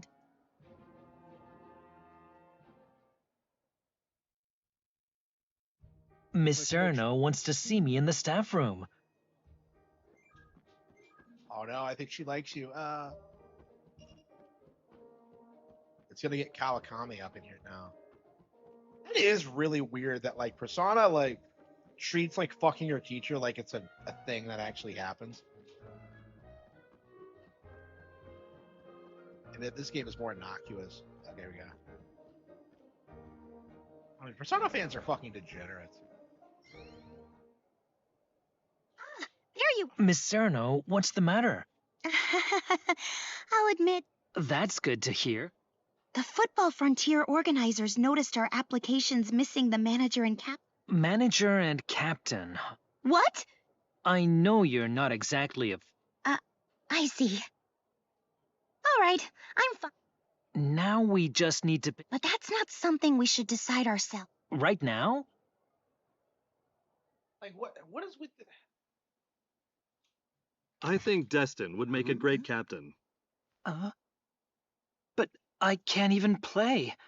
Doesn't matter if you're on the pitch or not. You're still the team's backbone. We can list you as a sub and make you captain. That look on your face. You were gonna say you're not part of the team? Didn't you promise you'd play football with us? Briar. Destin, you got everyone to start this club, and now you're just going to chicken out? I'm serious. It's just... Just? Just what? I'm just a middle school newbie.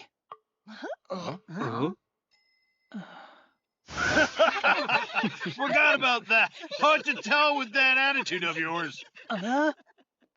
Just accept it, Destin. You're the only one who can. Why is he so nervous? Like, he's been owning this.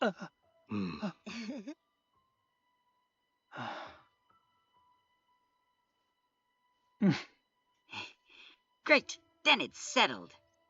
Can't wait to see you in action, our captain manager. All right. Does our captain have anything to say? You know, a speech, Dustin.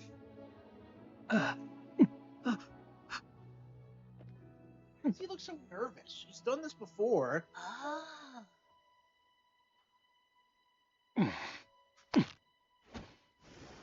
Look, I'm not sure how far we can...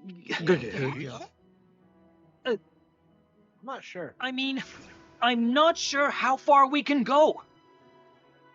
But I promise we'll be the best in Japan. What? Really? Yeah. But Destin, we're not in Japan. Hey, Briar, you think he was joking? Nah, he's dead serious. Trust me. Hey, wait a minute. What about the other 5 members? What an interesting guy. Right? But FYI, keeping up with him won't be a walk in the park. Yep, I figured as much.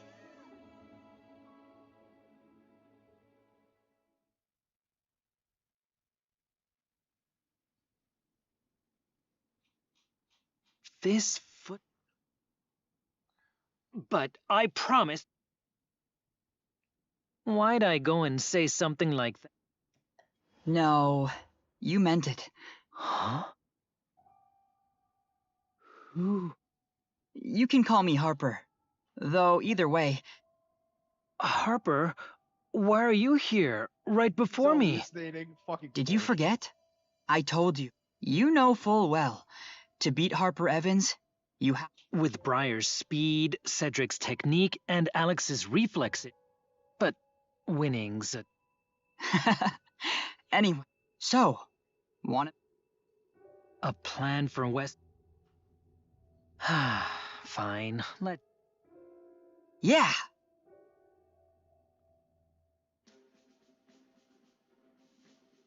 West Manor's one of the top schools in Kyushu, same as ours. We used to be football rivals too, but... Yeah, so... Look further back, and you've got 12 wins, 11 losses, 1 draw. Both schools value academics and sport. Oh yeah? They've lost in the first round 5 years in a row. Sounds like an easy win then. But word is, they've gotten a lot better. There's a rumor they brought in a top-tier coordinator who's been Can a coordinator really make that much? No clue. But since we're... So... They've got solid fundamentals. Their midfielder, Laymark Starwin, is their playmaker. He sets up all 3 forwards to slip... So they rely on a single playmaker? Then... Right. That would cripple their offense. Defense?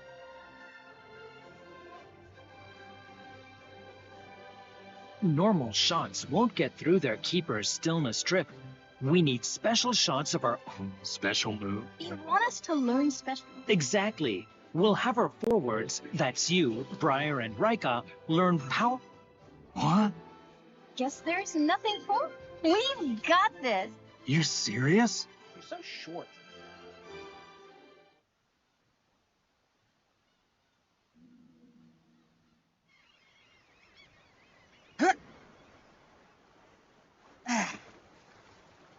Honestly, Harper, didn't expect you to tag along on this trip.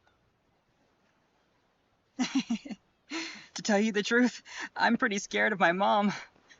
Huh? You? Yeah, even my dad's scared of her. He says it's like that in every family. Soy family, maybe. I guess that makes sense. Well, since football's been kinda dull lately, this trip's a nice change of pace. Look, if you don't enjoy playing football anymore, it's okay to walk away. Sometimes giving up is the braver choice. It could help you figure out where you truly belong. I just can't, Darian. I mean, I was practically born to play football. Harper.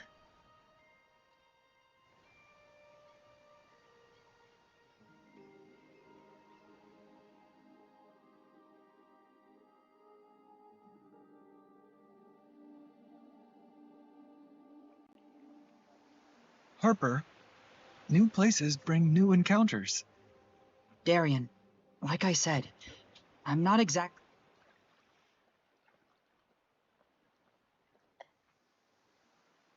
Who gives a shit about Harper Evans? We'll be training and making. Stay on your special training plan. Roger, first. Got it.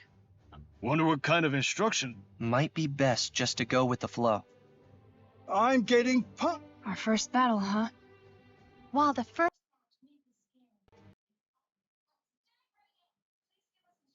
Grace and elegance. All right, everyone, let's go. I wonder if You've got this. speed is your defining trait. I'm sure. Okay, let's. Phew.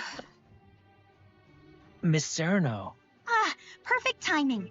Everyone's here. The kits we ordered have arrived.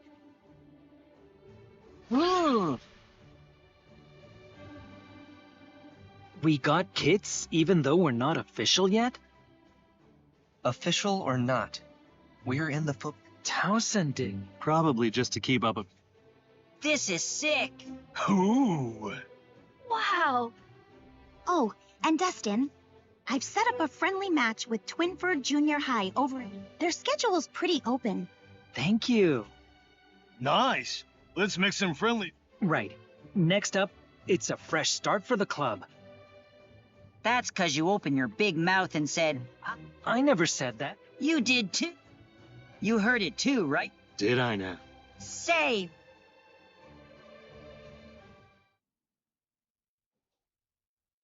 West Manor, they're not exactly top.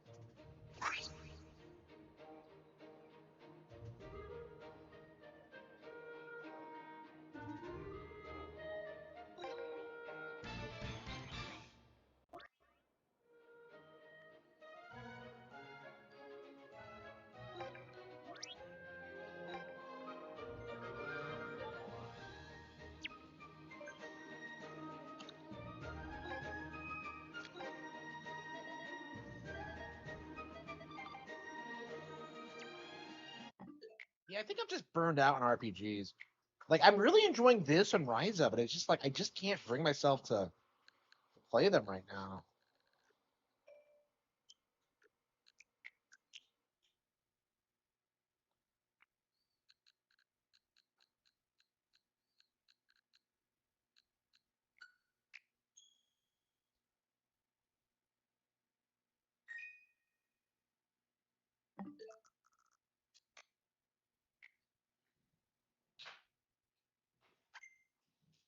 Never gonna use it.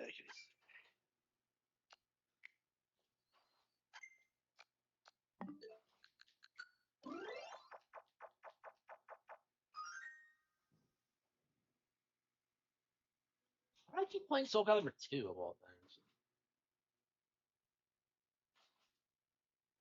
I'm a kid. I'm a kid.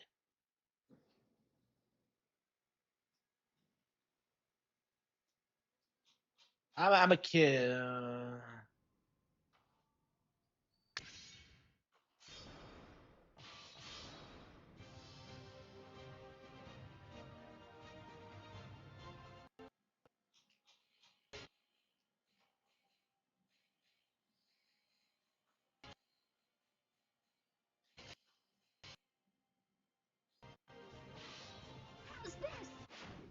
versus Cassandra. Are you okay?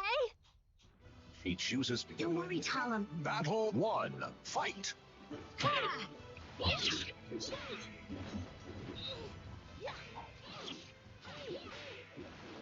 Yeah, let's see. Whip a crack with her whoopee tail, as the beast was done. He asked us, "Be you angels?" Battle 2. Fight.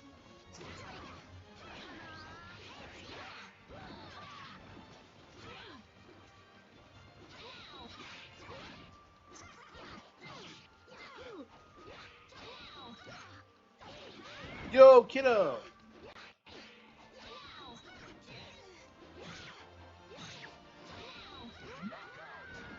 Yo. Battle 1. Fight.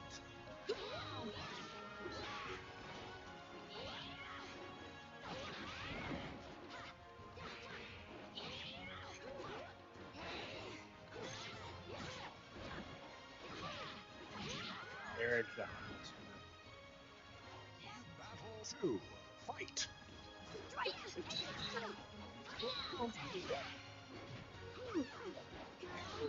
I never understood that. Like, what the fuck is she doing?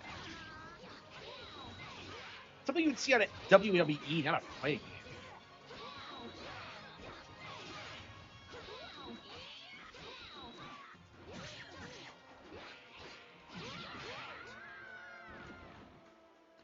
You lose. 9. Battle 1. Fight. Strike! Yeah! Hey! Now! Now! Hey!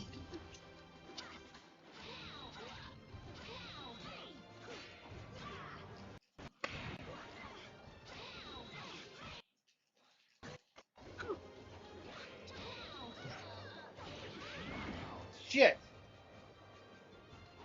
That was all too easy. You Battle 2. Fight. Yeah, everybody else is just having fun.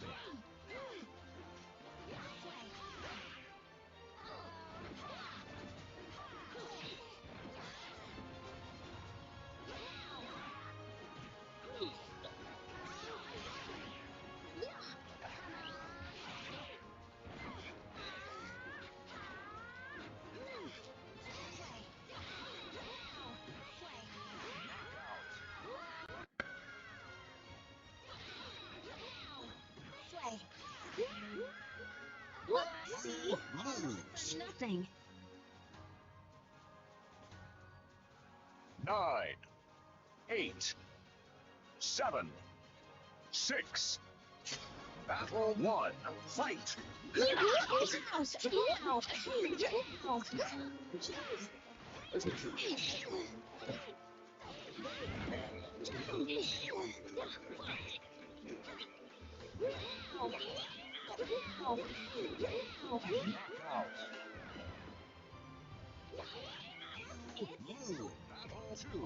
Fight.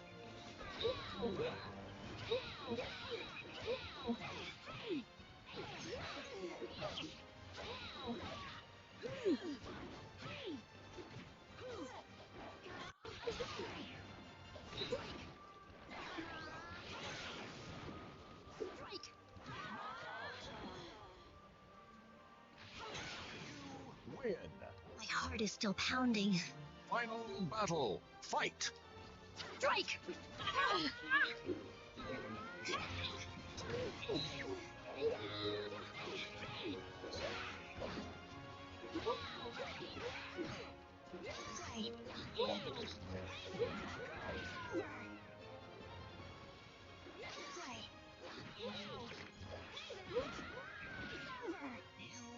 You lose.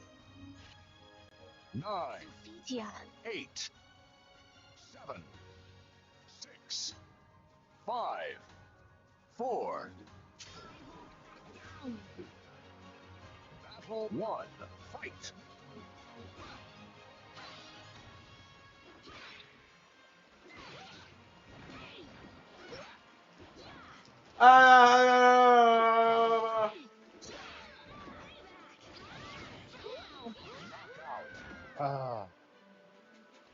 Fight.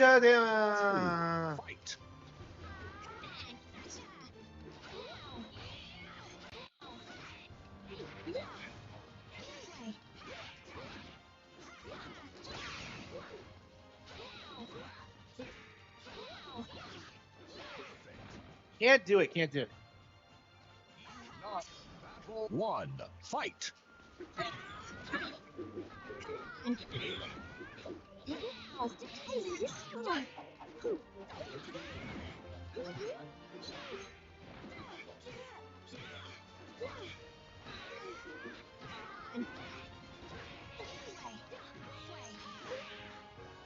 But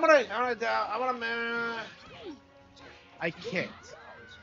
I hack and I slash and I kick some more ass. Fight. I don't like. What is this?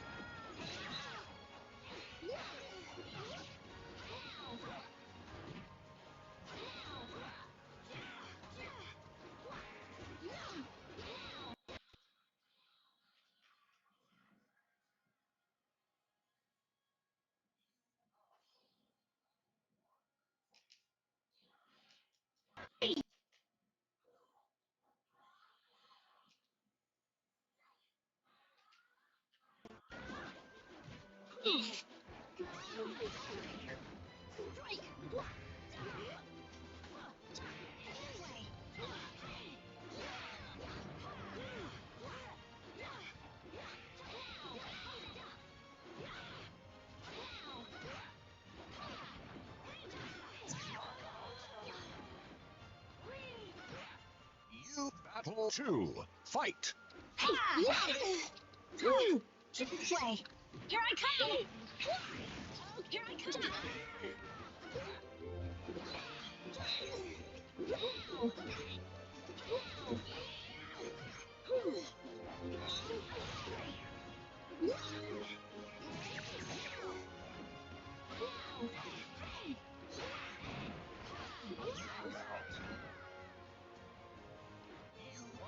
Battle. Fight.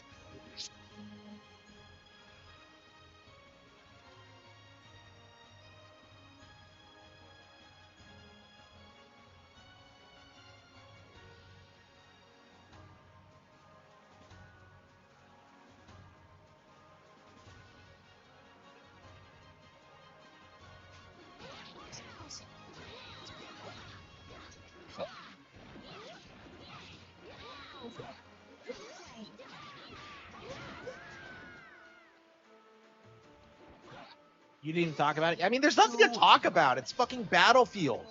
The only reason people talk about it is because it's like some COD alternative. But like, yeah, it's not relevant. And like, there are just so many better FPS games. It's not even really worth talking about, honestly.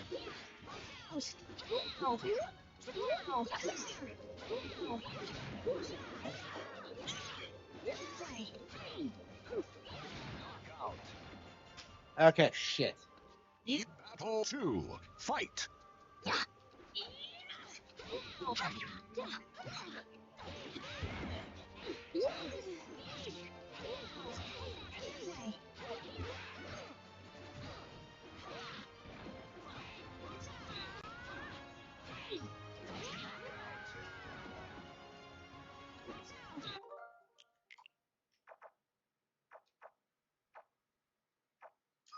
Yeah, I think I'm gonna take a break from streaming, like streaming games. Honestly, I just feel kind of out of it lately.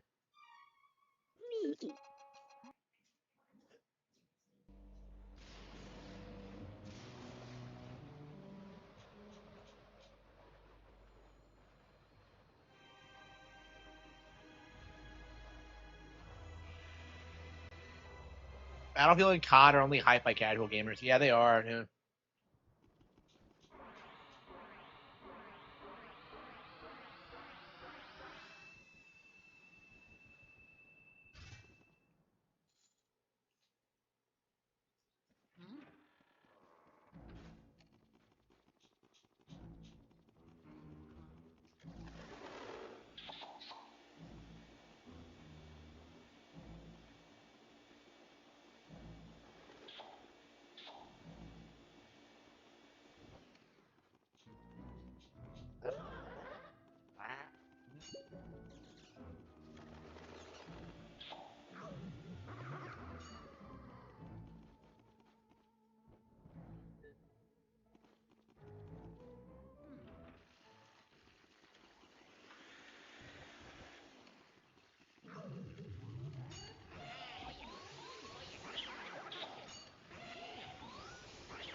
No Doom or Night Rain. Yeah, yeah. I mean, there were plenty of like blatant omissions, but he did make sure to get like Expedition 33 on there, even though I'm convinced he didn't play that. And he put like Kingdom Come Deliverance on there too, you know, to shill for it. I think because like Vavra sponsored him or something. The Blue Rat, Sonic, nothing. Like I'm gonna go watch Princess Mononoke tomorrow night with the GF. Oops. Oh fuck. Fuck.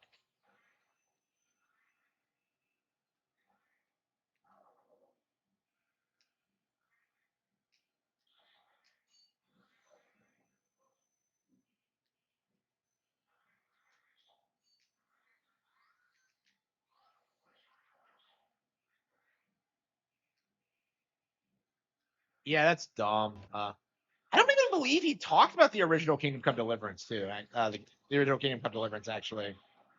Like he was just one of those people that jumped on board with the sequel. I don't know. People never should have hyped that up though. It was always like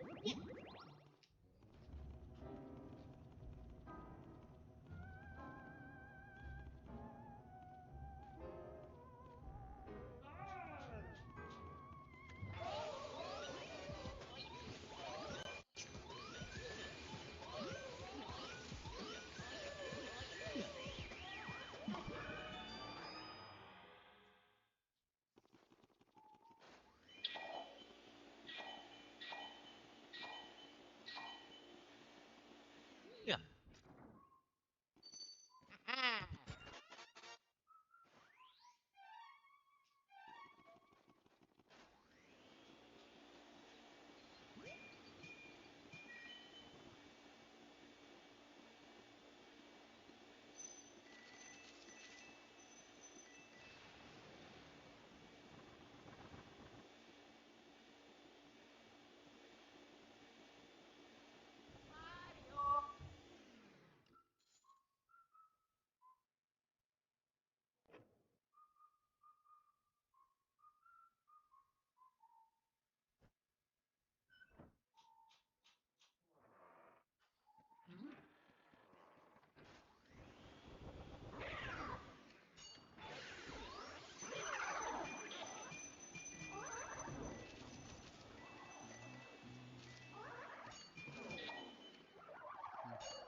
hear about Sonic again after Grassroots. You know, that's how I feel about it.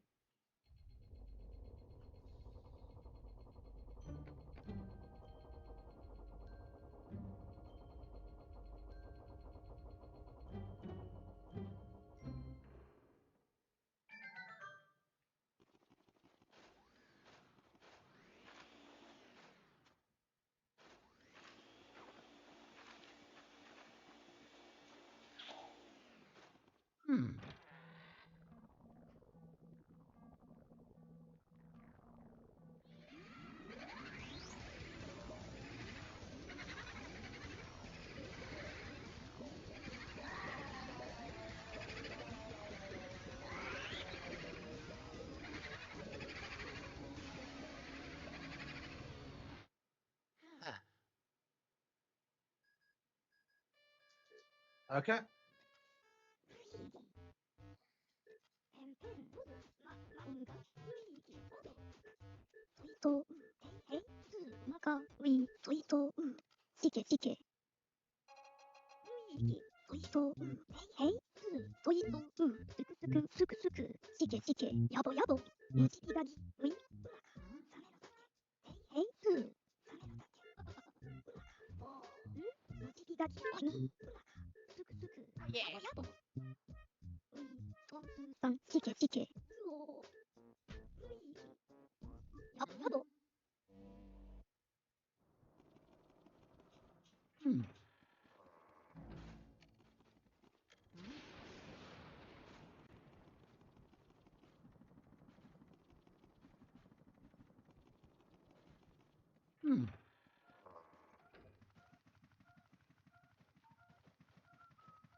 Oh yeah.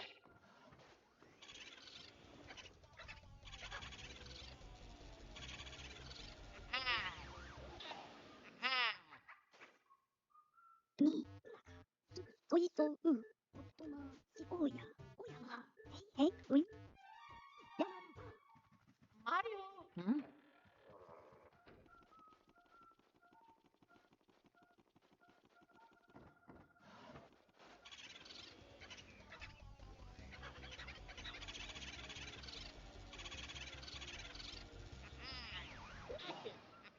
I never get tired of this game.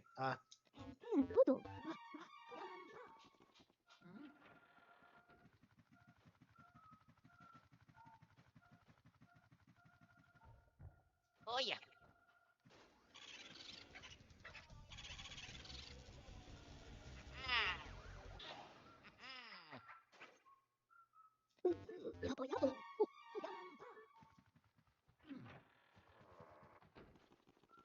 Mario!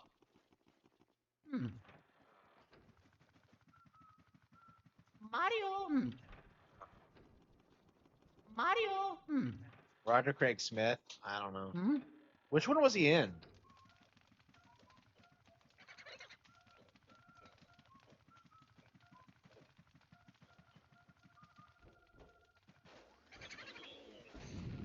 Oh yeah.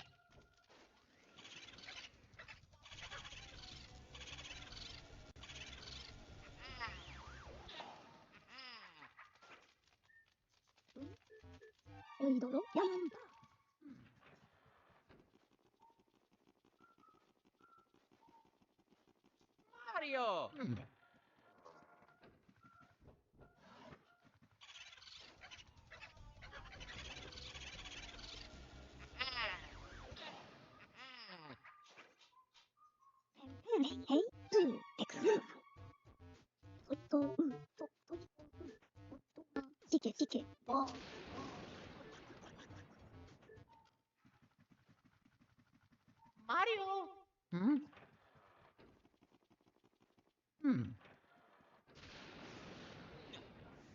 Oh yeah.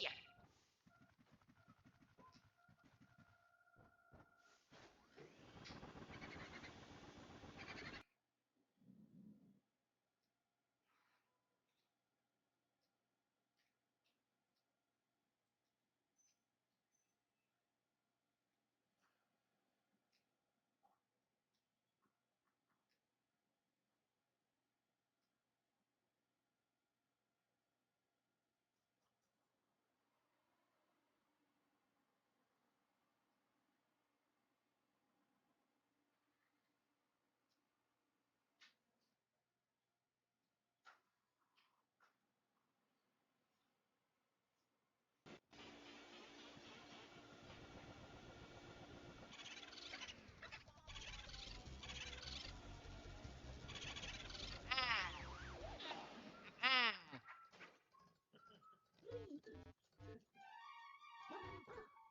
Mario.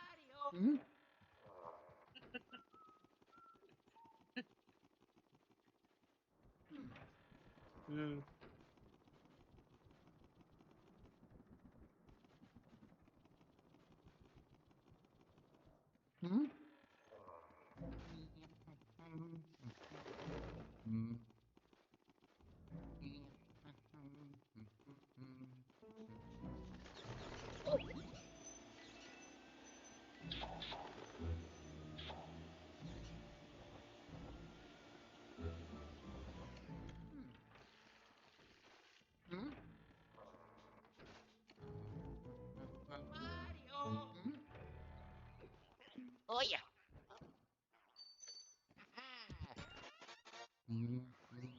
I don't want to speak to anybody.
Ah, I want to go home and play some games.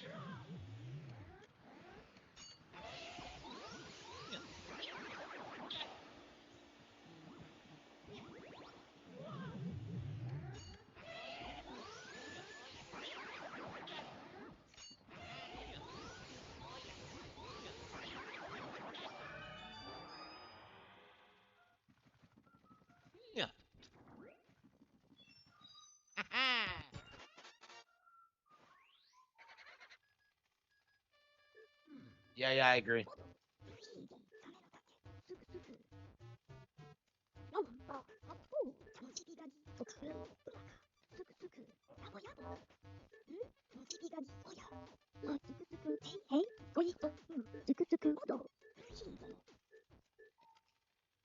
Yes. Oh yeah.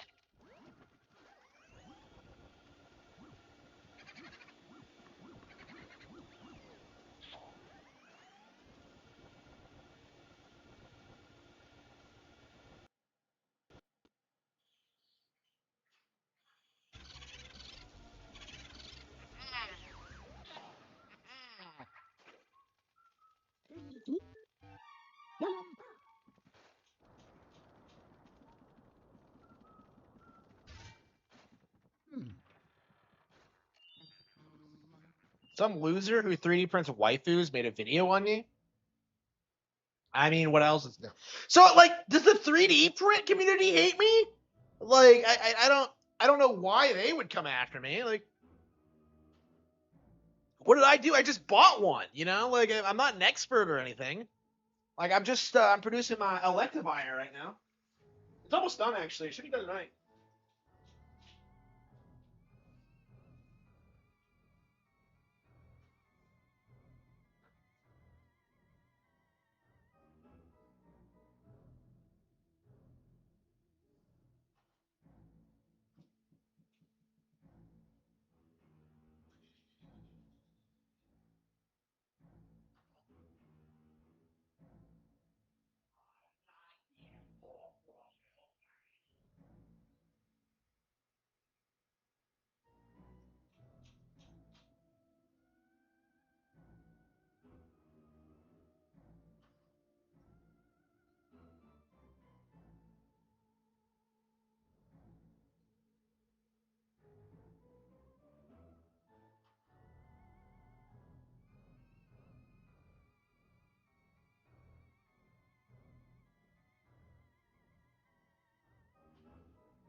He's an account on Twitter. Well, like I didn't see anything like that, so I have no idea what you're talking about. Oh shit! No, fuck. Okay, barely got it. Uh.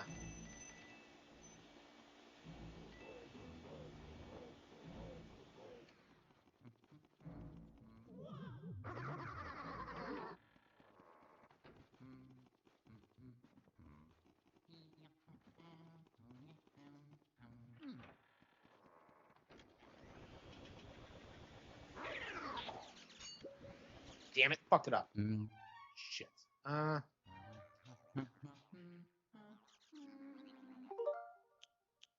guess we can just reload the save. Yeah, you save it after every boot, right? So in theory, you could just like reset it then.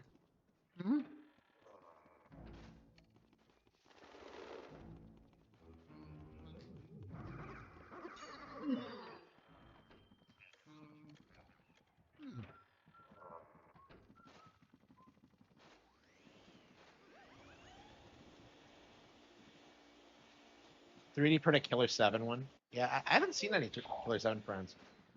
I don't know. I'm doing a lot of Pokemon now because they're so easy to do. So yeah, I'm trying to write out my Pokemon collection. What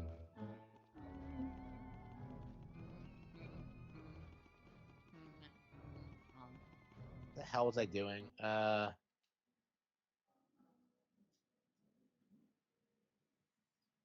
I guess you just reset it every time you screw up.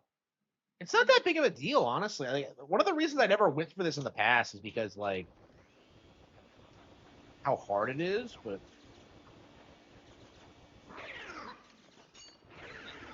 oh, it's perfectly doable. Oh, here we go. Yeah, this one gives you a gemstone. Not bad. Yeah, this is one of the ones you have to get.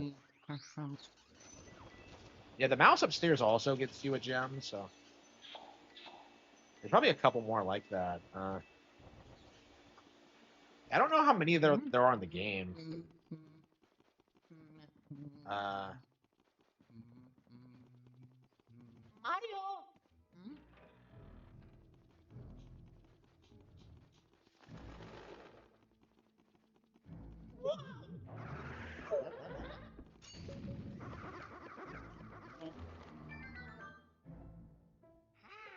The Doom 2016 anniversary. Yeah. Yeah, we got to do the Star Fox Zero anniversary for sure. I mean, I said that about Devil's Third too, and we didn't. We ended up not doing that. Like, and with Itagaki dead too. Like, I don't know. I'm kind of disappointed with myself. I mean, maybe I should take a break from streaming and just focus on like editing content for a bit, so I can get caught up on all these anniversaries. Like, today I really wanted to do like an Elite Beat Agents one, but because I've been really into that game lately. Oops.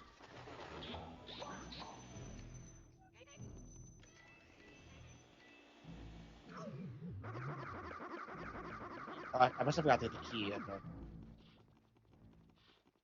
Oh, I see. Okay.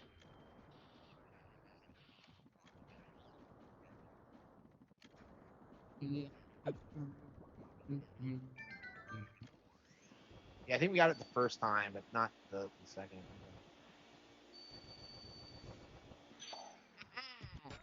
Star Fox Zero filter particular. It did. It did. I believe I have it sitting out, so we might play it again here soon.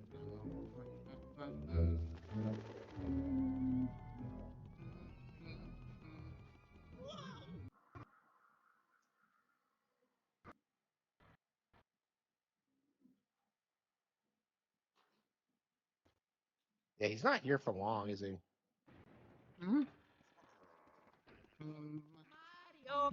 I don't get why this guy is into Melody. She's like 50 years younger than him.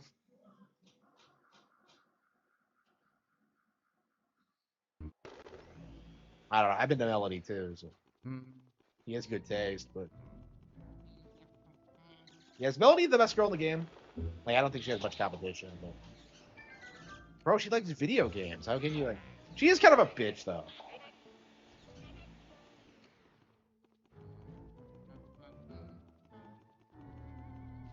I remember I couldn't figure this out. Like one time I rented this. Yeah, I think during my rental days, I never got past chapter 2.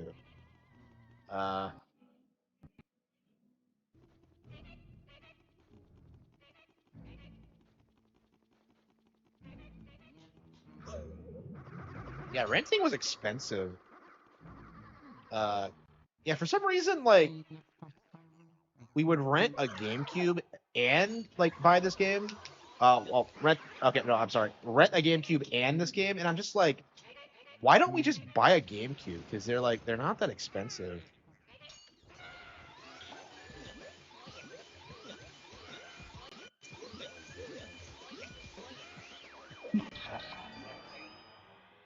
Like it's so weird looking at old catalogs and realizing just how cheap that shit actually was, Oh yeah. and how my parents would just refuse to buy it for me. Like everybody else I knew who was into video games had all three problems. Like I think it was pretty common at the time to have all three. Like if you were really into games. I had a PS2 eventually and the GameCube, but never an Xbox. And honestly, the Xbox I probably would have liked a lot more than the PS2. Yeah. Honestly, like I might have liked it more than the GameCube. Honestly, I'm not super into the GameCube. Honestly, like there are great games on it, but I don't know. Some of my favorite games ever on GameCube. I don't know. Maybe I'm overhyping Xbox too much.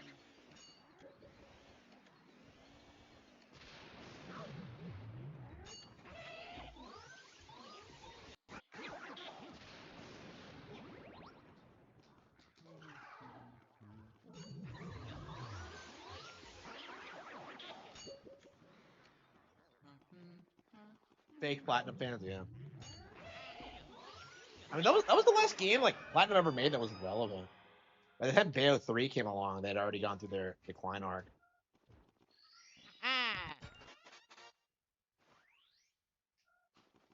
Yeah. Yeah.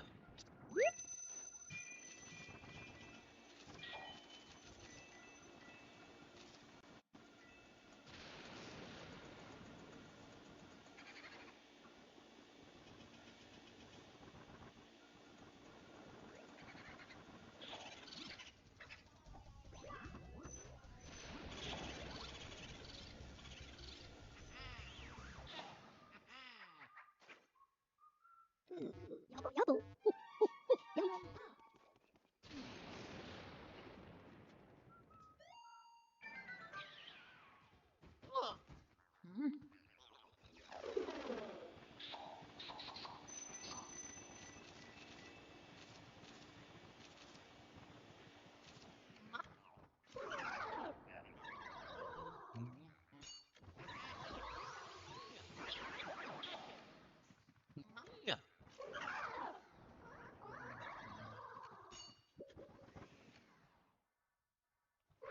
I did have a PS2. Yeah, I did have a PS2, and I eventually got GTA, and I kind of realized that like it wasn't that good. You know, I played a bully. I played bully on the Wii before it, and you know, even then, like that wasn't that good.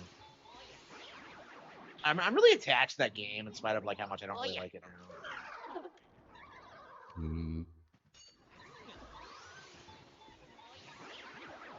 Yeah, I don't know. I think we should scale back on like streams for a while because I feel kind of burned out. I mean, I've been kind of trying to mix it up with like the reaction streams, but like none of these people are like fun to watch, and I just feel like I don't know. I feel like maybe I should be like just writing more because that's kind of what I feel like.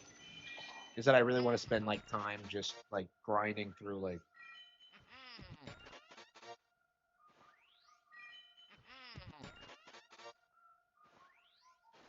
the Cattle Have Fangs, and I don't know. I have not been working on it much. Like lately, I've been primarily focused on another project, and it's just I don't know. I don't think that project's gonna get published. It's just I was looking at it, and I'm just like, this is too autistic. That OJ guy, yeah, I don't know.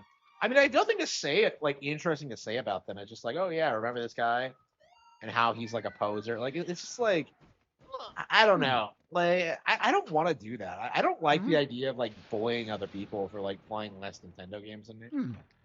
If anything, I feel like I play too much. I don't know. This is probably gonna be the last time I play this much in my life because like, you know, all the games I really enjoy, I play to death. And new games always come out, and I'll play those. But it's just like, I don't know. I don't really feel the urge to replay like my favorites of all time anymore. Like that's kind of how I feel about it. Is that like I think once this like period of my life is through, I'll probably not play that much gaming like again. Yeah, I want to focus more on my writing. Yeah. Oh yeah.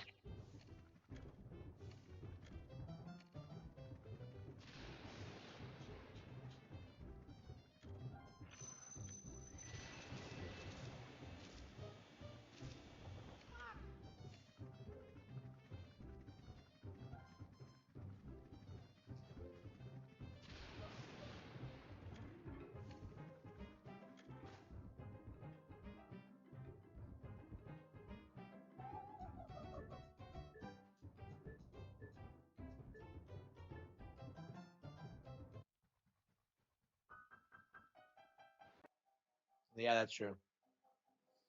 I don't know. I put like 2,000 hours into like Nintendo Switch gaming last year, so I'm just kind of like, I don't know. Maybe I should yeah,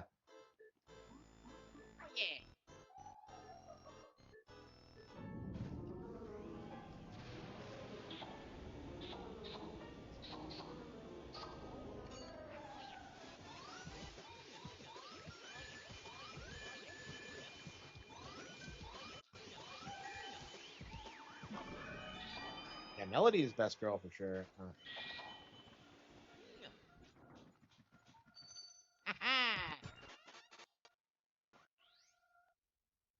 Yeah, this reminds me of when I started like obsessively playing Pikmin 1 a couple years back when I started speedrunning it. Like, I don't, maybe that's where I'm at now, where I just need to be focusing on like speedrunning or something.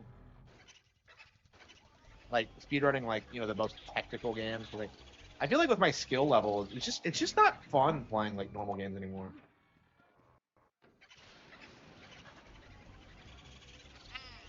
Expedition fans only put 5 in. Like, I'm told like 2,000 a year is like a crazy amount. Man, I don't know. I don't know how true that is, but like, I don't know. I was streaming like 8 hours a night, like at one point, like every day. So I've been playing a ton of games. It's just, yeah, I'm kind of burned out. Like, I don't know. I'm doing everything I can, but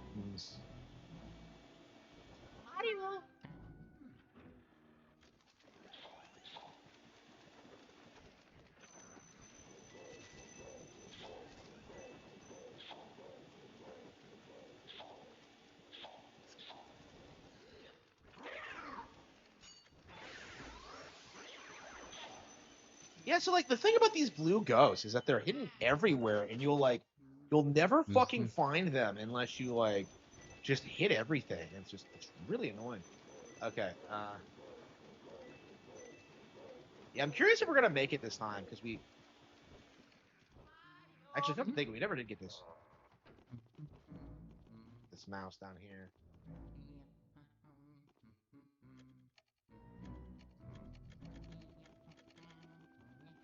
How do you get the mouse out? I've always been. There we go. Yeah, I've never been able to consistently figure out how that works. Like, it just happens randomly. And I think there's some in like rooms too, but I've never been able to figure out how that works either. I mean, this is the most money I've probably ever had. I probably don't need that much, honestly. Like, honestly, I probably just need like a handful of gemstones.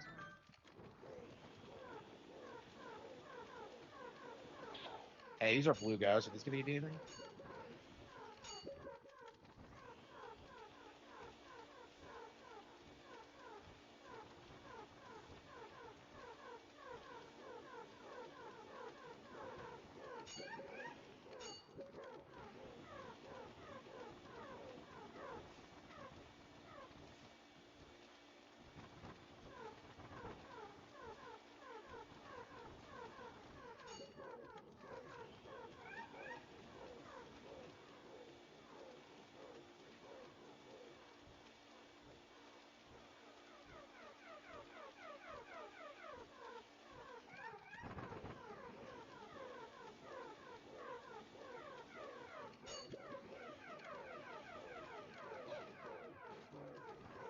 You never see these waiter ghosts anywhere else in the game. Don't they look more like the Dark Moon ghost than anything else in this one?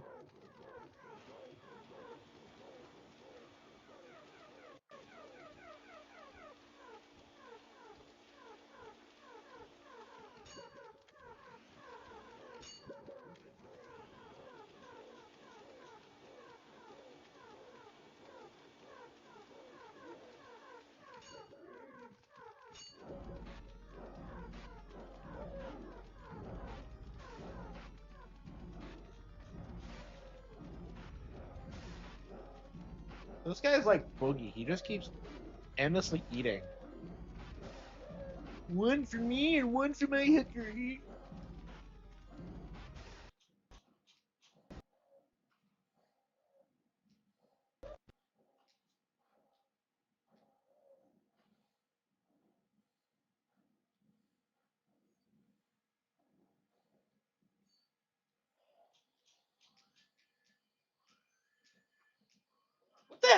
Where did those come from?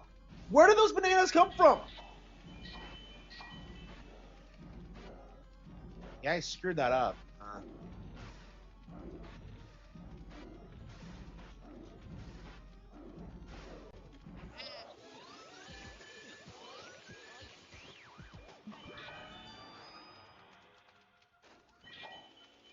GTA's money system? What's GTA's money system? The GTA money system where you have to pay real money to, like, get shark cards or whatever? Is that what you mean? That bullshit? Yeah, we're gonna go ahead. Like, I think it's unreasonable to expect you're supposed to take them all out in, like, one go. Oh, yeah.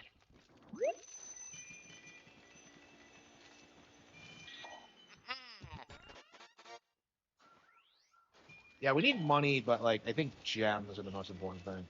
Because, like, money is very inconsequential. I don't know. It feels like we have a lot more money than we have in any previous playthrough. It may just be me, but, like...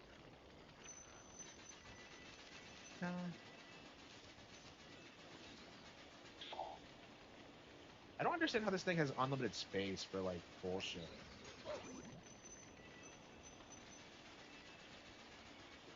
Yeah, I remember I died here one time, and, like, I couldn't get past this part. Oh, yeah. No, fuck! Okay, shit.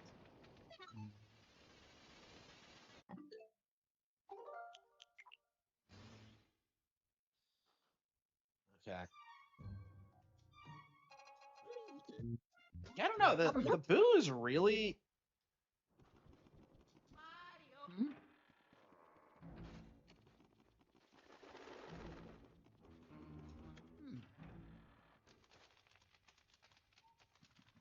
Oh, yeah.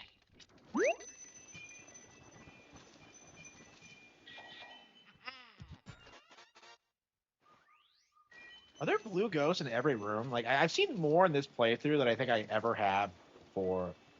Like, previously I've always been like, oh, I have to look up a guide to find them, but they're not that hard to find, to be told.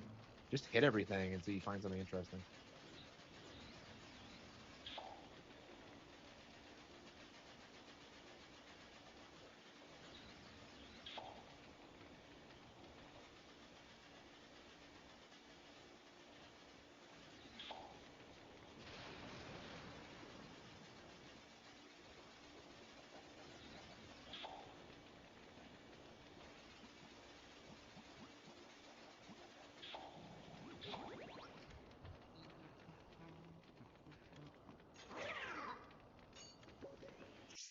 The fuck? I don't get it. Like, the timing is just weird. I don't...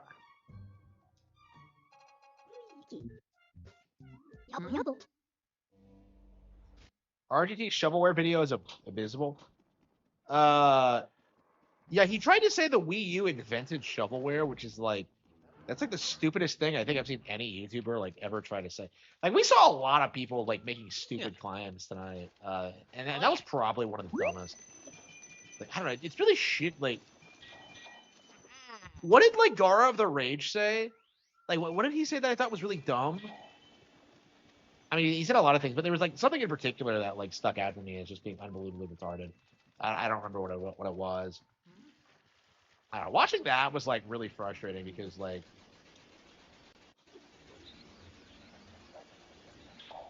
yeah, because it's one of those situations where you know you're right. Like, realistically, what's going to happen with Nintendo stock price? It's going to go back up, right? Like, oh, but it's in free fall right now. But like, yeah, it's going to go back up. It's a non-issue. I didn't watch him.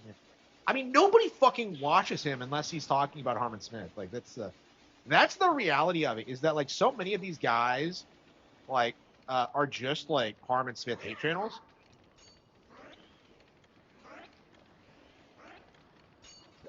What the fuck?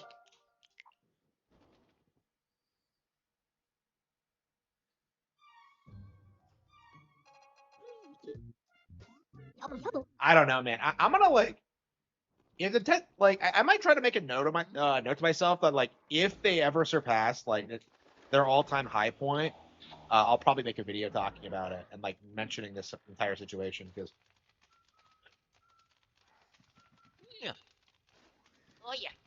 Yeah, nobody watches his actual game coverage. It's all entirely just like, oh, we got to make fun of Harman Smith. Oh. I don't. These guys are like legit threatened by me. Like that's the thing that really bothers them is that I have a very strong following, like on 4chan.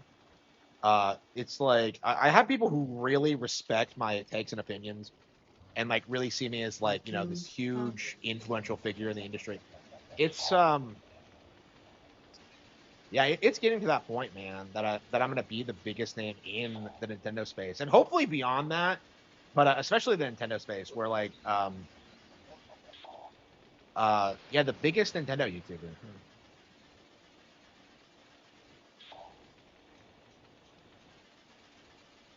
What's T-Chan? I have no idea what that is.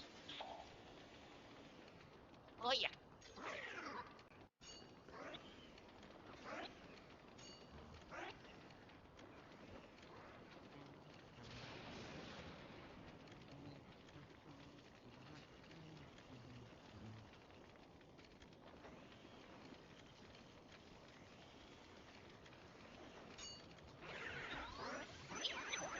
Can't you just let him run around like indefinitely? Nintendo YouTube is now just R2T and Nintendo, pretty much, yeah. Like Arlo is kind of completely irrelevant. I was kind of, it was really interesting, kind of seeing that happen. Because on one hand, I did kind of predict it, but like on the other hand, it's very very interesting in seeing how it happened because like Arlo's primary audience these days are like people who are just disillusioned with Nintendo. And the way a lot of these guys tried to like spin this like the Nintendo Switch 2 thing, like, oh, even Arlo's upset with them. Like, actual fans are just like, yeah, because Arlo's a fucking poser. It's like this has been known in the community for years, right? Like, I said that, and it's like, so many of these guys are like trying to defend Arlo's honor. It's pathetic.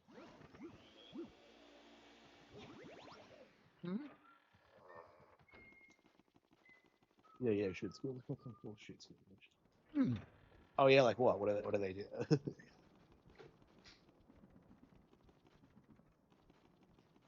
Mario. This game never gets old. Okay. But yeah, I've been trying to like, I've been seeing my views go up and up and up. My problem primarily is just like, there's been no major like situation that I can take advantage of to be successful.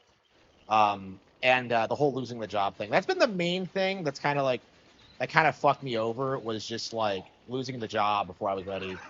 And like, I was already planning on leaving. So it's like, it's all according to plan, but like, it was very frustrating that it happened the way it did, is my mindset. Arlo plagiarizes Sesame Street? Yeah, for sure.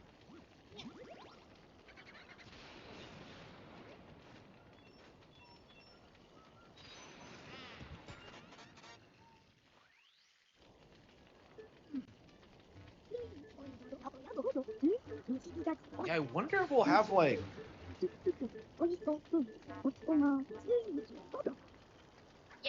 Yeah, this is definitely gonna be my best playthrough, but it's like, is it gonna be enough?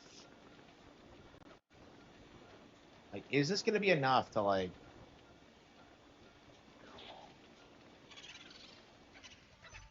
I'm Hooligan.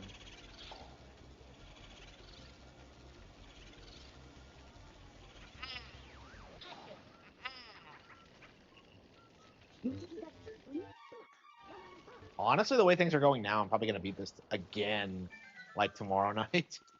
Like, I don't know why I'm so addicted to this game right now. I don't know. I mean, it's fun, but like, most people play this like once a year. I mean, like I used to play this a lot as a kid too, but it's like, I don't know.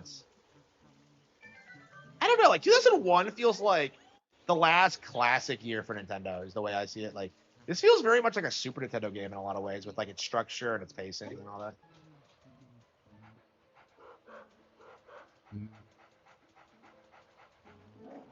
Like, I don't know. I loved Iwata's era for Nintendo, but like I feel like his era was defined by like reaching new audiences, and like Yamauchi's was about like establishing like the brands and the formulas and like all their iconic brands. So like I am very partial to like the Yamauchi era. Yeah, I'm curious how long Furukawa's presidency is going to be interesting because he's not really an innovator. But like at the same time, it feels like he doesn't really need to shake things up at all. It feels like Iwata kind of established like the long-term success strategy for Nintendo, and like he doesn't really need to be like a major innovator. It does, yeah. Like in general, it's kind of shocking how much better like GameCube games look than PS2. Like just compare MGS3 to like RE4. Like RE4 is like obviously way better, obviously, right? You know what? We should play Path of Radiance tonight. I've been putting it off for a couple of days. I don't know.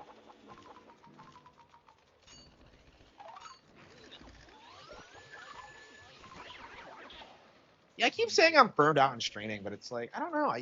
For me, like it's like the RPGs, like just the endless RPGs just kind of got to me, and I just want to play fun games.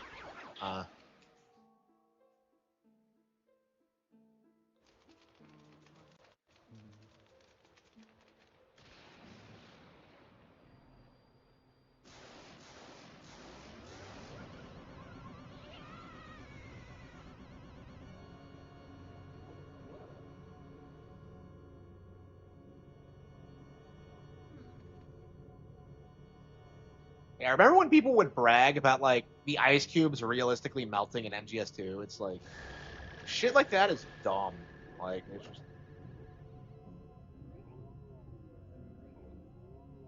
I don't know. Bogmire seems like the real final boss because after this you just fight a bunch of boos, and then you fight King Boo. It's like this thing seems way more horrifying than everything else in the game.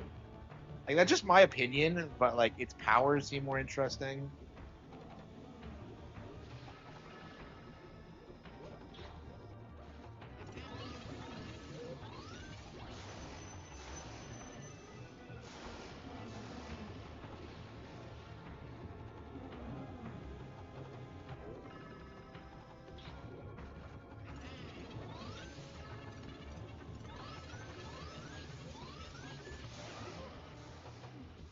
Like the lightning strikes are cool. It's a cool boss. Like I don't know. Like again, I've said this before, but like I really wish a lot of these characters would like come back in like a future Mario spin-off. Like it feels like nothing in Luigi's Mansion has really made its way to like mainstream, other than like Egad and the Poltergust. And I don't know, like I want the Polterpup in Mario Kart. You know, it's like Yeah.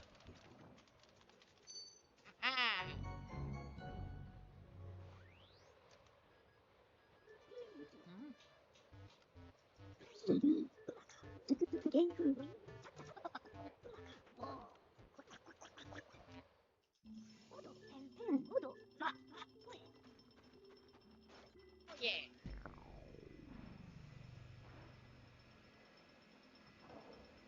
Resident Evil Showcase out now.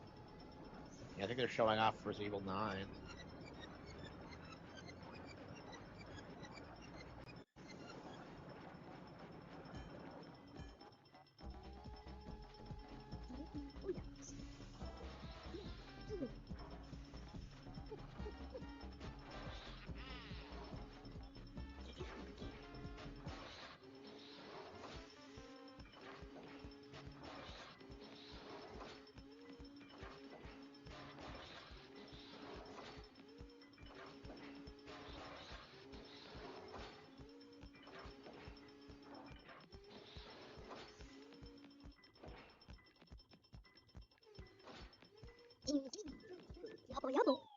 Thanks for your help, Luigi.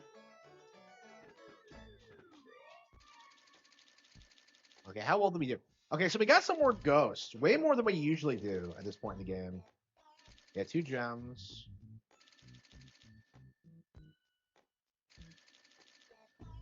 Okay.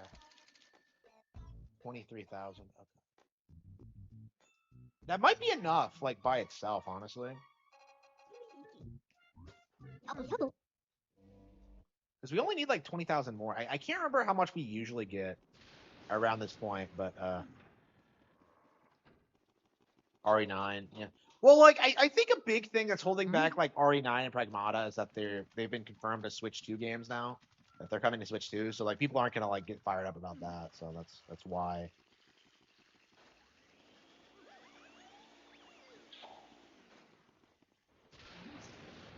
I don't know. I wonder how long it's gonna take for someone to make like an indie like Luigi's Mansion 1 style successor. The way that like people did like Wario Land 4 and shit. I don't know. I would like to do it.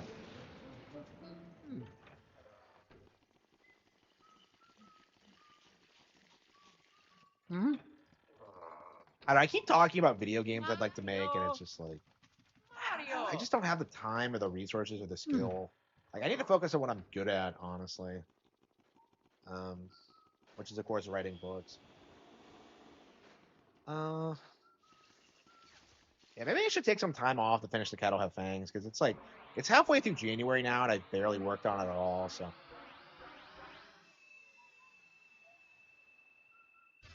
Mario!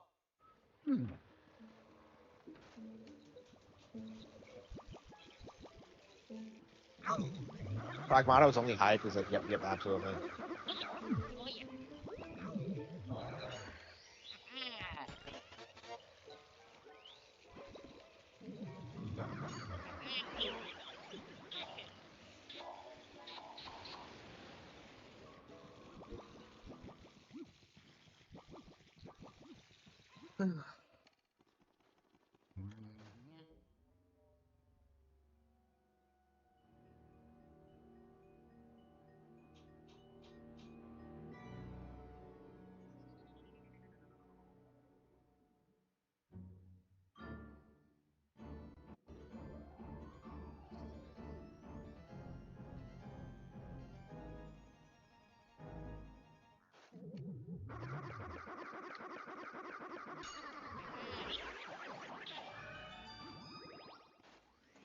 Why doesn't King Boo notice me? It's just...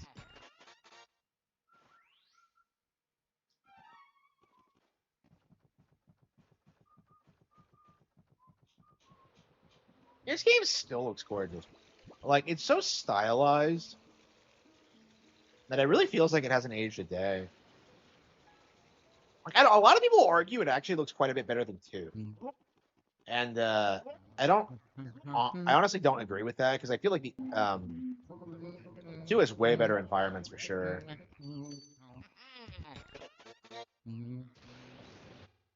Yeah, people complain about 2 being too cartoony, but like for me, I.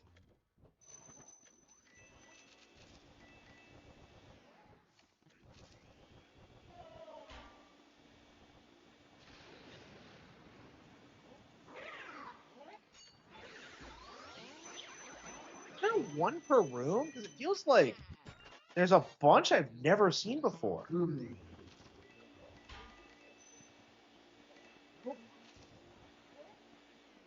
Oh, yeah.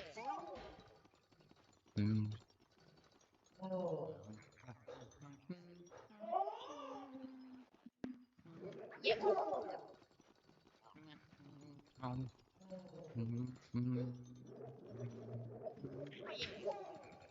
This guy's not very strong, is he?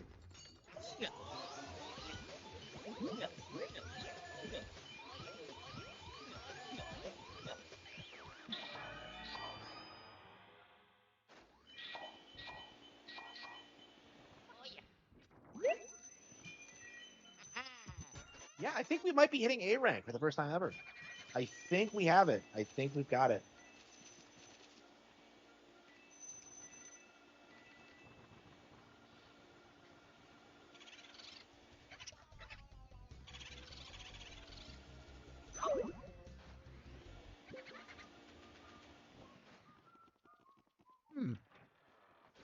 Last Us, it does, yeah. Yeah, they came out the same year, didn't they? Yeah, people complain about Luigi's Mansion 2 HD when it got re-released, but I'm curious how well it actually did. Because, like, you just know 3 was a huge hit, right? So it's like, you just know a lot of kids never played 2 before and picked it up. I don't know.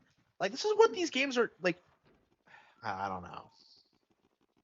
Yeah, the 3DS version of of the original is something that, like, a lot of people wrote off But apparently it has like quite a few like new additions, like a new like achievement level and like some features from the European version. Like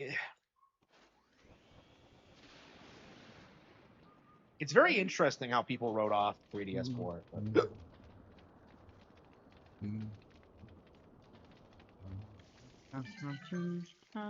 Yeah, I don't own the 3DS port, so I don't know. Playing this in the Dark Moon engine didn't appeal to me.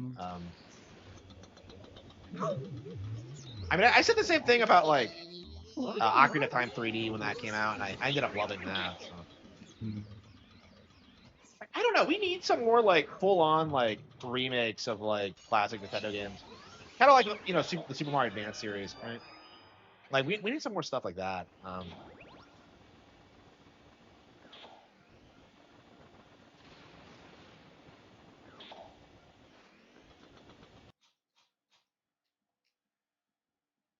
I hope there was no ghost in here.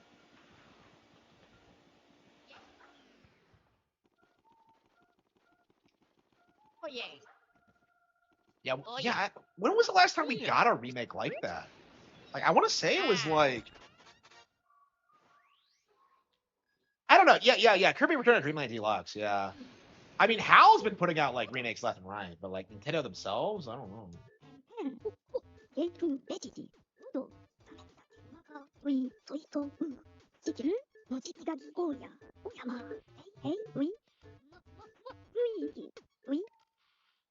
Yes. Yeah, I'm trying to decide like, yeah, what Nintendo game should we see remade next? Like, people are talking about Ocarina, but like, honestly, they should probably do like A Link to the Past and like A Link Between Worlds. I don't know. No. The leak right now is saying that they're going to re-release Triforce Heroes, which would be mind blowing if that happens. Because like Triforce Heroes was just kind of, that's something they could do. Just bundle A Link Between Worlds and Triforce Heroes together. So you just have like the Kino Zelda game, but you also get the re-release of Peak, which is like Triforce Heroes, like is like it's like the worst selling Zelda game ever now. But it's so good.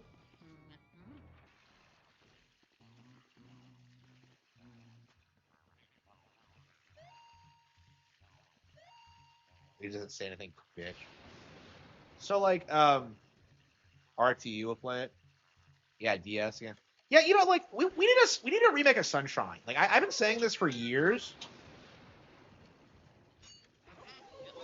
Like very specifically, I think we need a remake of Sunshine because like Sunshine was like the unfinished one, right? Like Sunshine has like all these problems. It's like it has all these things going for it, but like like if they did Mario 64 like a couple of years after it came out, right? Like 8 years. Like it's been like over 20 like since Sunshine. Yeah, almost 25 since Sunshine came out. So it's like I don't know, that would be a really good like 3D Mario on Switch 2. It's just like, yeah, Sunshine remake. Like Luigi's there this time. Yeah. Mario. Yeah. They invented Toadsworth because they didn't want like Mario and Peach going on together, like being romantic. And I'm just like, why wasn't Luigi there too? I don't get it. Maybe they wanted to avoid like a Billy and Jimmy Lee situation, but yeah, I was thinking about that when I was like playing Double Dragon. Is that it's so weird how like on the surface they should have like a fairly similar dynamic, and yet like it's actually like completely different because like the Double Dragon team will straight up like acknowledge the whole like marry and fucking both of them thing. That's not even like a joke in the Mario community because everybody knows Luigi's not getting shit, right?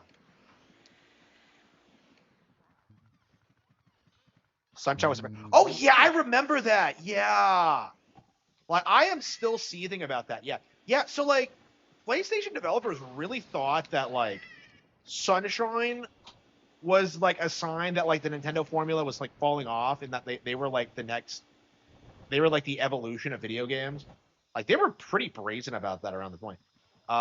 So it's very interesting to see that like stop being a. Nobody thought that by like 2007 when Galaxy came out. Galaxy is kind of a turning point for the brand because I think when Sunshine came out, the mindset was that like Mario's star was fading and that he'd be replaced by like other video game characters, and that just hasn't happened. Like these days, Mario being replaced is just unthinkable. Yeah, fuck that guy. I'm still mad.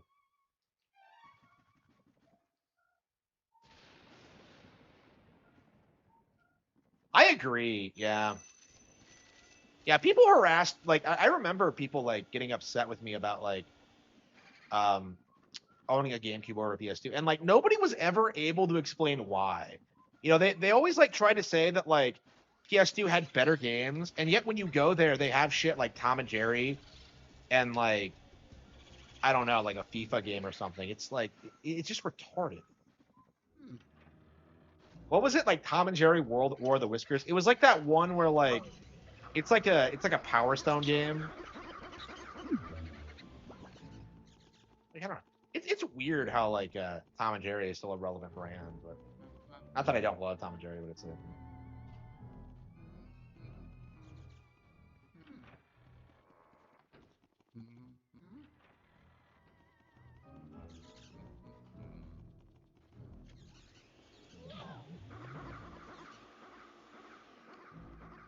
Tom and Jerry feels like it's not relevant these days. I don't know anybody who like thinks back on it. I mean, same with Looney Tunes. Like people comment on that a lot. How like Looney Tunes feel like they're just not really a thing anymore, and it's like it's a good thing. Like, what have they done over the past like 30 years? Like maybe they were like relevant in like the three that. Like I don't know what Warner Bros. Should have done. They should have just done that like 7-minute like. They should have stuck to their guns and just like done like short films before like every picture they produced. You know, like you just you put on like their new Batman movie and it starts with like a Looney Tunes thing, and like that would keep the characters relevant. That would keep the theater experience alive. Like I don't know, people like freak out over it. Like, oh, but I paid for the feature. Like I don't know. That's how they should have done it, and it's just. Like I don't know, but yeah, now everybody's surprised that like nobody knows Looney Tunes, and like honestly, like the classics haven't aged well. Like I don't find them funny. I mean I don't find anything funny because I'm a Spurg. But what the hell was I looking at? The newer one? What, the one where they talk? Mm-hmm. Yeah, I haven't seen any of them. Yeah, the last ones I saw. Like for a while there, they were doing that weird thing where they would like shove them into like classic movies. So it'd be like Tom and Jerry and Wizard of Oz and shit like that, and Tom and Jerry and Willy Wonka. And it's like, I don't get it. Like, what's the point? Bugs Bunny was in a game with Batman. What? Multiverse? Mario. Yeah, if Multiverse has proved anything, it's like how unviable like Warner Brothers properties actually are, because like who the fuck like knows anything about any of those characters? I don't know, man. And I haven't seen the Iron Giant in years. Like when growing up watching that shit was like Kino. I was probably too young for it, because like I think I didn't understand like the implication of like nuclear holocaust or like whatever, like the missiles are coming down at the end. Like I don't think I fully grasped how severe the situation was. Yeah, I remember that movie being fucking Kino.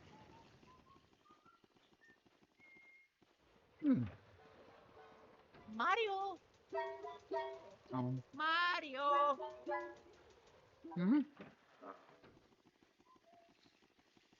Yeah, I'm pissed we never got a sequel.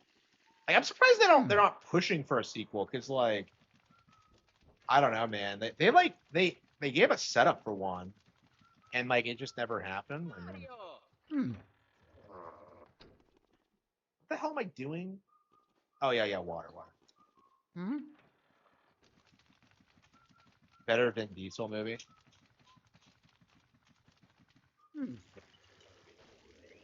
I don't know who's in it. Like man, like I have not seen that movie probably legit in like over 20 years.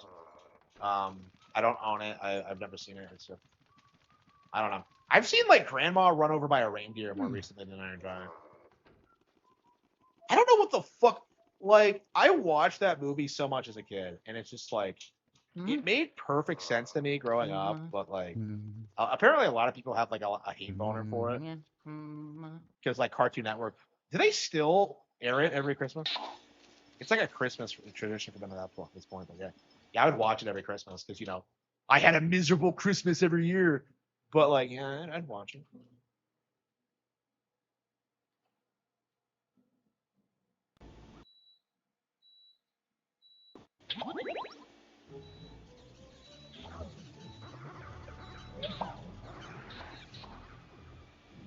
Yeah, that CEO is a chat.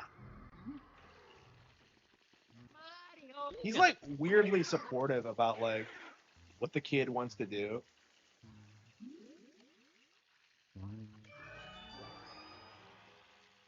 Oh yeah. Yeah, that movie's not terribly long, like an hour, maybe.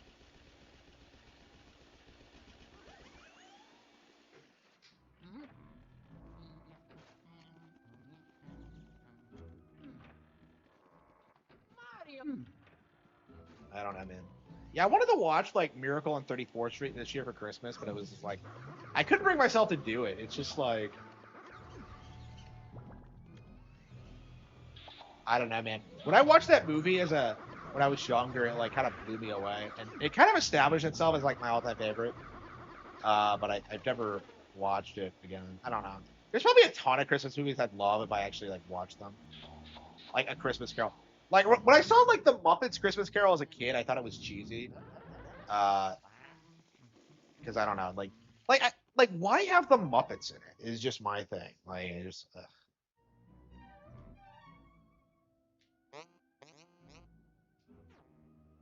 Oh, that's right. We were going down here, weren't we?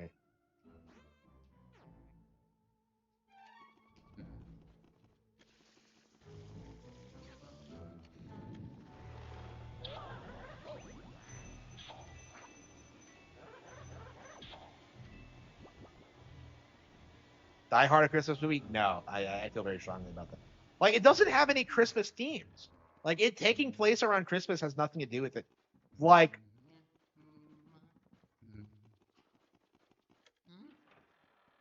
it'd be a Christmas movie if it focused more on his daughter, right? If it was more about like the daughter trying to get her parents back together or something like that. Like it was more about the family.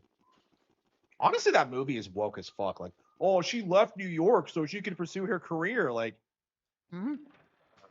fucking dumb. Like, I don't know, man. That's definitely something that like by default should be thought of as woke. Is that like women shouldn't give a shit about their career? Like, it doesn't matter how much you're being paid or like who you're with. Like, it's always gonna be unfulfilling. And like you kind of have to like emphasize that.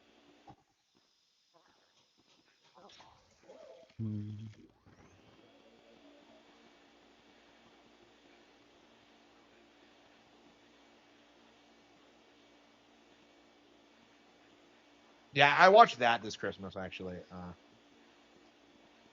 Why I had it on the background. Fucking Alan Rickman being an absolute chad.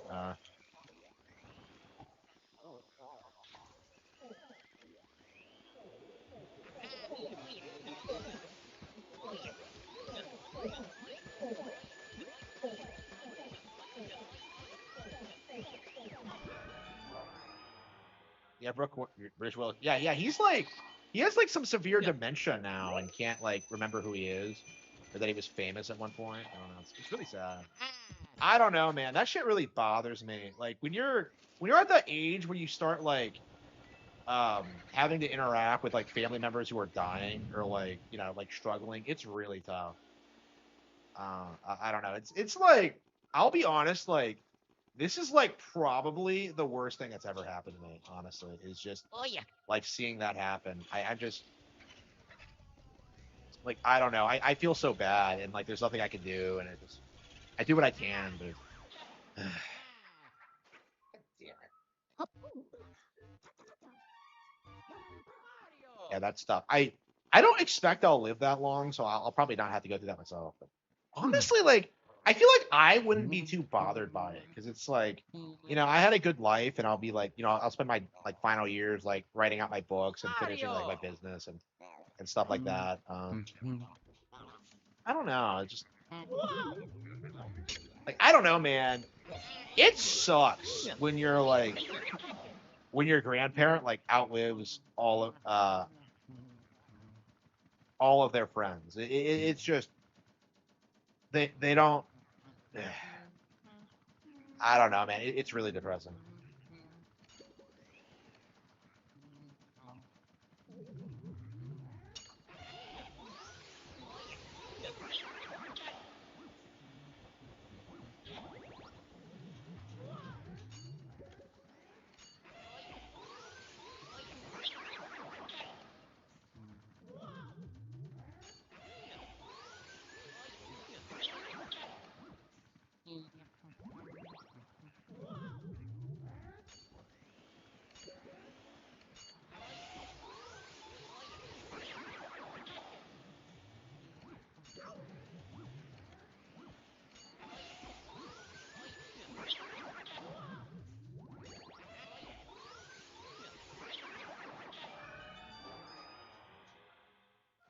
Oh yeah.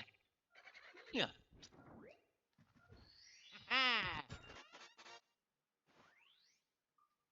Yeah, I need to watch more movies, but like every time I'm just like, oh, I gotta watch Scooby Doo. Oh, I gotta watch Raw. I don't know. It's just like I'm not even watching Pokemon right now. I'm just so behind on everything. I don't know if I'll ever get caught up.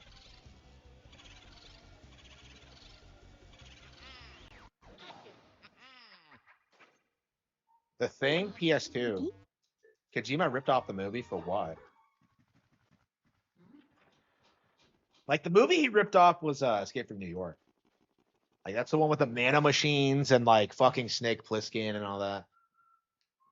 I don't know. I haven't seen Escape from New York in forever.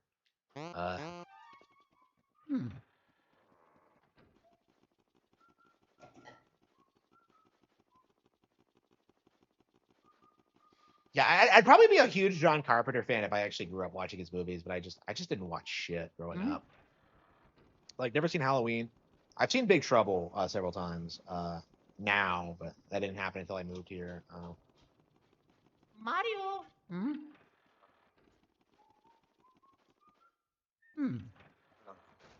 I don't know. Yeah, I think I already did something else.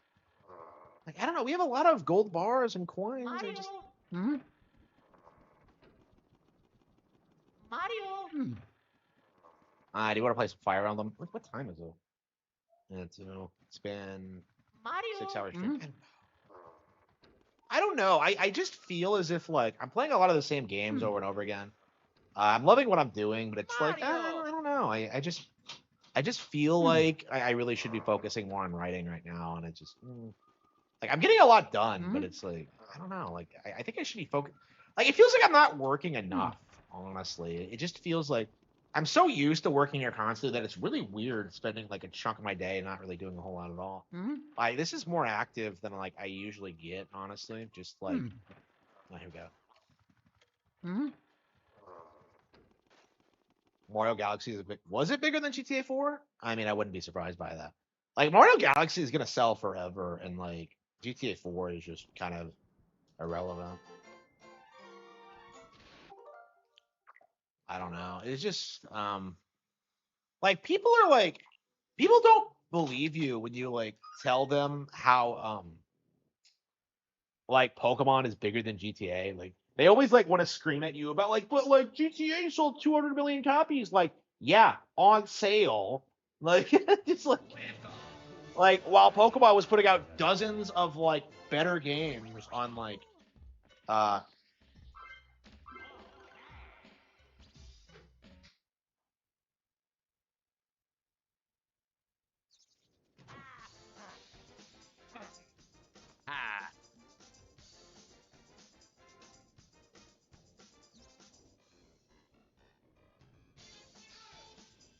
GTA 4 to get a re-release at a playable frame rate.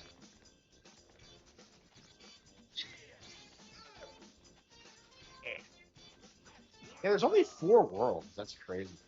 This game is crazy short. I mean, the levels are long, but it's just like.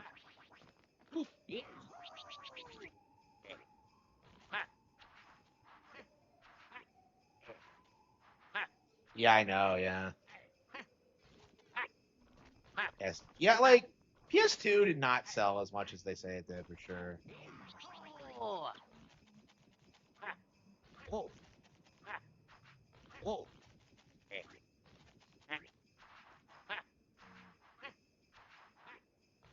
Here we go. With mods, yeah, the mods will freshen it up.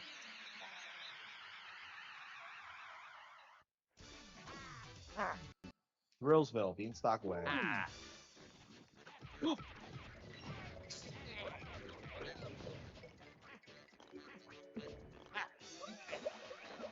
Casey, Lacy.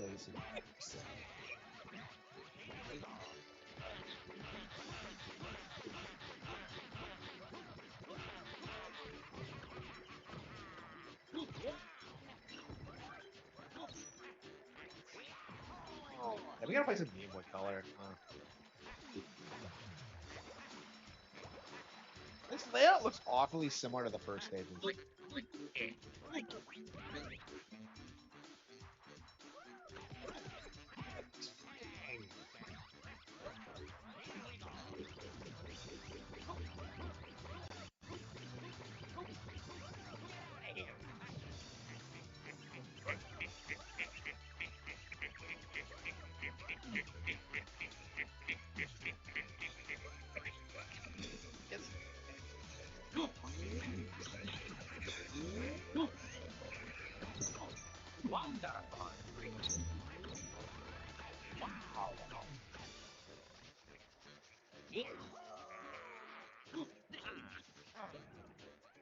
Spider-Man 2.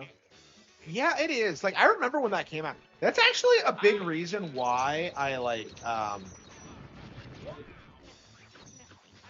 that game is actually the reason I don't put much stock in game reviews, because like the narrative when that came out was that like it was some like huge masterpiece and like one of the games of the year, and I bought it and like it was just kind of disappointing. Like I beat it like a day, I believe, or close to it, a couple of days. Like I was just kind of confused. I don't know. I actually played through it like recently. Well, I mean, I got a good chunk of the way through it.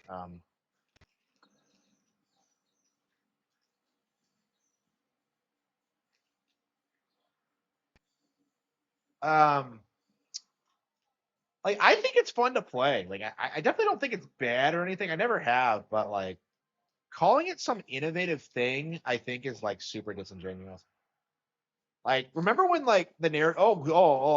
You can go on street level. I'm just like, you mean like every Spider-Man game ever? Because like you go on like street level plenty of times in like Spider-Man N64. Well, you're not street level. You're like in buildings, but it's like yeah. The game does this weird thing where you're like, where the entire city is covered in fog, and it's just kind of like an excuse not to render anything. Remember when games had to do shit like that? That's crazy. But it's like, yeah. It's like, yeah, I like Spider-Man N64 way more than like Spider-Man 2. Still do. And I've always really wanted to play the sequel, but like they didn't re-release it on Nintendo consoles, so I don't know. I don't know if it's ever gonna get re-released again. I love that fucking game. Can't we get a re-release and a licensing? Yeah. Yeah, Spider-Man has a pretty good history with games. Maybe not as good as Batman, but like, I mean, Batman had like, Batman NES and crazy shit like that. Not Arkham Knight or City, but like, actual. I never understood why people hyped up City so much.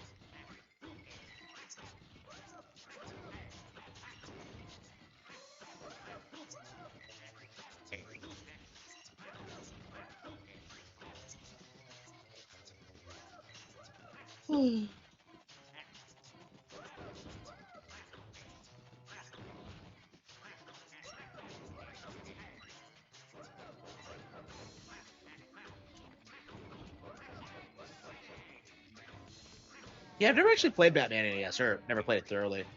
I'm told it's like one of the best games on the console, but I don't know. It's like, if Mike Matei is saying it, I don't know who that is. I don't take that guy seriously.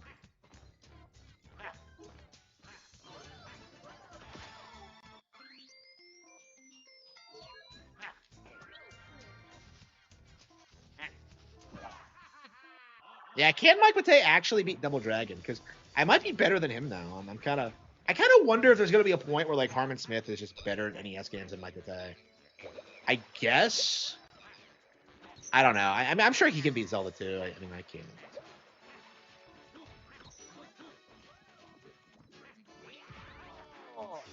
Yeah, he can beat Ninja Gaiden too. Yeah. Yeah, I don't think it's gonna happen.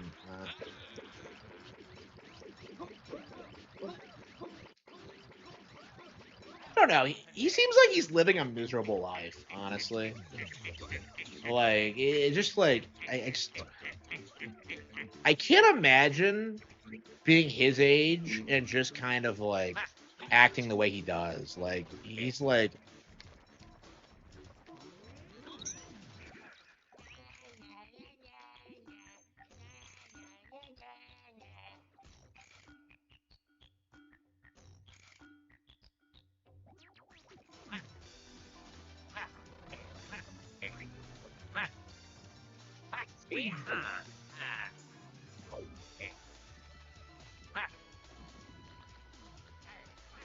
This game's level layout's kind of confusing. I have no idea what I'm supposed to do.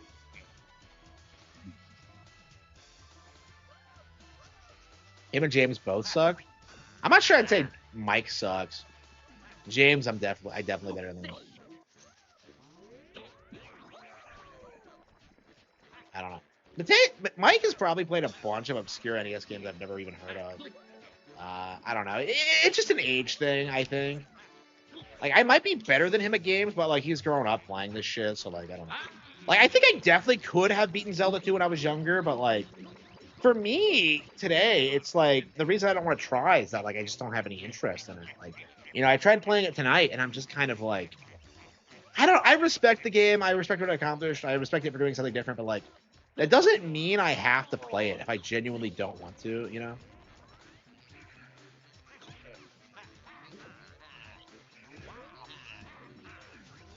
Yeah, I can't figure this out. What am I supposed to do?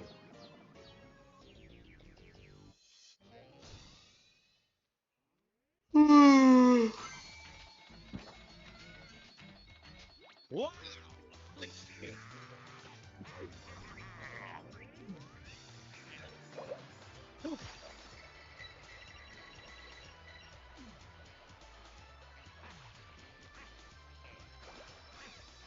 Zelda 2 is a better sequel to Tears. I mean, like, I think Zelda 2 and Majora's Mask kind of demonstrate what's going to happen to Tears, like, long term. Like, these people can bitch about it all they want, but, like, long term, 100% Tears is going to have a lot of diehard fans. And at a certain point, it's just going to be very hard to, like, argue with these people. Like, you know, it happened with Majora's Mask, it happened with Wind Waker, it happened to Twilight Princess, it happened to Skyward Sword even. So it's definitely going to happen to Tears. Yeah, it feels like Triforce Heroes is like the one Zelda game that doesn't have like a vocal fan base, and honestly, it's probably just because nobody fucking played it. A Link to the Past, I agree. Like, A Link to the Past understood the appeal better, I think. Like, it was able to balance like the exploration and the action. Like, Zelda 2 is way too action focused. Like, Nintendo emphasizes this a lot, and this is something that like retards like Sean Malmstrom really like don't like. But like Zelda isn't about the combat really. It's not about the action. It's about exploration and like discovering things and like solving puzzles. And that's something that like people like Sean Malmstrom really had a lot of contempt for, because to them like Zelda was supposed to be like an action focused franchise.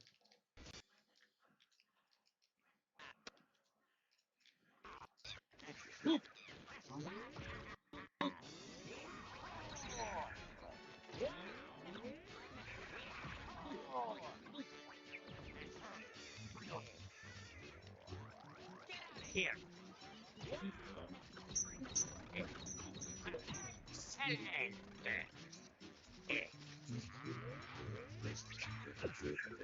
Yeah, basically, yeah.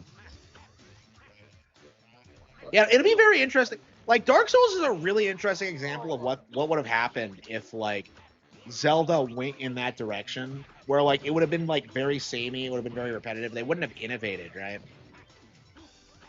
Or like It's interesting how like Nintendo avoided that obvious trap, and how people like Maelstrom can't see it.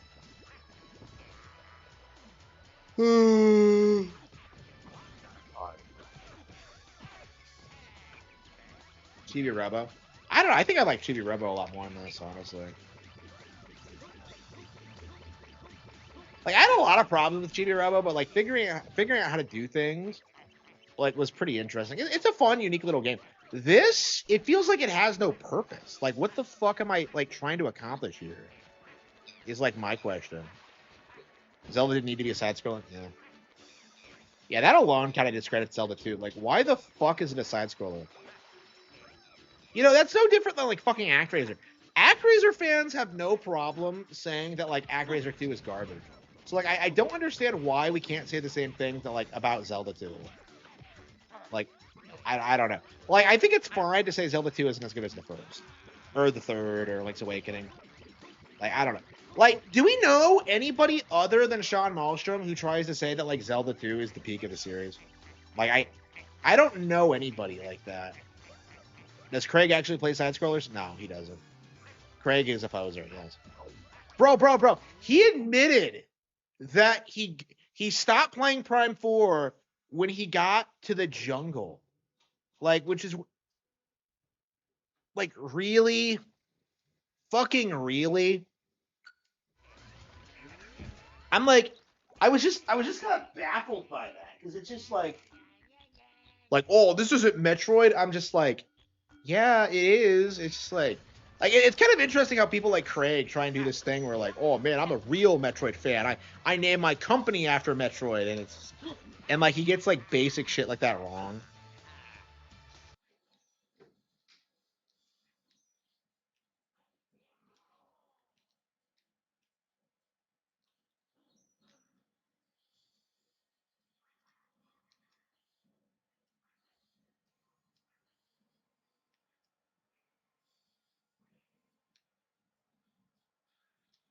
What the hell is this?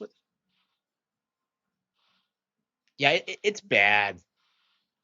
And I would argue that's probably like the majority of people bitching about Metroid Prime 4 is just like people like that who like don't know anything about the brand and like just jumped on board like because they assumed it was another like first person shooter. Like I mean this happened with Prime 1 and 2 as well, and probably 3. Like people were upset that it wasn't like Halo, basically.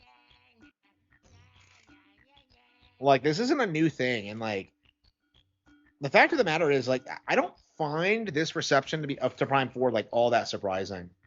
Like historically speaking, like people just forget. Like people don't seem to talk about the actual issues. Like they tend to focus on things that are like very specific to Prime, like the scanning and like the way the story works. It's like they've never played a Prime game before.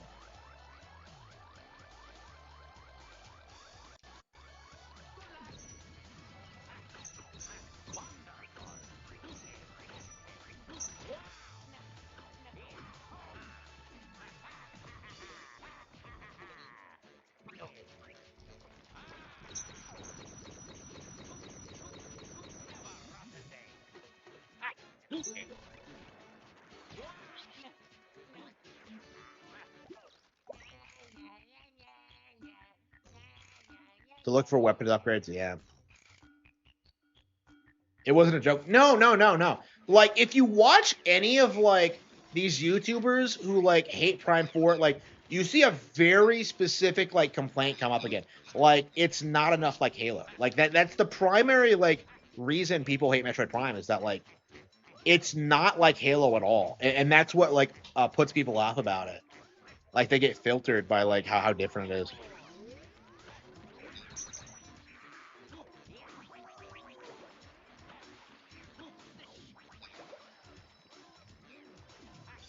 I'm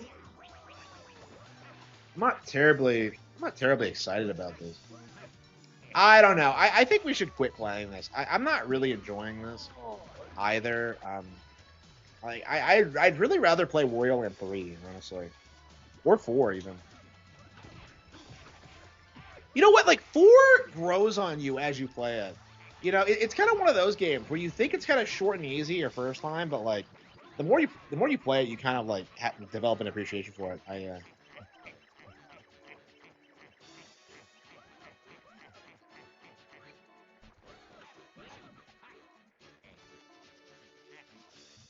Whew.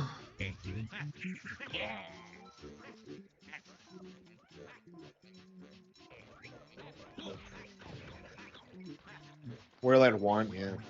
I haven't played that one in years. Yeah, when I went back to Super Mario Land 1 and 2, I actually became huge fans of both. So, yeah, that's definitely something I want to see is Wario Land 3. That's technically Super Mario Land 3, if you didn't know. It was from the same team, so. You know, kind of like Bonanza. You know, that's the amazing cope we're seeing right now is that, like, oh, well, because Bonanza exists, that means we won't get a new Mario game. And it's just like, what are you talking about?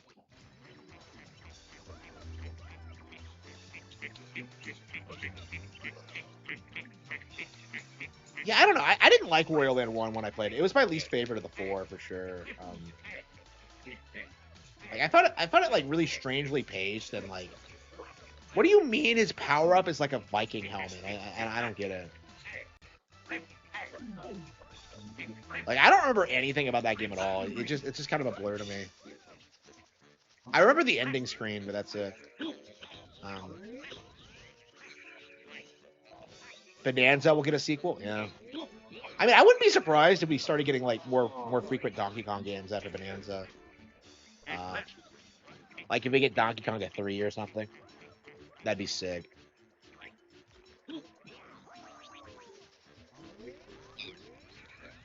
Yeah, I'm curious if we will get Donkey Konga at some point.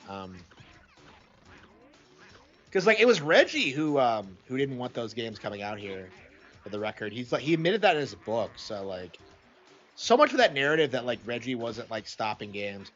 Because, like, people said he wasn't responsible for it, but, like, I think it's safe to say he was.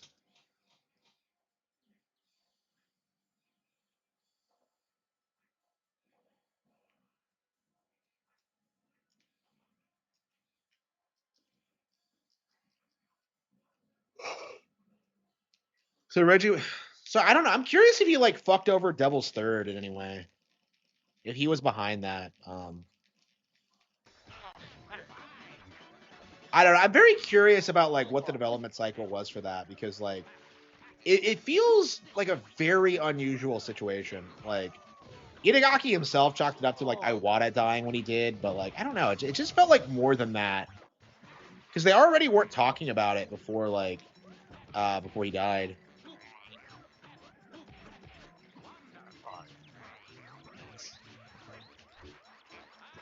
Yeah, I don't know. We were talking about a sequel to, like, Elite Beat Agents on V today, and I'm just kind of like, it seems like super unlikely. Actually, that's one of the things Reggie did, was that he pushed for Elite Beat Agents to come over, but, like, or, like, for them to make it, honestly, because it's like a localized version of, like, Uenden 2 or something. So, like, I don't necessarily know if it's how good Uenden is exactly. Like, supposedly, like, Uenden's getting fucked by, like, Osu. Because, like, it's a freeware thing that you can just make yourself. I actually have Osu on my computer. It's a lot of fun. So, I actually need to play it more. But, like, but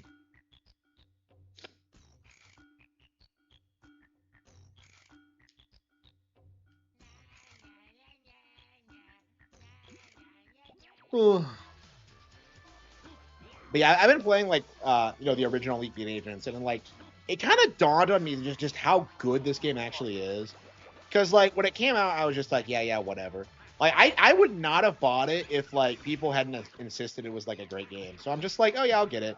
And, like, I remember, like, beating the entire thing on the lowest difficulty setting in, like, a day, and being really disappointed by it. Like, I remember doing the final stage and being like, this is kind of low. Like, I remember, like, struggling with it, and I'm just like, whatever. And then, like, 20 years later, here I am playing the final stage again on, like, the 4th difficulty setting, you know, like, getting ready to beat it. By the way, like, the divas are all hot as fuck. Like, really underrated, like, Nintendo waifus. But, like, anyway, yeah, like, I got really emotional, like, playing that stage and, like, trying to beat it. It's like, it's genuinely, like, a great game. I was really surprised with how much I liked it as an adult. Osu, an anime Gunner game? I wouldn't say so. It's like a freeware game.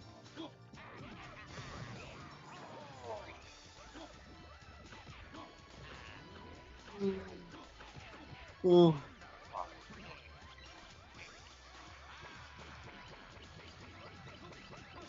Yeah, I should stream Osu at some point.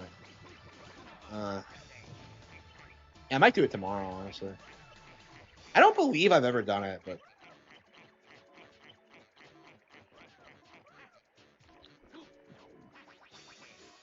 I guess I could do it now. No, I don't think I can because yeah, we'll have to set up for it or whatever. Yeah, I might play it tonight, honestly. I've been really fired up about going back to it. It's just I don't know.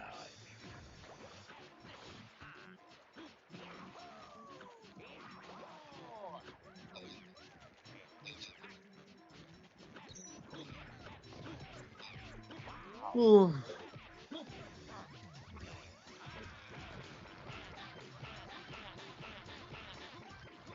I love man Apple.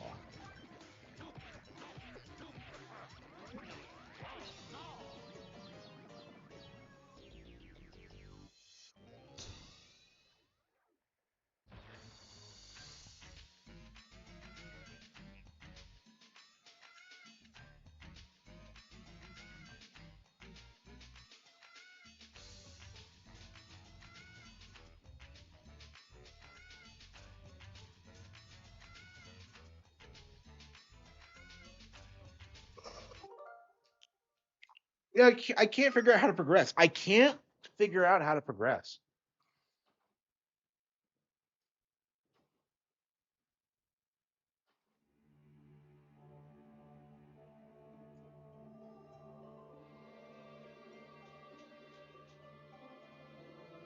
I was having such a blast with this game. I'm kind of surprised it's taken us this long to come back to it. But... I mean, this has never been a game I'd blast through. So... Blood runs red. Whoa. Yeah, it's crazy how you don't get into Benyon until like chapter 14 or so. I mean, you go all over the continent in this game, but like you do so like pretty quickly.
Why don't I have Volk on the field? And not a good pick.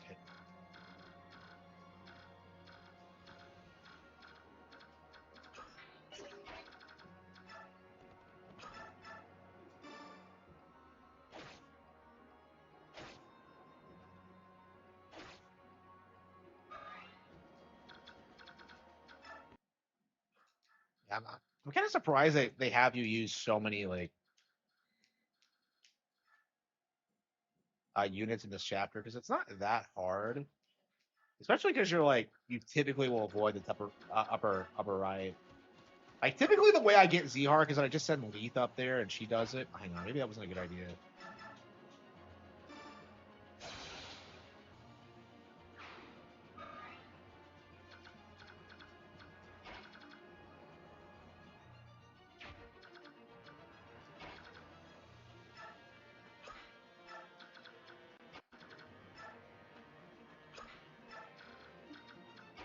Yeah, it might not have been a good idea.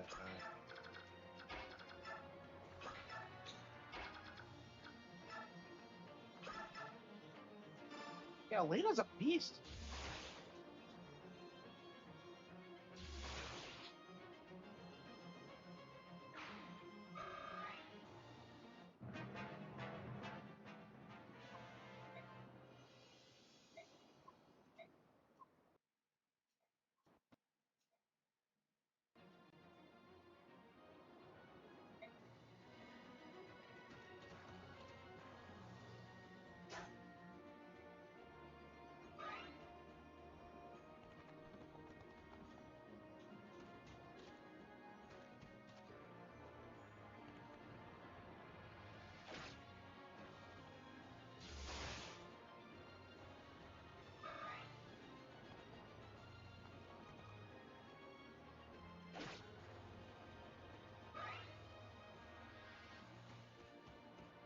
shit. He gets...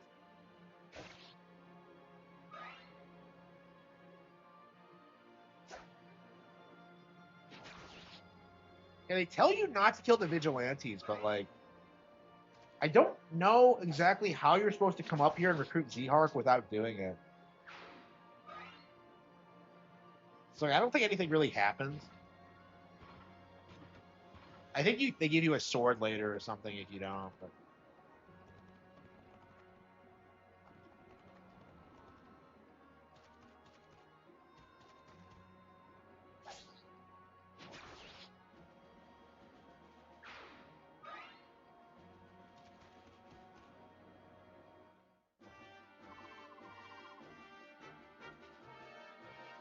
Yeah, so he'll come over and talk to you, talk to Waluigi if you send one his way. So yeah, recruiting Zehark is kind of confusing. I didn't do it my first playthrough.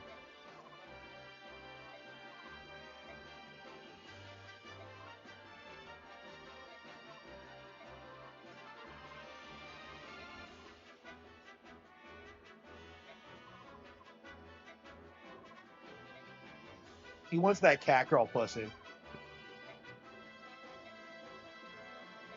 Oh, friends, she stuttered.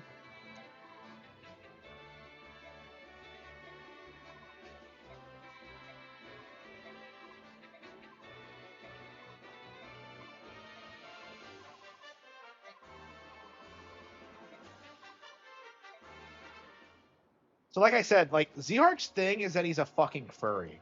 Like I'm not exaggerating. That's like legit his thing. Is that like he wants to fuck cat girls.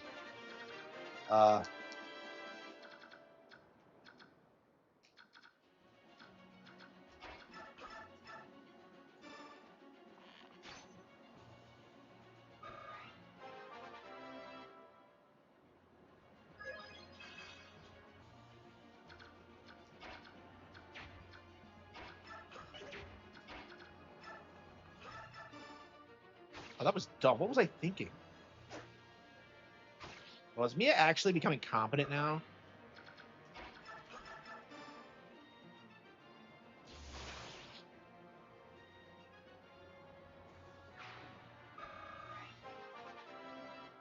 Yeah, some of my guys are starting to become good. Yeah, so like once Soren gets going, he gets good, but like it takes a while to get there. Oh shit. Okay, we're surrounded. Oh fuck. Okay, this does not look good. Oh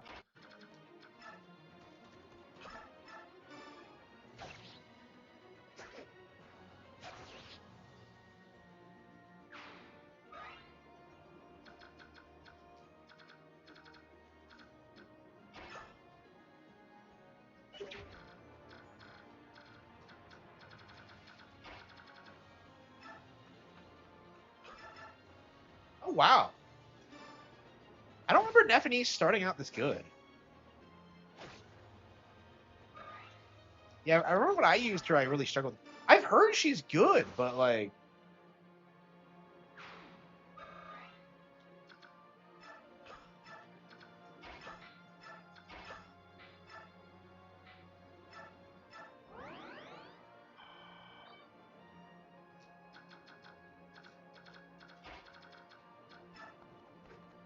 Yeah, I've heard she's good, but like... what the fuck? Shit.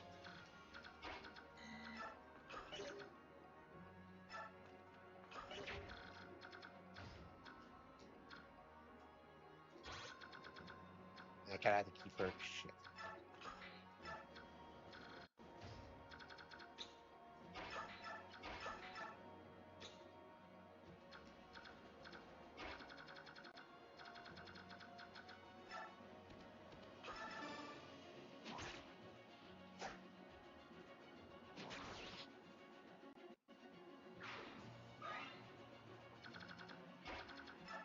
So the thing about Zehark is that he starts with his killing edge, and like because of that, he's like weirdly OP because of like how common it is for him to get crits.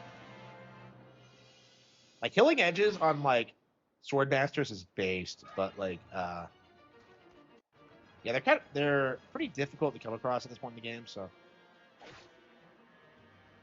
okay, I survived that barely. Yeah, I think we're gonna have to start from this.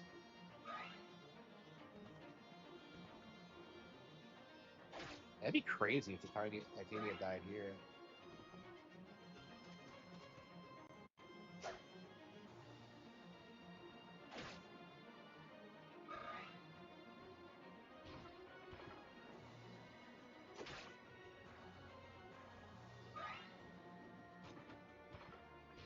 Look at these assholes. There's just dozens of them.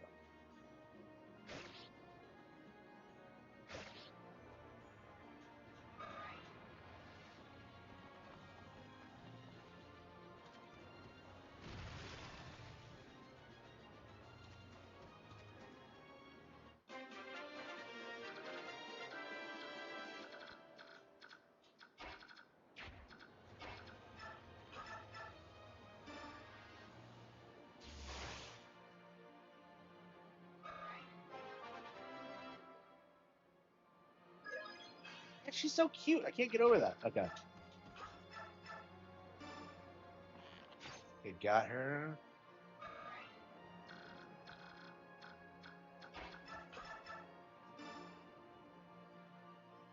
Don't tell me these three assholes together couldn't take him. Like, are you serious?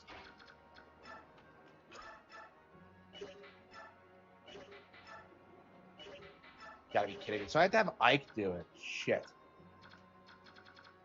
Everyone else is like worthless, apparently.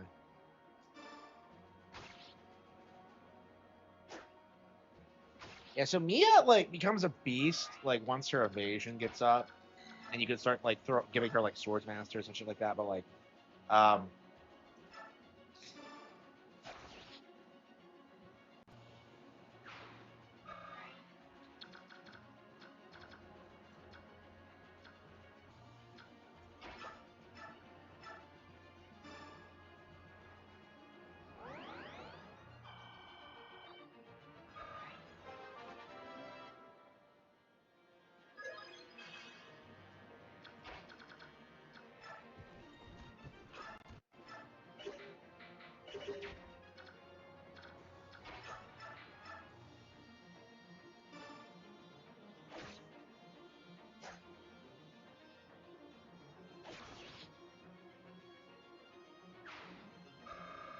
Marsha's a beast. Yeah,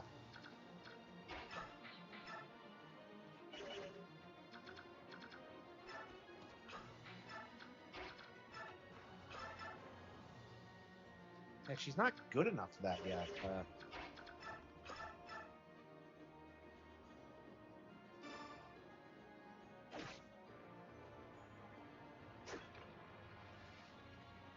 Oh no, did they?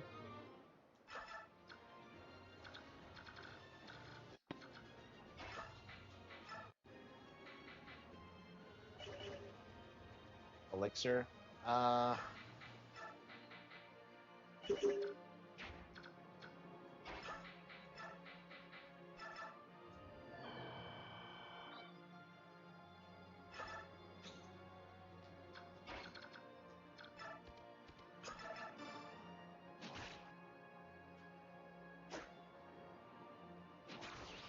shit, how close are we to the house? Okay, the one thing you don't want to do, don't put someone around the house. This is like a meme in the community. You'll see why in a second.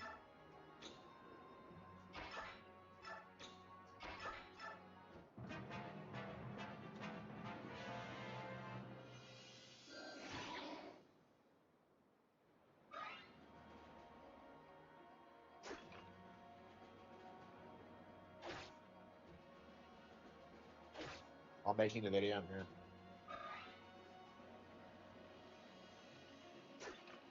Yeah, they're not moving. Yeah, I think I'm just gonna grind Mist up because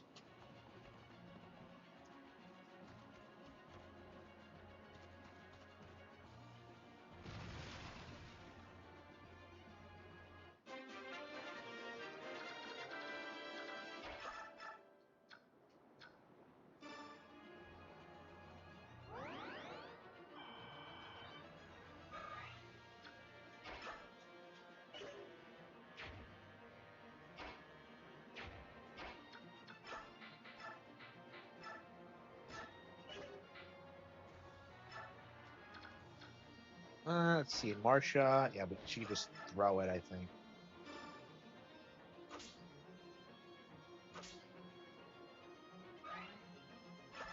Shit, but we can't. Yeah.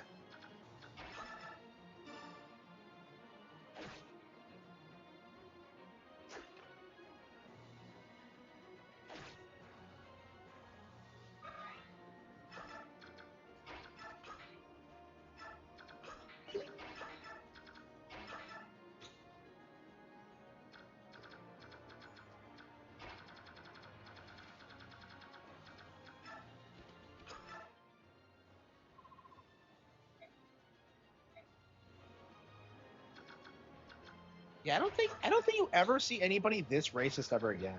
I don't know if these guys are right on the borders and that like they just hate subhumans or whatever, but it's just like I don't you don't see this you don't usually see this where people will like refuse to help you if you're like if you're using a Laguz unit. It's just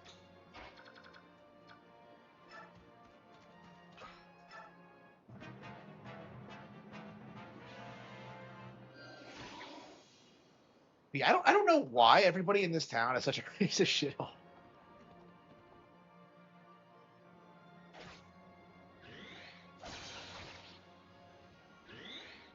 Is that a depth?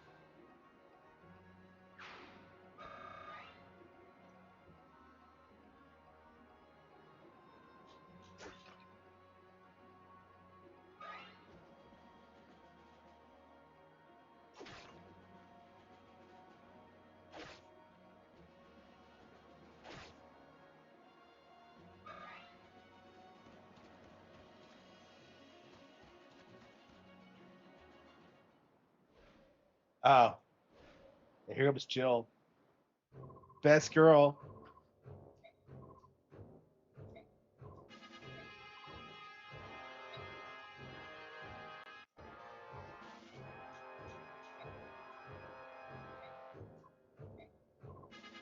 I can't believe they get married in the end.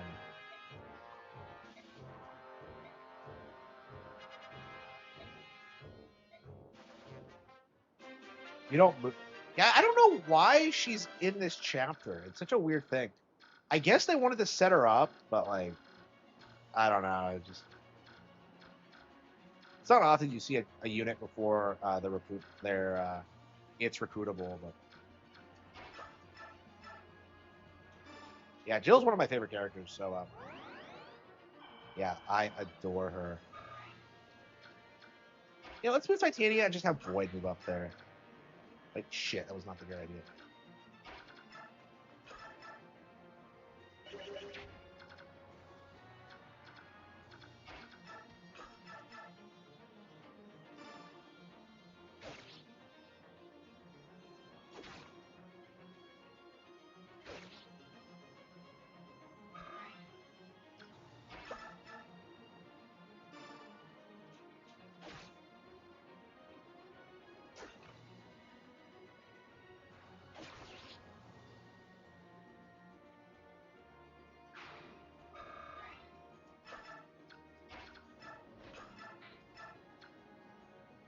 Fucking really? She can't double that mage?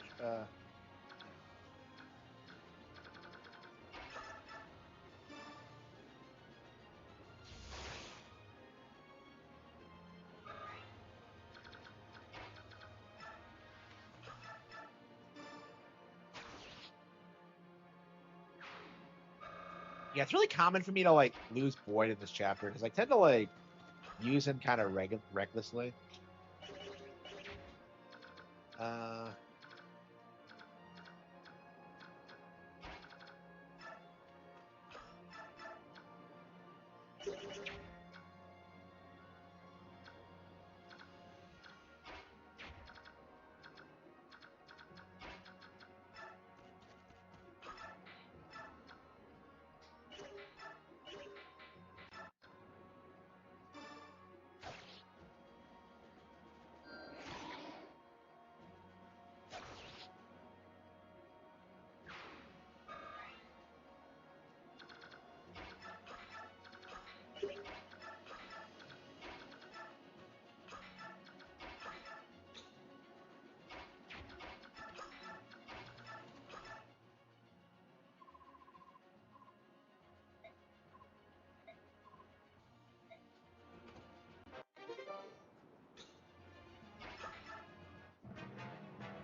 that was close.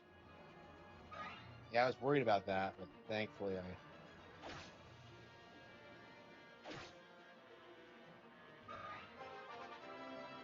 I was like 5 steps ahead. Okay.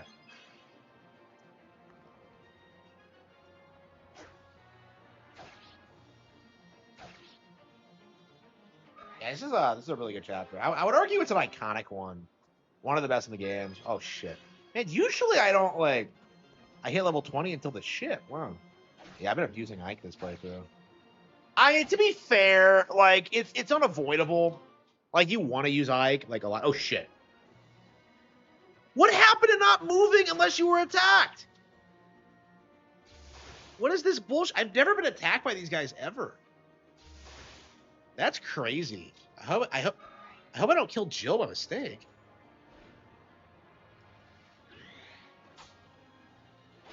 Yeah, I don't think I've ever been attacked by these guys. Holy fucking shit. My first battle? She's never gone out more? Wow.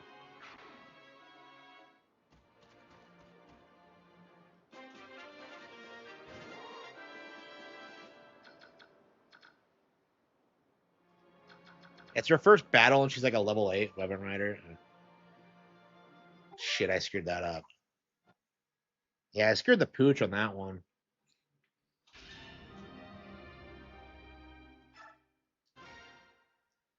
Okay, yeah,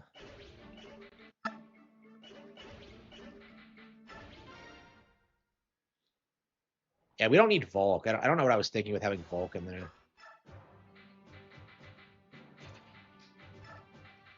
Grom, no. Kieran, no.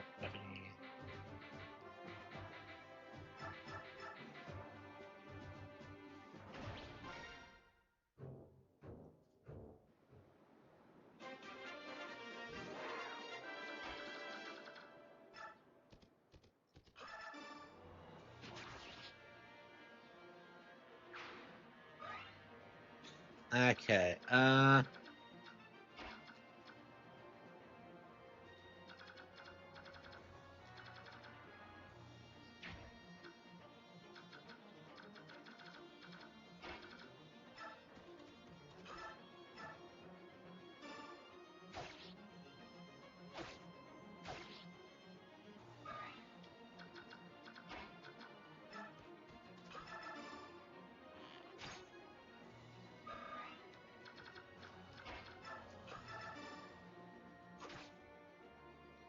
Pichu.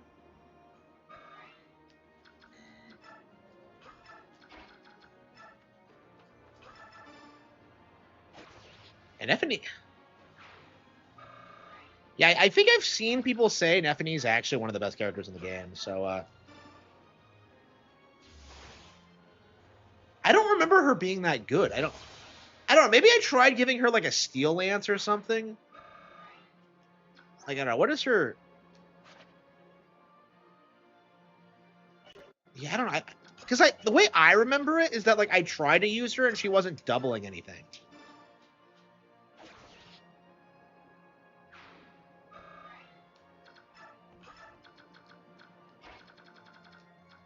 Yeah, but, like, Hara said that, like, she wasn't going to move unless, like, she was attacked. But, like, that's not what happened. Like, they attacked. Like, it's just... Ugh.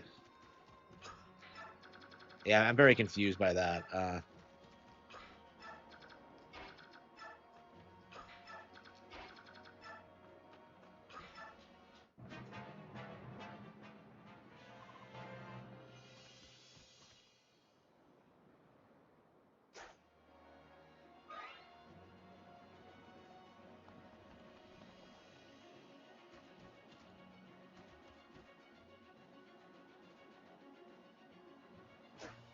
Guy's really attacking Ike. Does he really think it's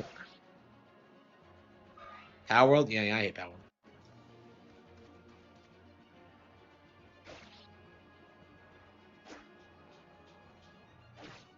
Yeah, Marsha's like I haven't been using her a lot. She's already doubling those things. I mean, to be fair, she's a Pegasus Knight. That's what they do. But like, Yeah, like Marsha, I think is a really underrated unit because like I believe she's the fastest in the game just by virtue of her being a Pegasus Knight that you get early. Like I think you get others, like, but it's like I don't know. I don't know how relevant any of them are.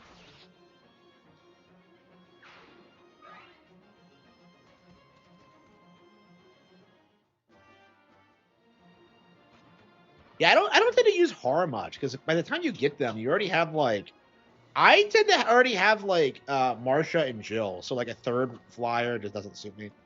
And like I love Har, he's hilarious, but like yeah, I've never actually used him in this game. He's actually someone I use a lot more in Radiant Dawn. That's one of the weird things about Radiant Dawn is that like Har is like a major player in Act 2 when like Jill doesn't do shit, and it's like he must have been like a favorite of like the writing team or something for that to happen. But okay. Yeah, so like so Ike and Jill actually have like a lot in common in the sense where like they both have like connections to well, anyway.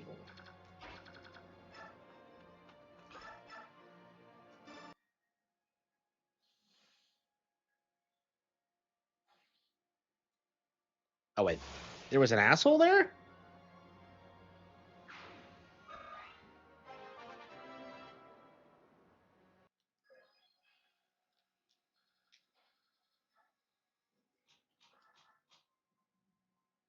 Okay, she can't double horseback units. Okay, oh shit. Yeah, I was wondering what was up with that. Okay, so she can't double horseback units. Okay.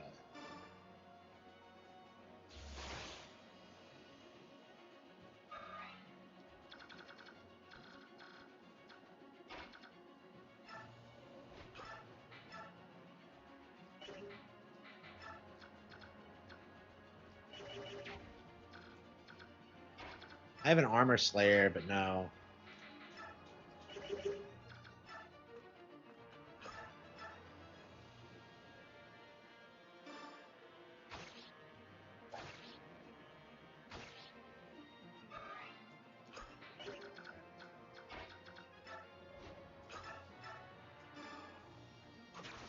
Got him.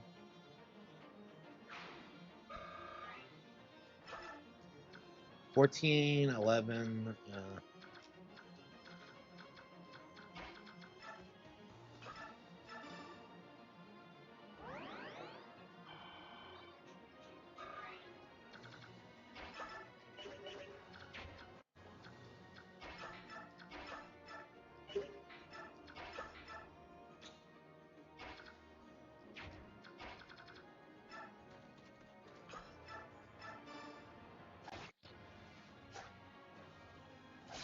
Yeah, the killing edge won't like crit like every time, but like it's often enough to be like killing, especially in the early game. Like I think later on it's not that big of a deal, but like in the early game, like having something that crits that much is like a big deal. Like you can like change entire strategies on it, honestly. Like I would argue that like killing edges are like way better than like higher ranked weapons just because of just how much you can like abuse the crits. But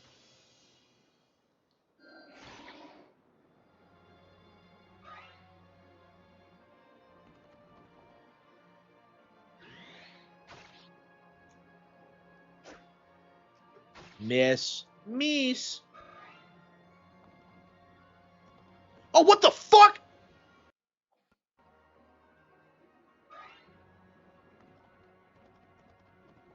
You're telling me I left the...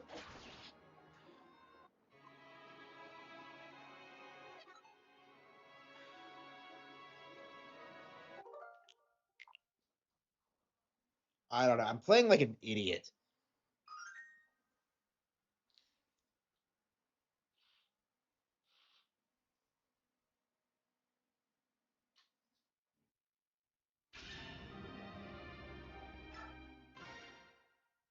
I'm a free man.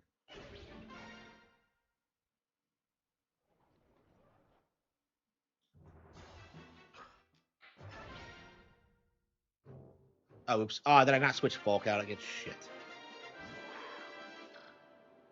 Yeah, I don't even have weapons for Braum or Kieran. Okay. Here I am. I fucked up before I even started. Okay. Yeah, it's not even that hard of a mission, but like, I don't know. There's just too many units on the field for my liking.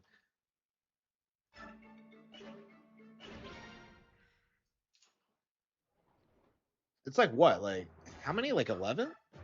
No, 13. Yeah, 13 people. Yeah, that's a tad bit too many in my mind.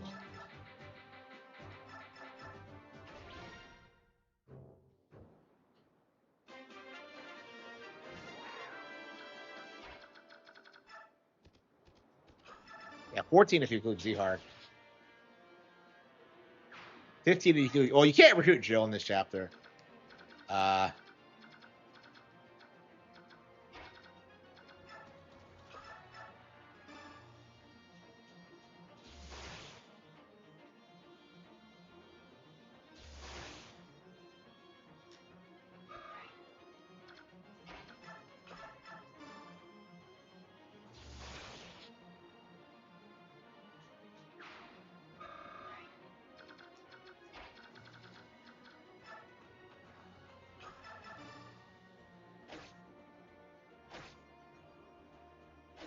Yeah, so I think Neffany is like fast and like relatively consistent, evasive. Yeah, I don't know if I've ever seriously used her before. I definitely tried, but like I don't know if I ever beat the game with her in the party or not. Like a lot of people swear by her, but I'm not one of them.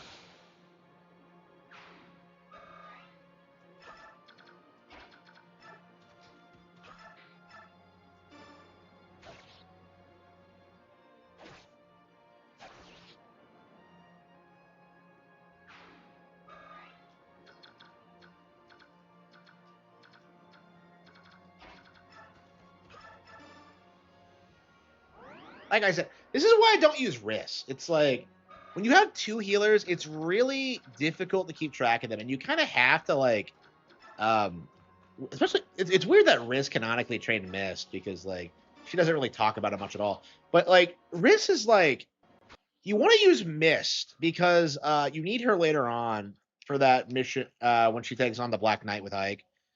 Like you need her for that. So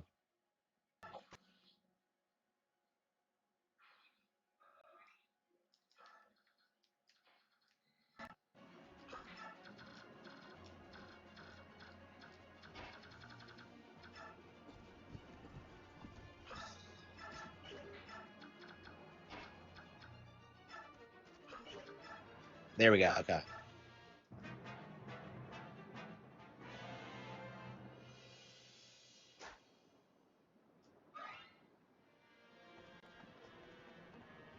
So like Risk just feels like a complete waste because it's like I would rather just use Mist for like everything. Like once you get Mist, like Risk is kind of obsolete because you get like better units who can use heal staffs.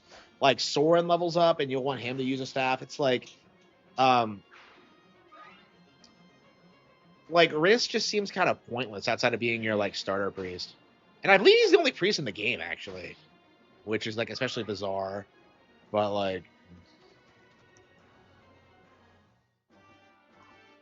like priests are useless in this because like they are they can't defend themselves at all. So it's like Mist can't either, but at least when she levels up, she can use a sword. Like not very well, but she can use one. Like Risk uses light magic, and it's like I don't know. Like I believe he's the only unit in the game who can. So it's just it's just kind of odd. Like the entire situation. Like I just don't bother with it. Like just get a mage and have it learn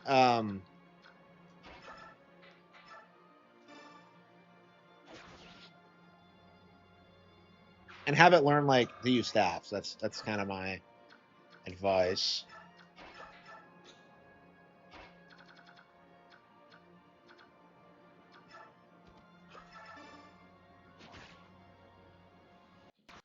Yeah, I don't think this is that hard of a stage, but like I guess I am playing in hard mode. Normally I don't struggle with this. But... Yeah, this is like the experience playing this game like every single time is that like you fuck up and you just like reset like immediately. It's just I don't know. I can't stand losing people in this game. Because like, you know, I just got done bitching about how useless Reese is. I could have let him die and just moved on, but like I just chose not to. Like I tend to not let units die until we're like pretty far along, where like they're kind of disposable.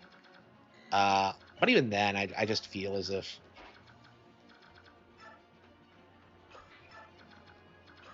I don't know. It's just not my nature to let units die in this game. Like I actually do prefer playing on like a casual difficulty in classic FEs. Well, in like a post awakening FEs, because they feel like it just feels like it suits the design better.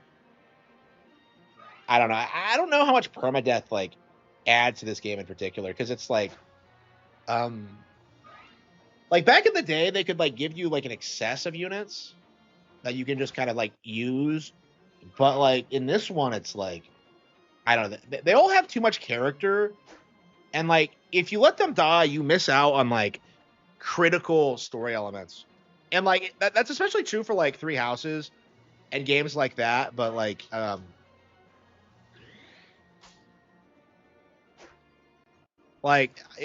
that kind of philosophy really got its start here, where like the characters are a lot more complex than they were traditionally.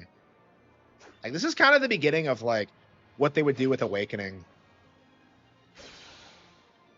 and beyond.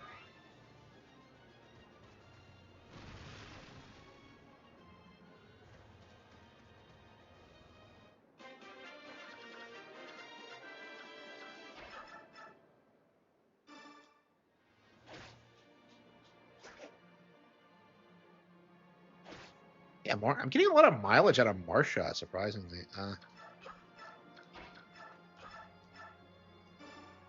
Dink.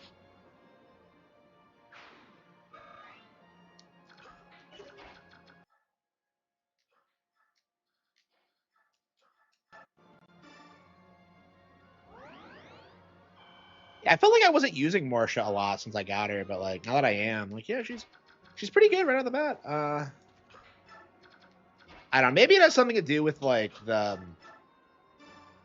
higher difficulty, because I believe there's more units on the field, so that means more grinding opportunities, and that means like you get like your units OP quicker, because like your units will generally outperform the enemy units. I mean there are some exceptions to that, but generally it is true. Like you just have to make sure they're like taken care of and have good weapons and can handle all sorts of situations, and you don't put them in stupid situations.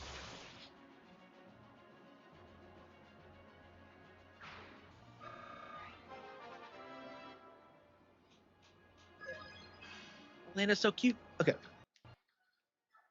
Yeah, let's move Titania back. Put Oscar in. Actually, let's have him kill this guy. And that guy like does a ton of damage.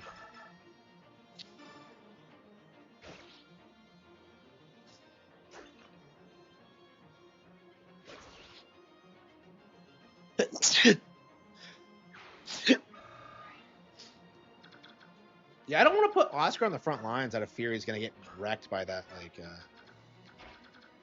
by that mage there. Yeah, there's two of them as well.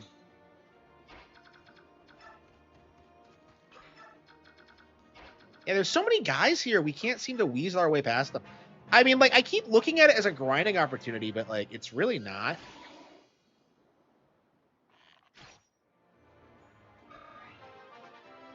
Okay.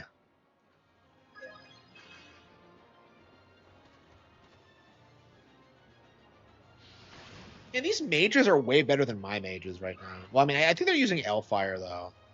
That might be why. Okay.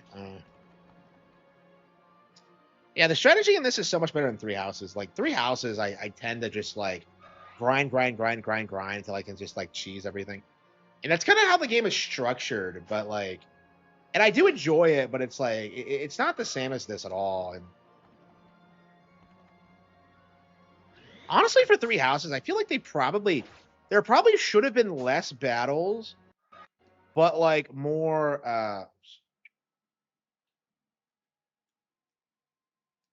like social sim shit. Here we go.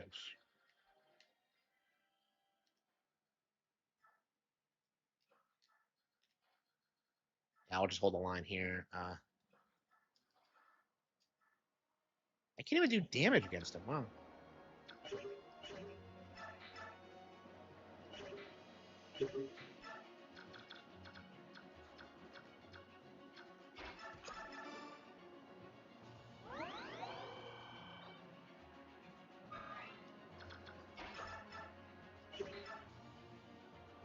So there's like a magic weapons triangle and like in this, and it's like it's so confusing because I still don't know what does better than what. I typically have all my mages carry like. I love how Yana is like exclusively associated with thunder magic, but okay. Yeah, I don't know why the sequel like starts classifying them as like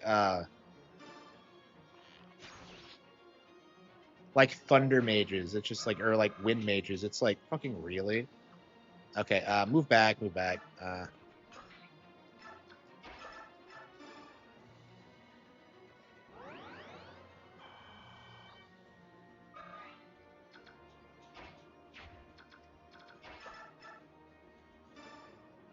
Donk.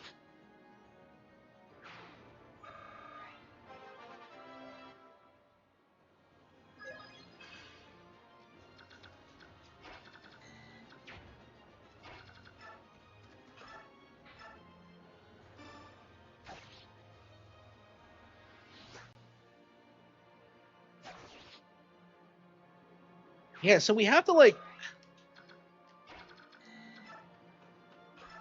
So I think that's what happened is that like I tried to send Nephany after a rider, someone on a horse, and like she couldn't handle it, and that's why I had a bad impression of her for so long. I think that's what I did. But yeah, when she's on like when she's going up against someone on foot, I don't think I figured out that like horses, guys on horses were faster.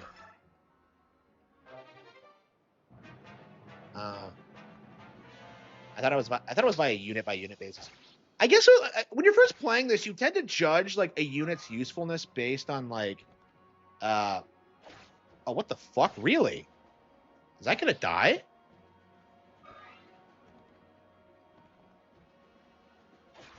Fucking really? Yeah, that is very unusual. It's not like I was like abusing him or anything either.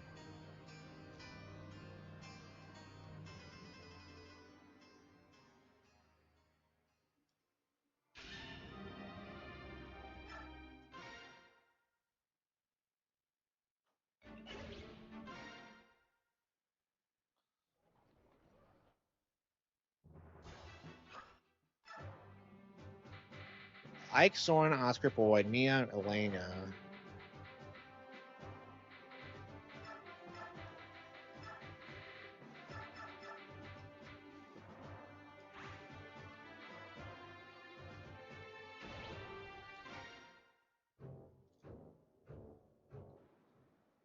Okay.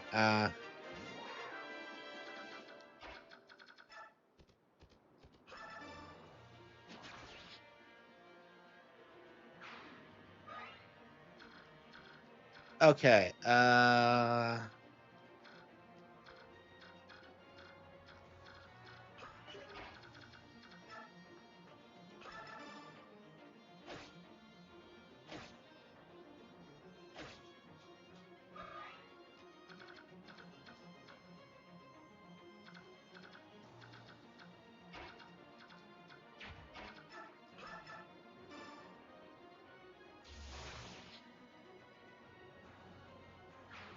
Yeah, I don't think we'll bother going down. I think we'll just like kill these guys, wait for those assholes to come to us, kill them, and then like just go up and just get into position. Like I guess we could just like wait a while for them to come down and try to get us. I don't know. I'm not.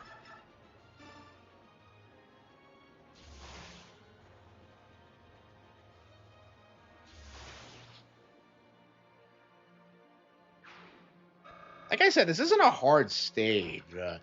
I think it is just because we're playing on hard mode this playthrough. I mean, to be fair, I haven't played this in a long time, so that may have something to do with it as well. But okay, Marsha, yeah, killer.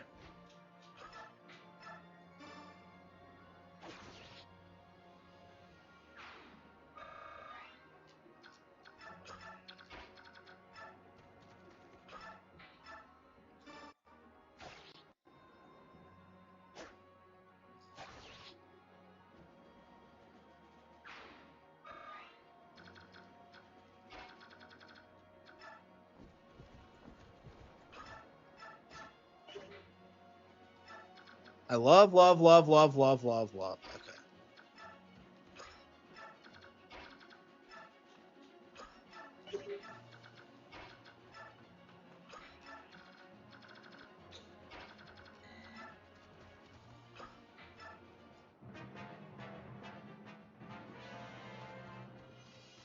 Oh no, he's going after Mia. And Mia's only good at like killing people with axes. I swear that's all she's good at.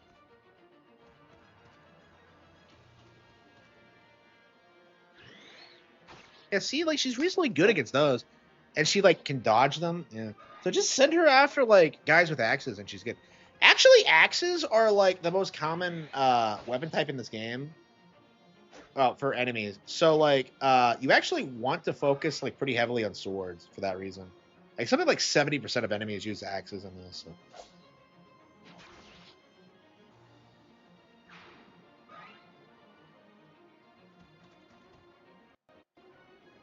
Yeah, I don't think there's a real world like I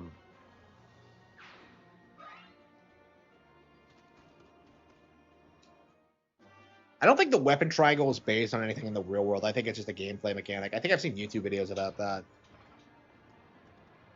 Swords beat axes, axes beat lances, and lances beat swords. That wasn't a thing in the original Fire Emblem. I don't think they had introduced it till like way later. When did they introduce it? It might have been like shockingly recently, like 6 or something.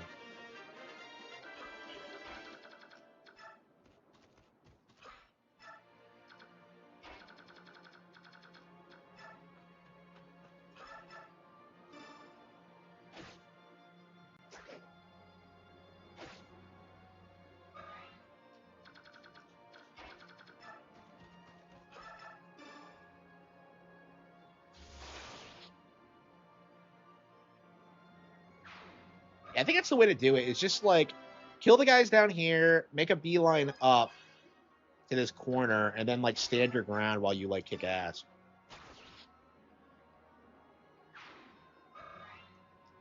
How do I have Titania on the field?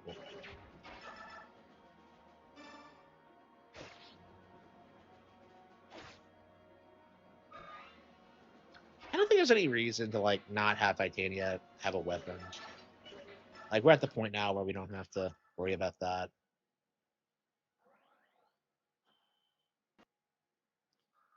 Yeah, you don't want to abuse Titania early on because you're still trying to level up other guys. But at this point, I like Titania, so I like using her.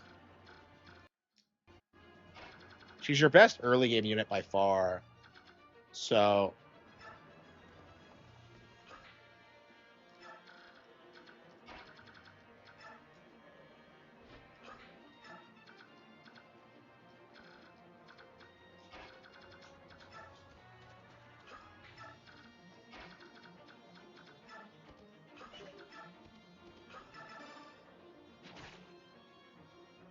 okay.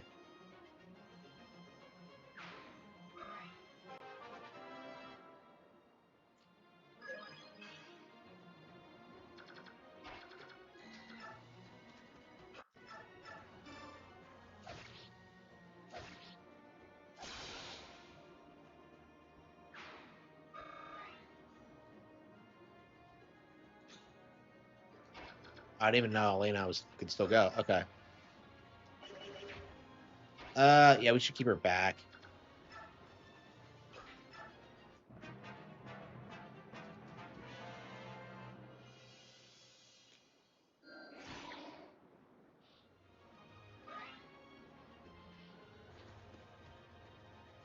Yeah, what time is it? I mean, we've seen it pretty late. I don't know.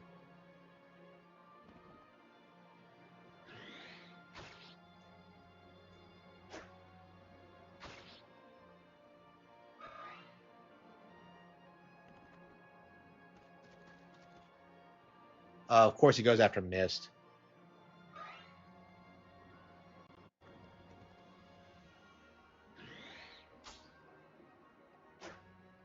Yeah, Mia was not the person we wanted down here.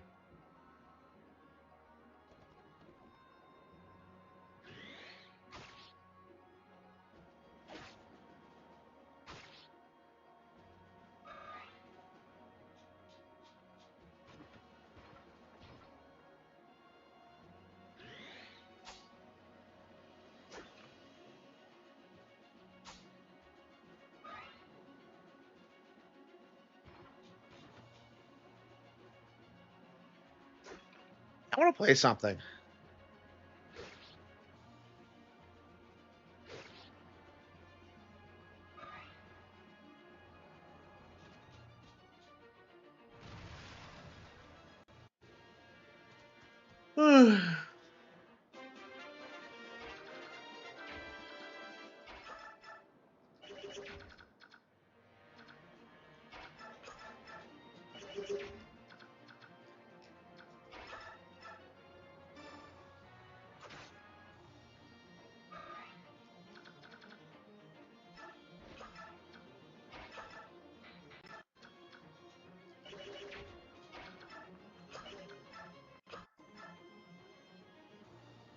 Yeah, she's getting stronger, but like.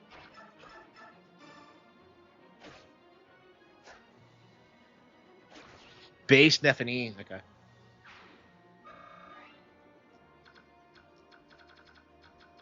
Let's see.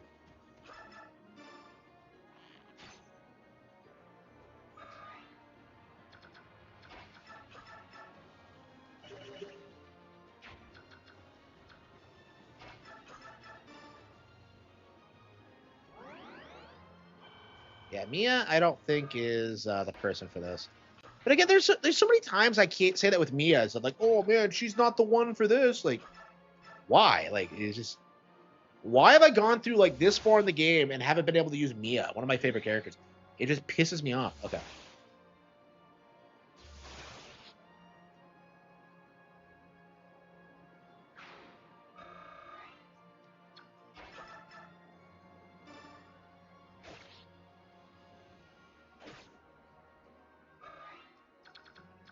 Oops. Hang on. I'll let Oscar go on.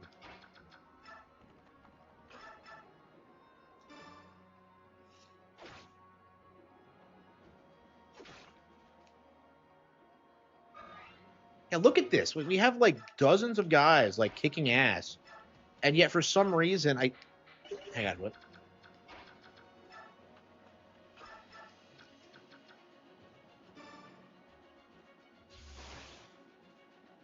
I think Elena and Soren together a lot. I read some fanfic back in the day where they were married, and I'm just kind of like, there's no indication of that, like, ever. But, like, I don't know. I kind of like the idea. They don't even have a support chain together, do they?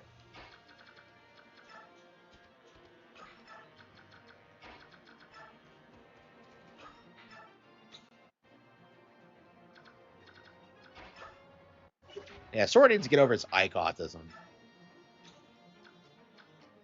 Uh,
Now there's about to rage, and it's all right now.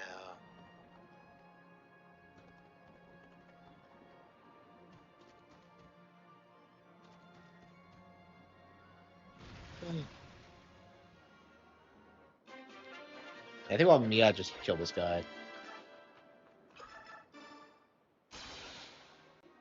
Yeah, Mia has like a really good crit rate, so giving her a killing edge is based. Hello, hello. Weren't you already here? Like, I thought I saw you earlier tonight. Oh, whatever. It's so weird when people leave and like you don't notice them leave. Okay.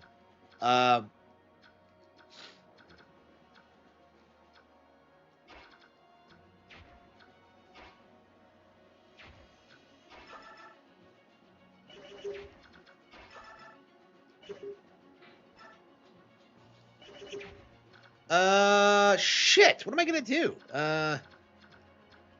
Okay, pull out Void. Heal him. I still can't get over that like Mist and Void get married. I'm just very confused about that. Like, I'm just like, how the fuck did that happen?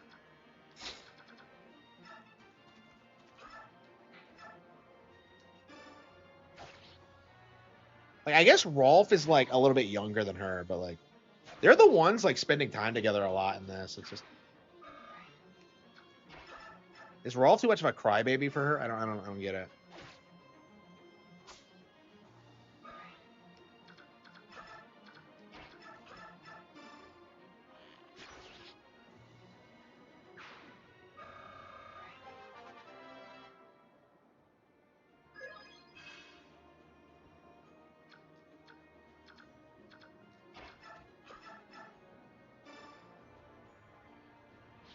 What happened last time is that like they chipped Ike to death. So like, I don't know if it's gonna happen again.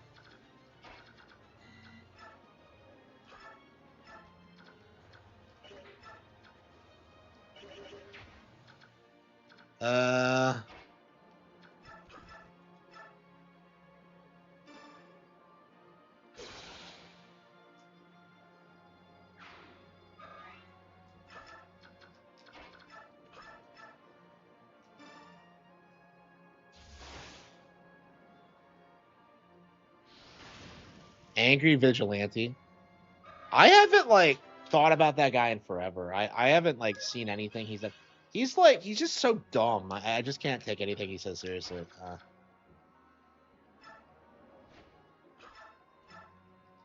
No. Stephanie.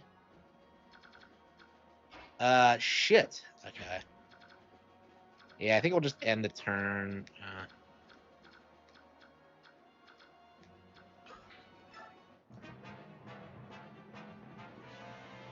Like I said, this isn't that hard of a chapter. But like for some reason I've just been like making weird mistakes. I mean, I keep trying to grind people. Like I want Boy to be useful. I want Mia to be good. Like, I really don't like Boyd as a character at all. But for some reason, I just feel this like weird like. I like using him in the early game, and he becomes good later. But yeah.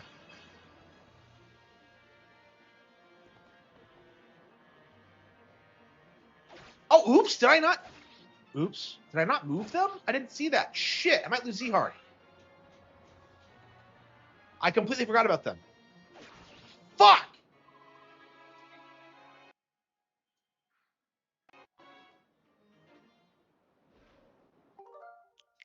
Damn! I completely forgot about them. Shit! I completely forgot about them.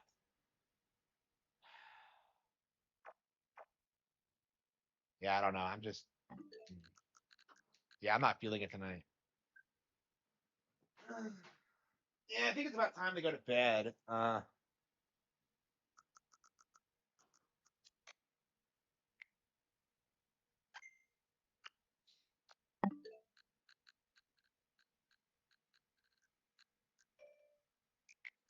Tales of Zillia, huh?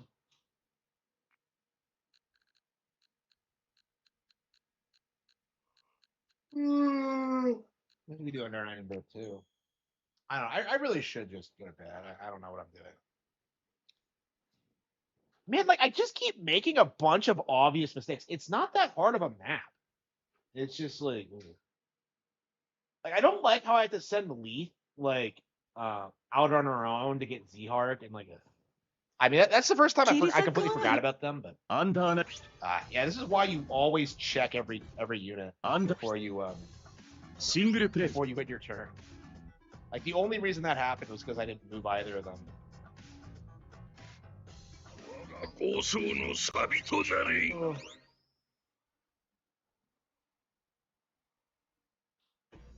ようやくたどり着いたようだな。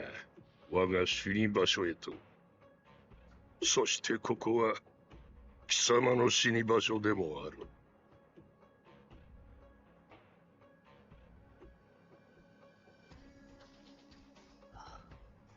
長く長く。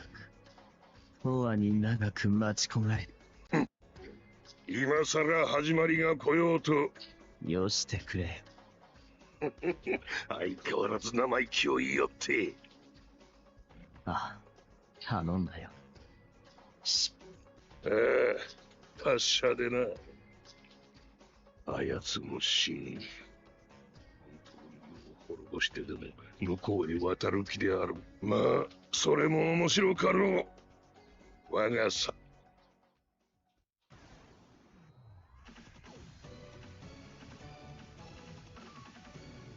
Hold on.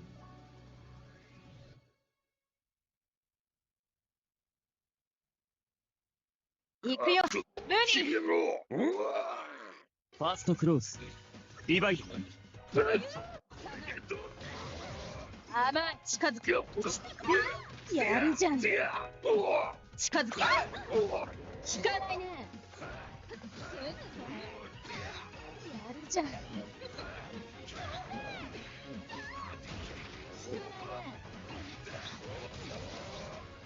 じゃん。や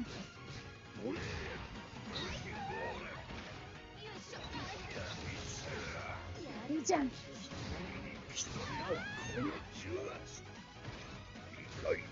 みんな力の。効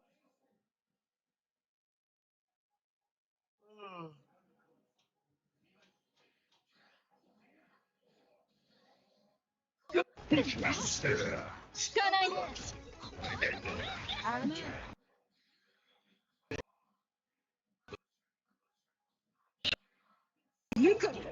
相手。やるじゃん。ブレイクダウン。みんな、ワレンシュタイン。この一瞬で片付けてやる。粉砕。ファーストクローズ。リバイカウント。反撃。反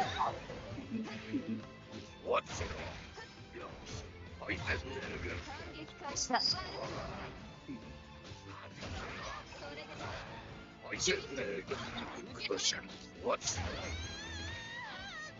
あ、立て。ウィナー、ワレンシュタイン。手を取っただと。セカンドクローズ。Yeah. Divide. Yeah, we've been streaming for 8 hours. I probably should call it. I was talking about like calling it quits at like 7 hours in, 2 hours in. So. Yeah, I don't know. I was talking about streaming less, like focus more on writing, and I don't know. I'm getting plenty of writing done. I just need to accept that like it's gonna take a while for peak.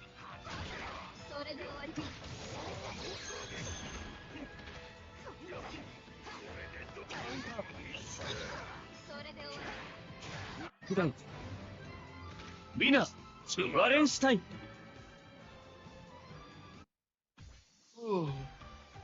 リヒトクライスの小娘か。帰ったらアーデルハイトに伝えておいてくれ。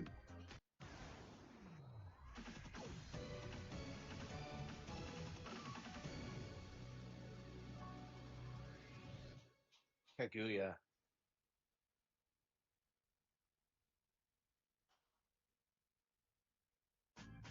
小娘よ。お主、リヒトクライスのものか。その岩山のような姿。ヘカトンケール・ワレンシュタイン。わしの方に用件などない。貴様、まあ、貴様のよ。無論。こんな大珍事、放ってなど受けませんし。この先の大深淵。現在、リヒトクライスの総力。おう、あながち的外れでもない分析よ。あらあら。いやいや、さようでございますか。それはさ。最後たる夜にリヒトクライスの者が相手とはな。その記憶に。ファーストクローズ。リヴァイル。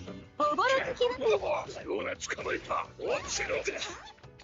Counter. Well, a lot of them were doing chaos and were trying to like get me to give them personal information. And what's happened is that I have so many genuine viewers now that like they can't really, pretend to be fans. You know what I mean? It's pretty obvious he's like a snake and he's not at this stage. Counter.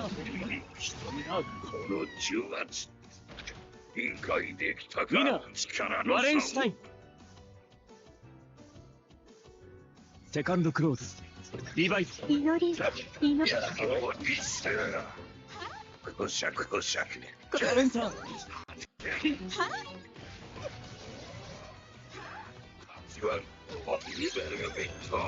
今困ったんだね。どうかしら言いますか。カウンター。来ました。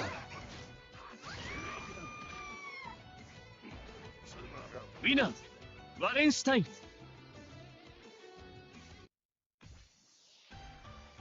我が名はヘカト。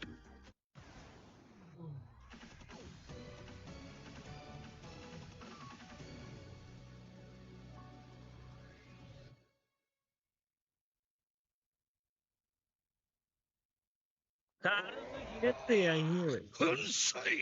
ァーストクローズ。リヴァイル。カウンター。シルバー。メダル。チェックヒット。サビ。ヤキス。ニコピック。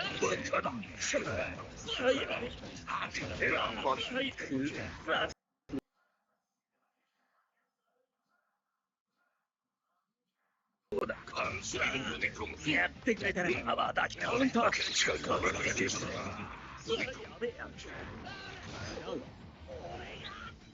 理解できたか。ウィナー、ワレン、セカンドクローズ。リヴァイル。なんだそれ。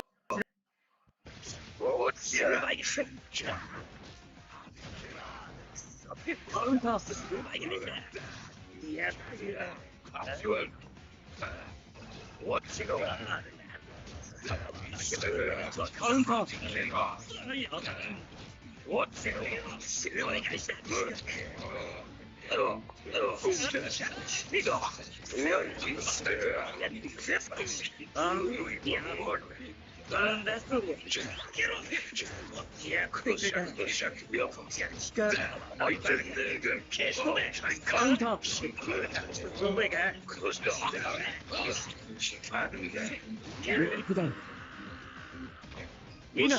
ー。ワレンシュタイン。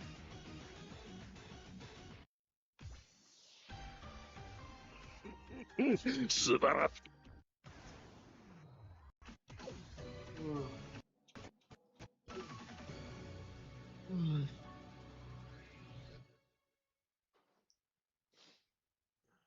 Yeah, I think I'm gonna call it quits here soon. 溺れてる助けに。ファーストクローズ。リヴァイル。No, but the original had like more detailed sprites. I believe. 衝撃をテルティアム。カウンター。シャフシャフ。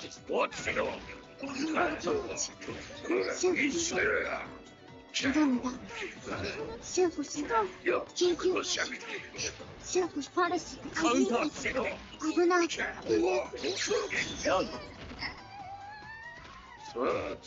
ィナー、ワレンシュタイン。セカンドクローズ。リヴァイル。カウンター。シャフシャフ。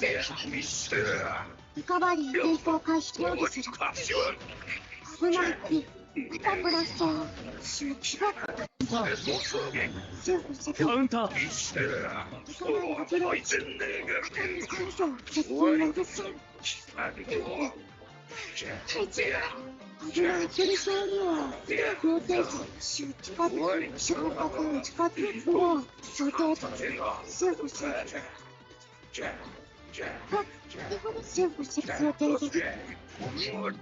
ない。カウンターカウンターブレイクダウンウィナーワレンシュタイン取られたものだ。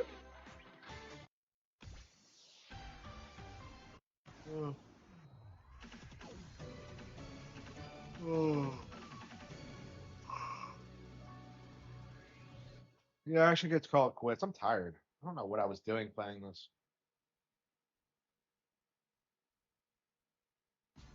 これは。おいおい、他人行儀なことだな。お互い長きを生きた大人だ。抜かせ。長き間貴様と行動を共にしていたのはクオンとの誓いがあって、それに慣れ合ってなどいては。どうしたんだ？お前がそのような冗談を言うんだ。お前が今になりクオンを選んだこと。無論、私にも私の道と意志がある。ああ、もちろんないぜ。貴様の道とやらはここで途絶えるのだからな。そうさせてもらうよ。あのまま別れうやむ。小娘。ああ。先をかけたなんとも後ろ向きな。ファーストクローズリバイルなかなかやる。カウンター諦めない。よ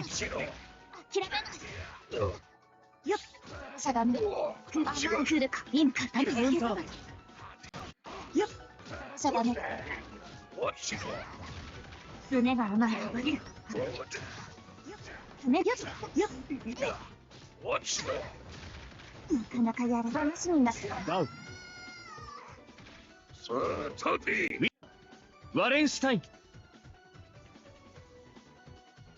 セカンドクローズリバイルちょっとせIf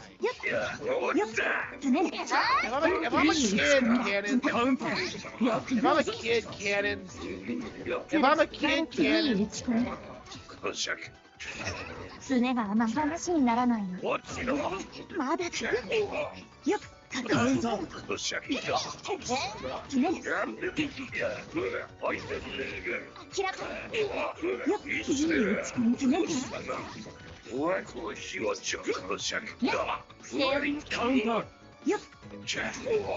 すねが甘くばっちゃ話にできそうだった。ブレイクダウンまだ未熟よ。ワレンシュタイン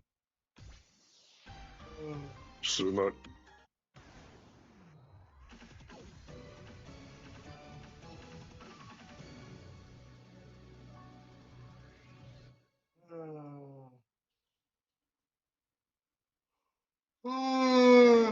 光の鉄槌を。ファーストクローズリバイルやります。カウンターまだまだやります。向こうからやります。やります。バッチリです。カウンター打ちます。打ちます。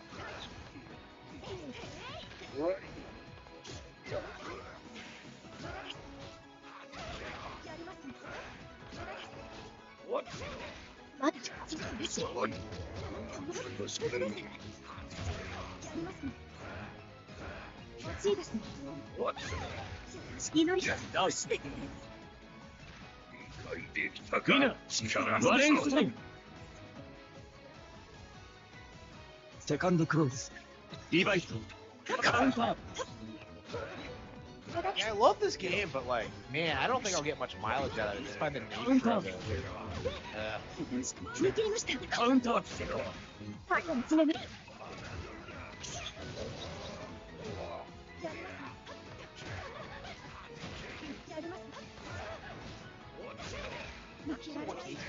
Needs to figure out their online play. ワレンシュタインリヒトクライスの小娘。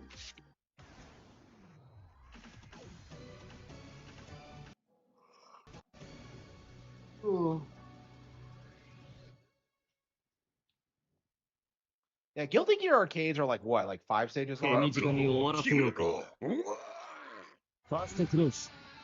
think that's way better pacing. 10 just feels way too long. 今のこっちそれでカウンターそれでカウンター家に敵ヒットおいちょいとしょおい力みすぎやいくらしで中身は危ないねカウンターウィナーワレンスタインセカンドクローズリヴァイカウンター家にカウンター強烈だぜ中身はチーズ今のは惜しかったの家にダメだ家にダメだ今のは今の焦りが出てるぜ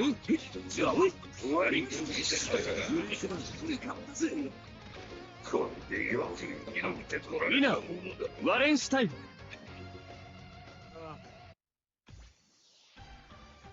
Yeah, I think we're gonna beat this and then call it quits.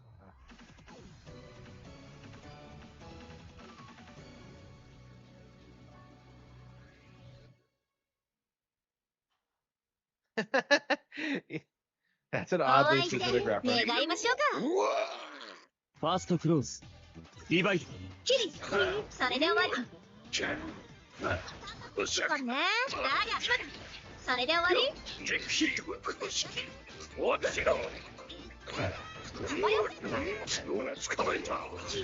I don't know what he was trying to accomplish. カウンターカウンター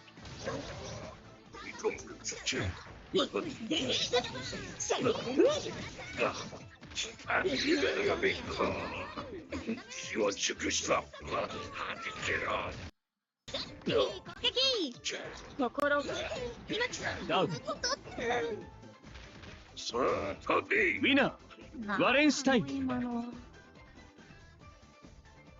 セカンドクローズリヴァイ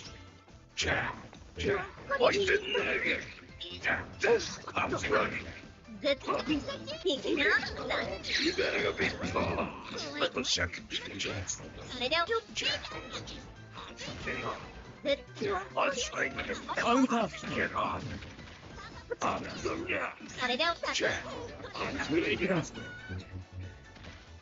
ウィナーワレンスタイン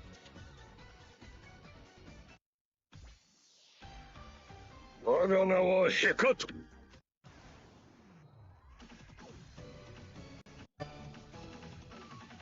Yeah, the arcade is too long, I think.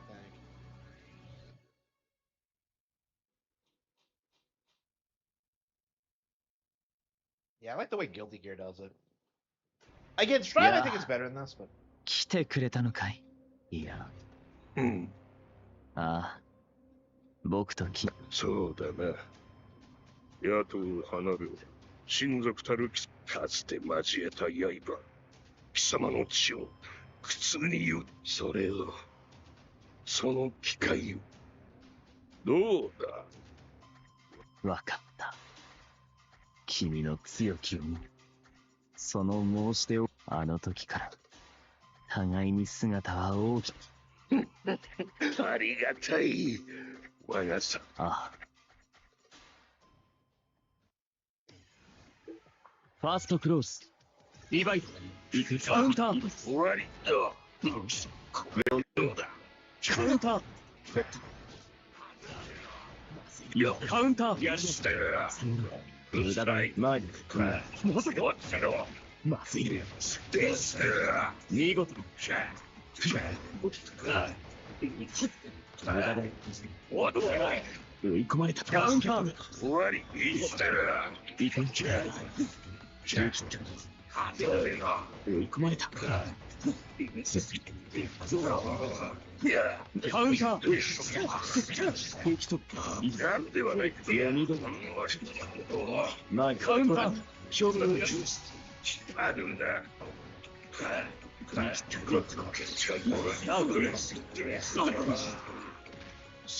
さて。ウィナー、いや、ワレンシュタインとしたことだ。セカンドクローズ。リバイス。ない。カウンター。終わり。はい、やってやる。感じは。来る。終わってるよ。さあ。立て直す。これでどうだ。これでどうだ。カウンター。カウンター。見事。ブレイクダウン。ウィナー、ワレンシュタイン。いかんな。ね。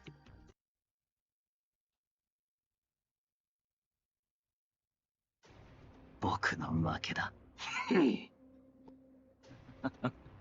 それで敗れたのは、さて、この騒動の落とし前。僕がこれを抱き、このまま深淵。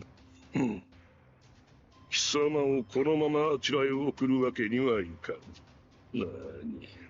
以前貴様に救われた命を返すだけの子。さらばだ、我がと永劫なる剣連の力。さらばだ、我がみんなの小娘の宿した風術。そして、今や陶器、すまなかったな。旅立ちの時のこの命尽きる前に、わかった。I cannot follow along with what's happening in this fucking game. 流れ星。鈍色のシルバリア。必ず。その日まで。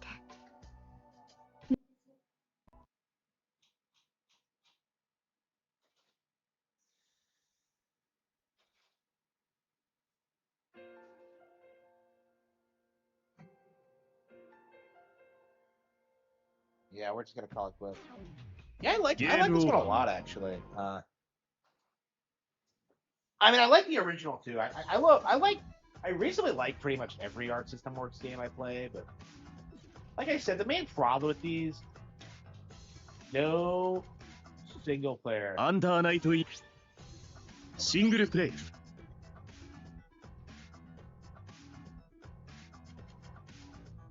Oriented. 皆殺しにしてやんぜ。There's nothing to do in these games besides the fucking online. It's the stupid arcade, and it's just like I don't know. It's a good arcade, but it's like, why don't you have anything else? It drives me nuts. Well, anyway, thank you all.